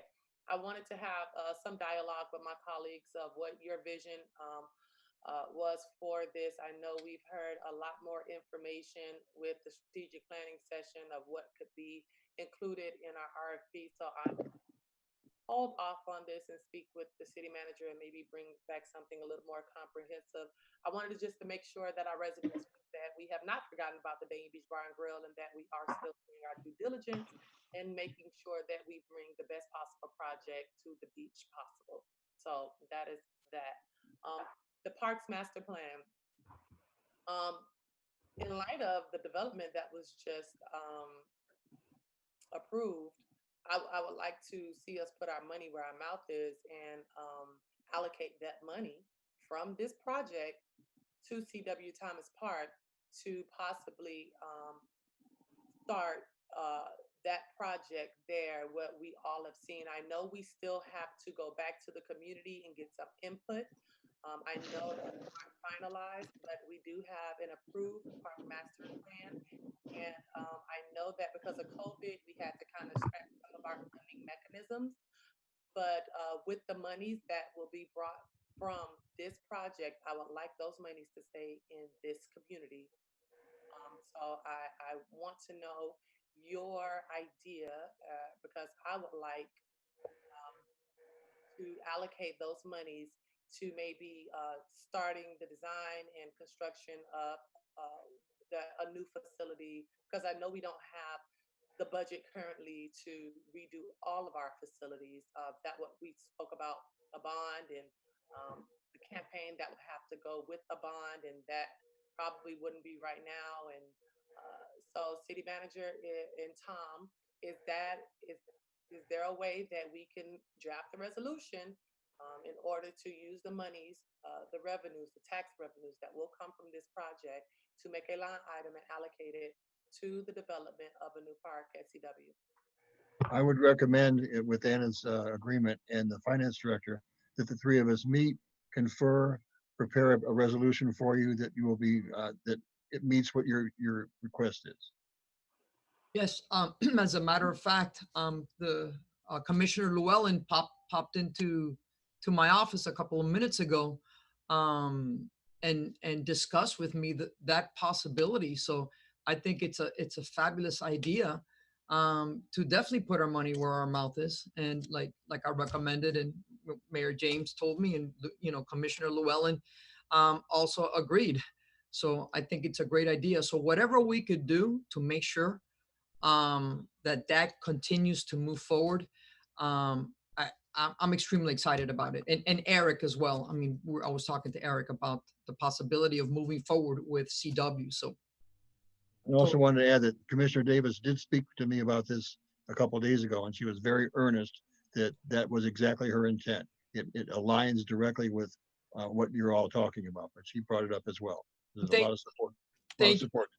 Thank you for reminding me about that. When I was meeting with Commissioner Davis during our agenda review, that was also brought to my attention too. So definitely Mayor James, Commissioner Llewellyn, and Commissioner Davis. Also, I don't want the Parks Master Plan to kind of just go away and keep floating. So I know I spoke with the city manager. I know she's spoken with Eric Brown, who's the director, and we want to try to do a workshop to finalize, and not finalize, but discuss what's next with the Parks Master Plan, and to see how and where to go from here. Are you all interested in doing a workshop? Yeah, go ahead. Can we do the workshop after we finish our strategic plan? Because I think that's what we said the last time that we talked about this, was that we really needed to finish the strategic planning first and then come and set up the workshop. I don't know when I know we're supposed to have another meeting for the strategic planning. That's the only reason why I'm hesitating. So I'd kind of like to get that finished, and then maybe that day we could even say whatever date we're going to do the workshop on the parks. We should be done with our strategic planning session within the next couple of weeks. And I think it's important that you put it on your calendar. So already next month in February, boom, you hit the Parks Master Plan workshop, so we can move all these things forward that are very exciting. And I absolutely want to move forward with the workshop on it. I want us to get because we need to have all of our priorities together, because I think what we're gonna probably end up talking about is doing a geo bond, and if we're gonna do that, we need to see what else we're gonna need money for and that sort of thing. So I just kind of want to make sure we're doing it all at once and not in piecemeal. That's all.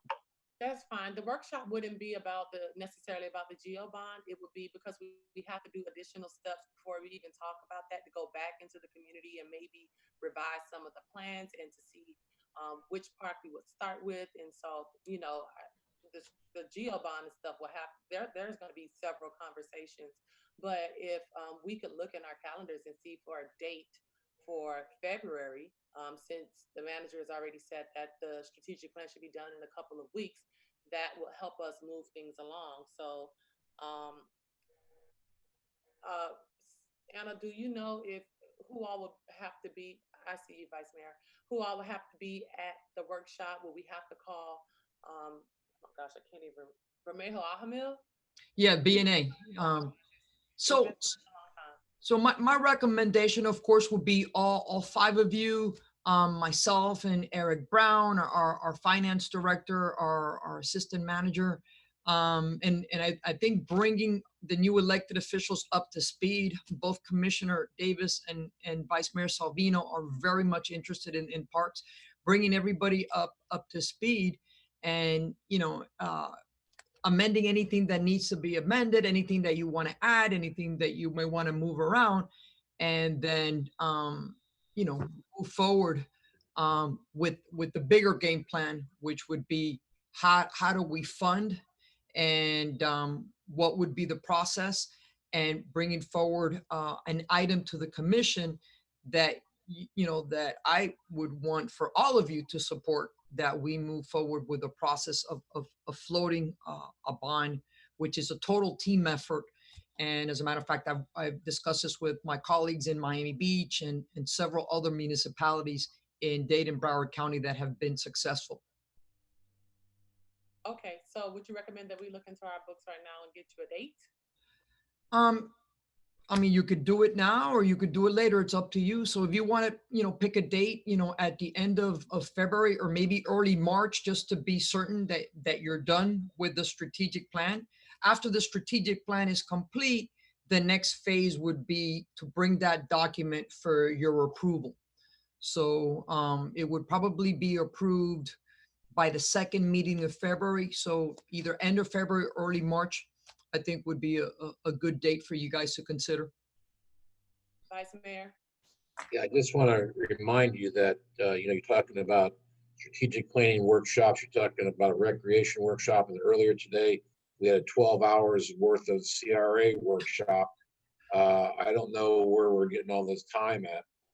You know, I still have a job. I think the key is to prioritize, you know, definitely. Right. I mean, I don't have a problem with doing all the workshops, but you're talking about doing them all. I mean, we're already in mid-January, and now you're talking about having it done by February. Then, you know, I mean, whatever way you want to prioritize, I'm okay with. But I don't know how we're going to fit all those in. Didn't you tell me you wanted to get stuff done? Yes, ma'am, and I do. I do want to get done. I got to work though too to support my family. Look, just bring your phone to the bicycle shop. Virtual counts from there. We got okay, so I can talk while I'm working. I'm gonna get me some earplugs. I'll be walking around working. I'll do that. That's all right. So I'll City Manager, could you just come back to us with some dates in late February so we can be, you know. Can I ask you one more question, Mayor? When do we plan on doing the strategic workshops? I think that's important. We finish this 3 or 4 hours.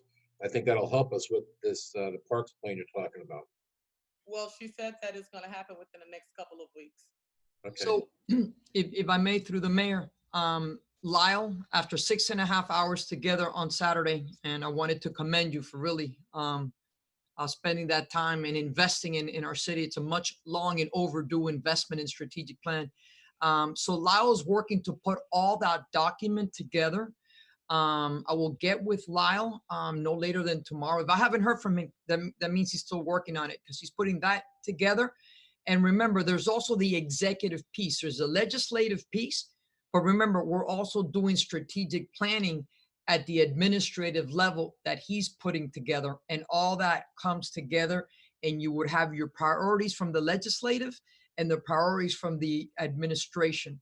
So I can find out just to be certain from Lyle, when does he anticipate being ready for your next workshop, and when this is complete, and when we could bring it forward for commission. I could certainly come back with some dates. Thank you. Certainly. Where am I? Well, the item 10.3 has been retracted, correct, Commissioner Davis? 10.4 was retracted. No, I'm sorry. 10.3, discussion of website and communications update. Go ahead.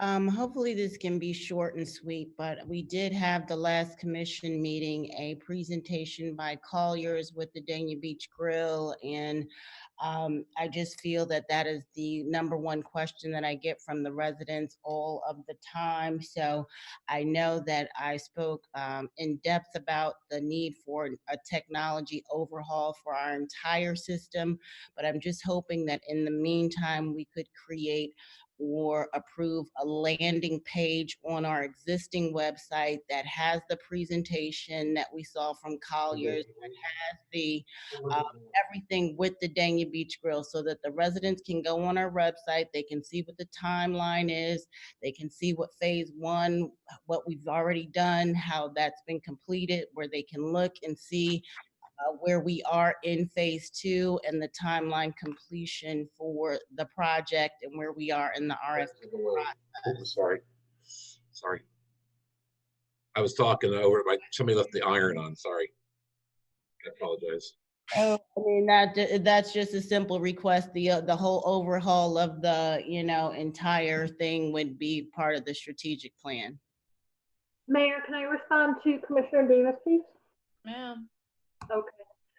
So Commissioner Davis, I like that idea. Candido has been really instrumental. Him and I have talked about issues with technology, the website for the last 2 years. But I really like something that you said about doing a landing page with the bar and grill. I think probably what would be great is if we did something featuring probably our top 5 projects we get asked about a lot. The bar and grill, what's going on with the stormwater drainage, the flooding in my area. We have those 5 or 7 areas that we funded. What's another big one? Olson. Whatever. So maybe somewhere between 3 and 5 projects, and feature them. Candido, are you listening? Are you still here? Are you awake? Yeah, he's there. Hey, good morning, friend. All right. So I think Commissioner Davis had a great idea. She was talking about doing a landing page. And if I'm putting any words in your mouth, Commissioner Davis, correct me, where we could feature, I would say 3 to 5 of our main projects. She mentioned the bar and grill, which I think is one we always hear about.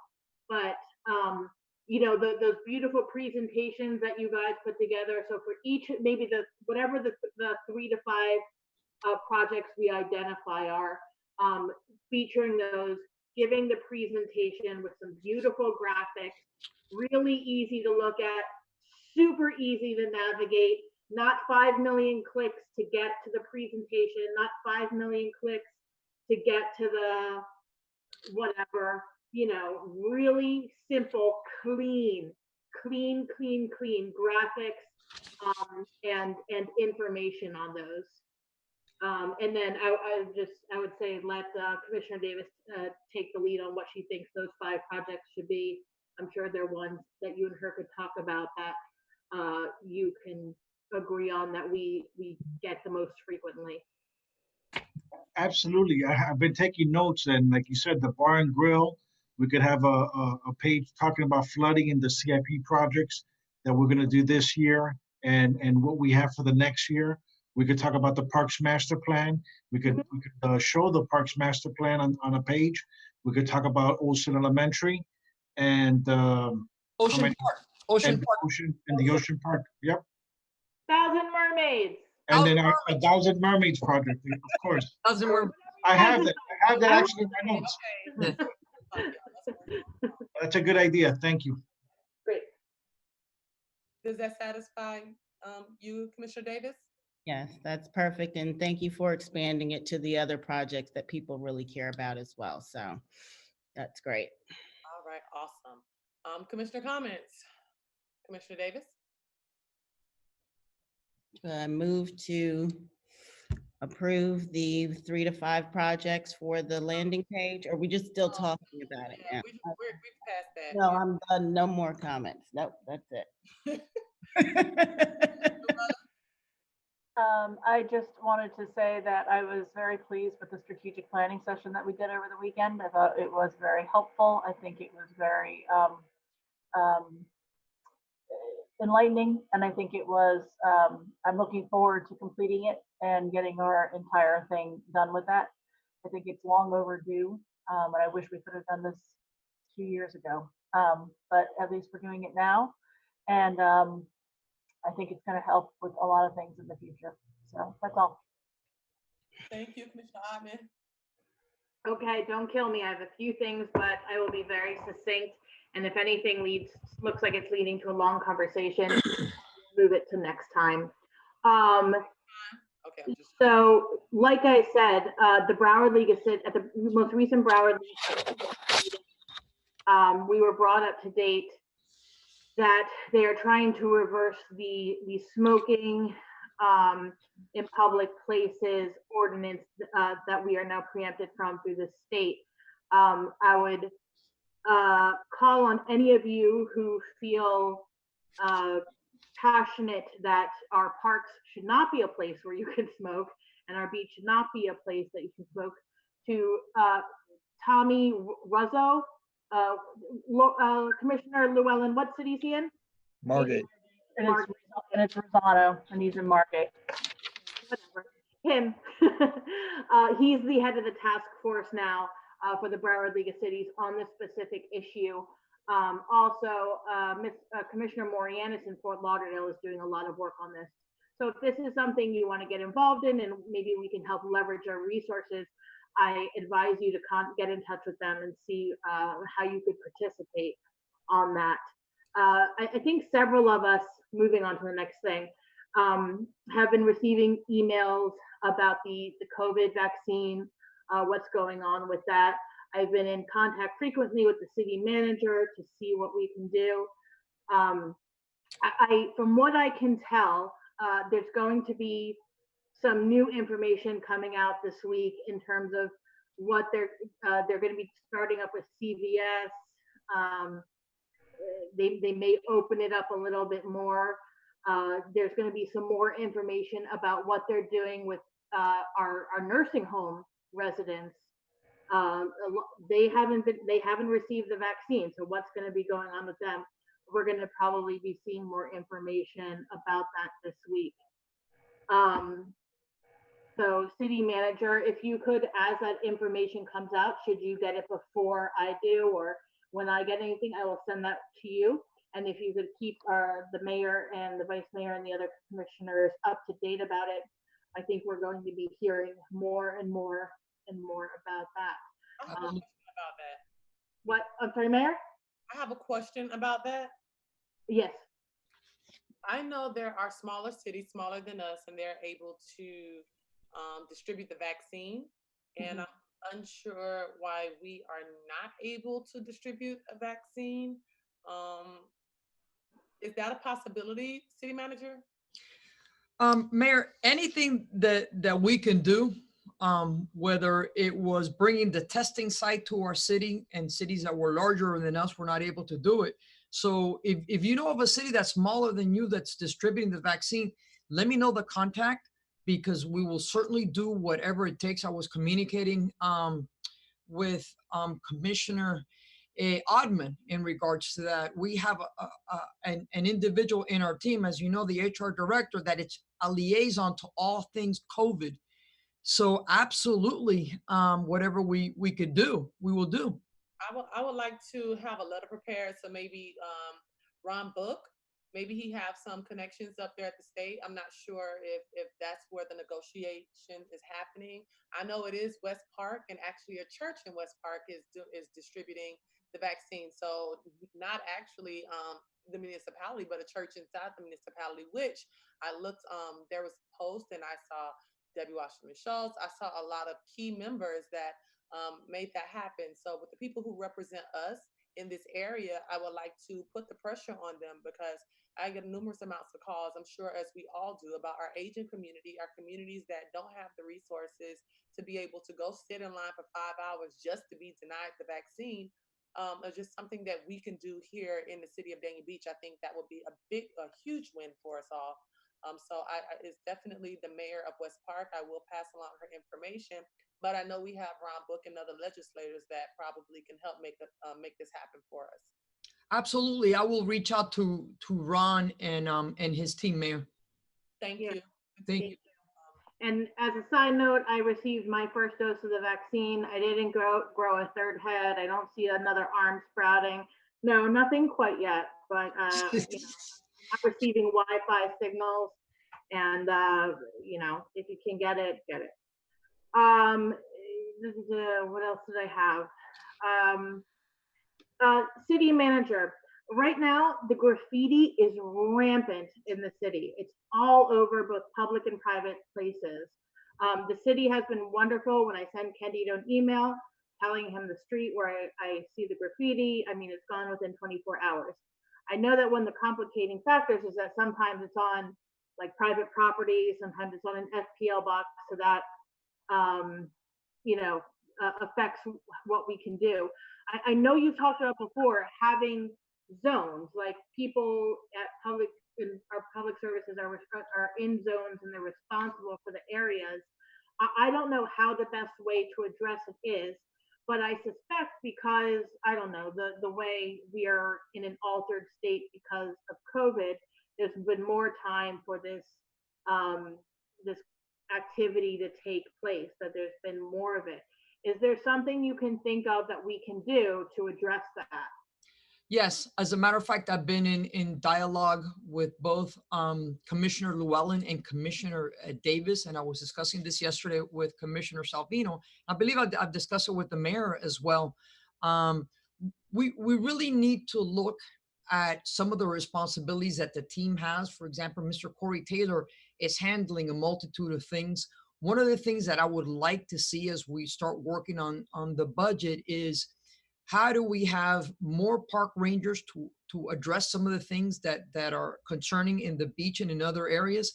And how can we come up with the team that handles maintenance and beautification citywide, divided into zones, and also partner code and partner BSO to be able to have a cleaner and safer city. So there's some really cool initiatives that we're working on that we're going to bring forward to you in a presentation at the first meeting in February.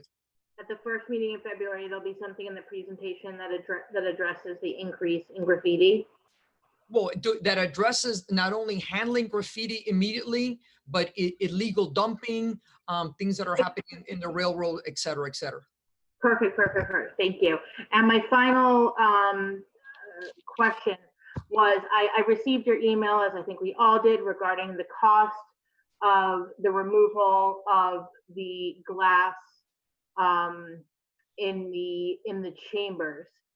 So I know you had also mentioned there was the opportunity, if we wanted to, that we could all move down or switch places. I just wanted to see, what does the commission want to do? Do you want to pursue, I mean, we have to make a decision relatively soon. Do you want to remove the glass? Do you not want to remove the glass?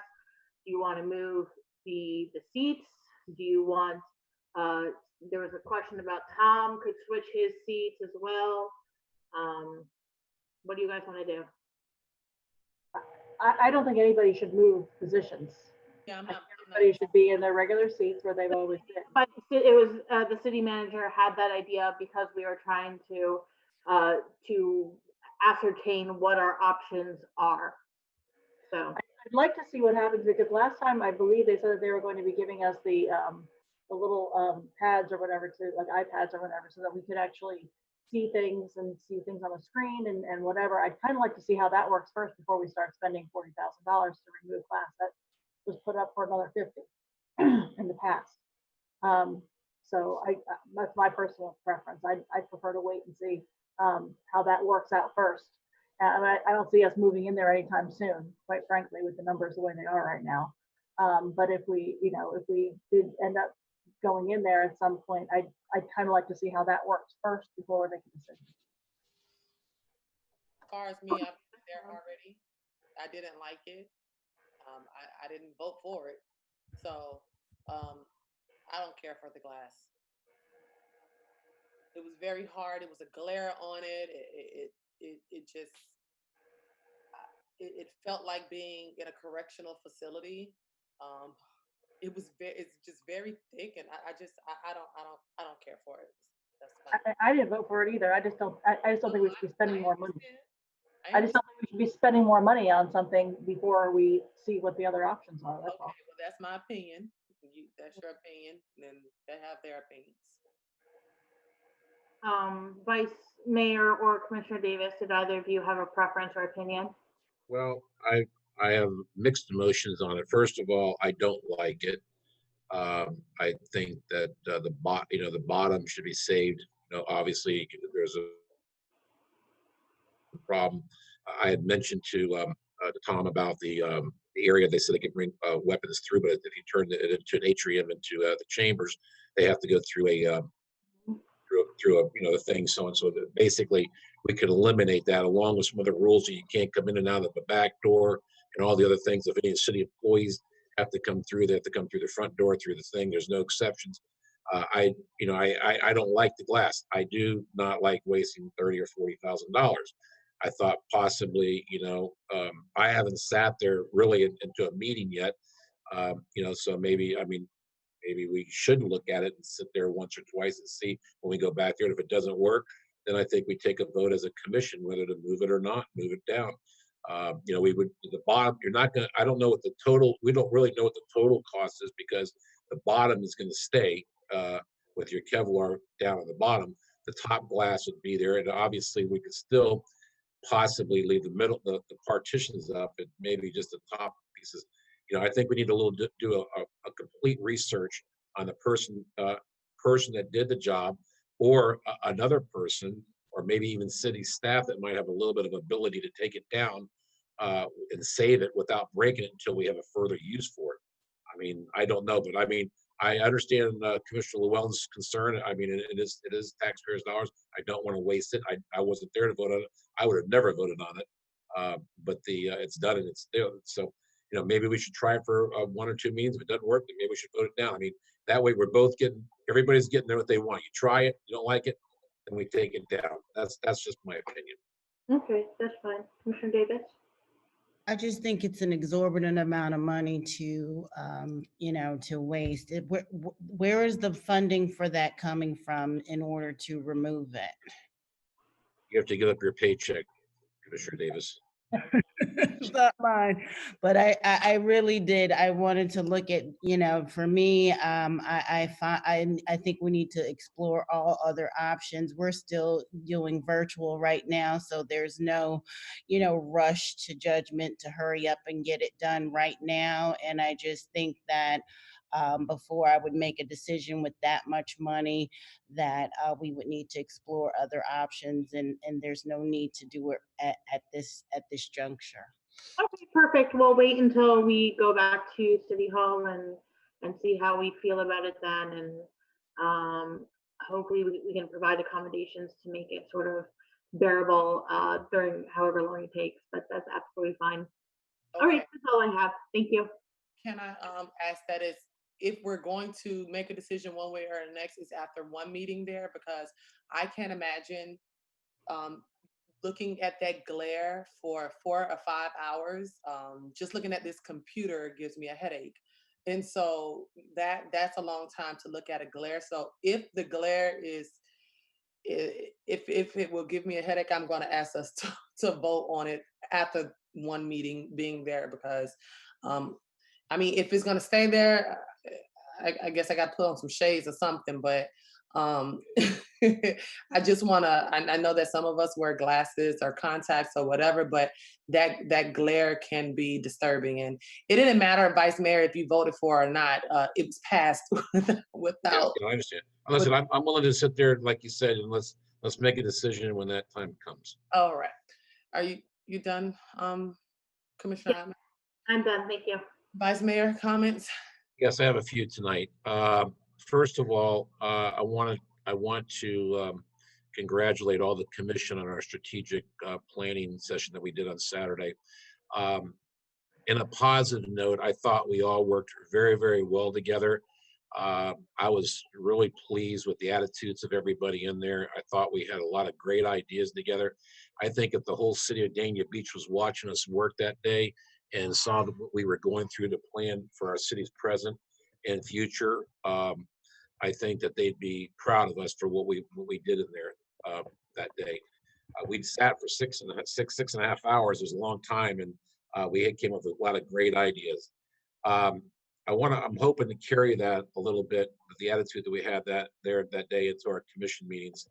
The reason I'm bringing that up is because I took a little offense tonight with a couple comments that were said about being friends to developers and doing favors for developers. You know, I've been, I was before I was a commissioner and a mayor, and I know what we do and how it works. I don't really make a decision because I like somebody. I do the decision because I think it's the right thing to do. And I'm not always going to be right, but that's why I vote for my opinion for the people that I talk to outside. And I know that within that community that is upset, they're probably not happy. But I've spoken already, to the city manager prior to this, and I didn't bring it up at the time about working in the Bird Point area with funding, possibly from that project. But I also had other things that I've been, was talking about, and we were talking about, finding areas that maybe we could, with funding that I'm looking for, I think I can find, putting sidewalks in and doing some landscape work and making the community look nicer. And then I brought it up the one neighbor, which I'm not going to bring any names into it. The first thing that I was told by her was that, well, you're going to raise my property taxes. I can't afford to pay any more taxes. And, but I think that when you have that save your home taxes, that doesn't go up that much. But, my point is I'm not trying to hurt anybody in any community at all. I'm out there and I'm willing to participate and listen and do what I can to help everybody else out. I just know that the dollars that are going to be coming in from the projects, I know everybody says it's about money or this or that. Well, it is. I mean, a lot of it has to do with we can't do these projects or take care of our city without those funds. And maybe things could have been done a little differently, but I'm coming in at the end of this situation. I've heard it. I made a decision that I felt was best for the city. Lastly, I want to thank the city of Dania Beach for the staff that, as you know, my wife passed away from COVID, and we had the burial in the Dania mausoleums on December the 20th, and the staff was superb. They made me feel really comfortable. I didn't have to look around my shoulder to make sure everything was done right.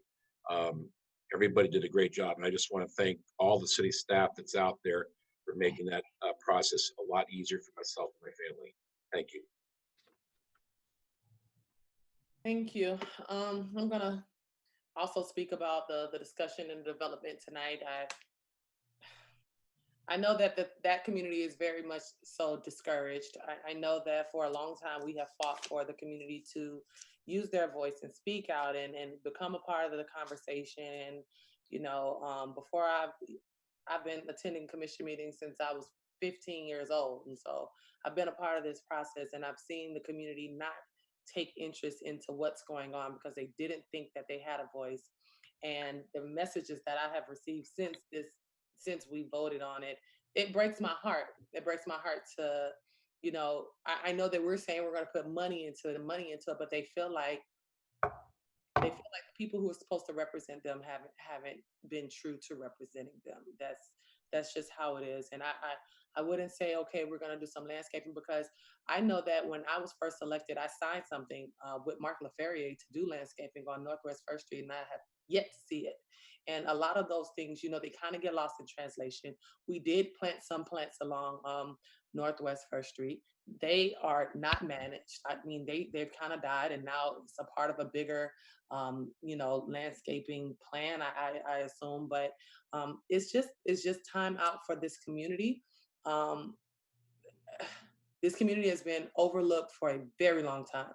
I've been living here since when it was Grand Prix and not even boomers. And the inside of that community looks the exact same as it did when I was a little girl growing up. The only difference is they've torn down the 2 dugouts on that park. And it was a paddleball court, but they took off the paddleball court and didn't even level off the court. So you can put a ball in the middle of a half court and it'll roll down. And the level of service that that community has gotten is just has to change. And not because I'm from that community, because I vouch for the West just like that. I voted against projects there and I went hard for them as well. And so I don't want anybody to feel like I'm only for that community. No, I do live in that community and I'm very passionate about it. And I just hope that we can somehow, some way regain the trust that has been broken from this community tonight, because we all need each other. And if that community doesn't thrive, guess what? The city of Dania Beach doesn't thrive, because we're only strong as the weakest part of our city. And I know you might not believe in that, Vice Mayor, but No, you're speaking out for how we feel, and that's not fair, Mayor. I mean, you can express your feelings all you want, but you're hitting below the belt on everybody else. I'm going to take my time back and I'm going to continue to speak. I'm not speaking about how you feel. I'm speaking about how all the messages that You said the way that we voted tonight made the community. I'm going to keep talking. I'm going to keep talking because it's my time. Everyone has had their time to speak, and I'm going to continue to speak during my time. And you can choose to sit here or not. But like I said, the way that the vote went tonight, the community has spoken out.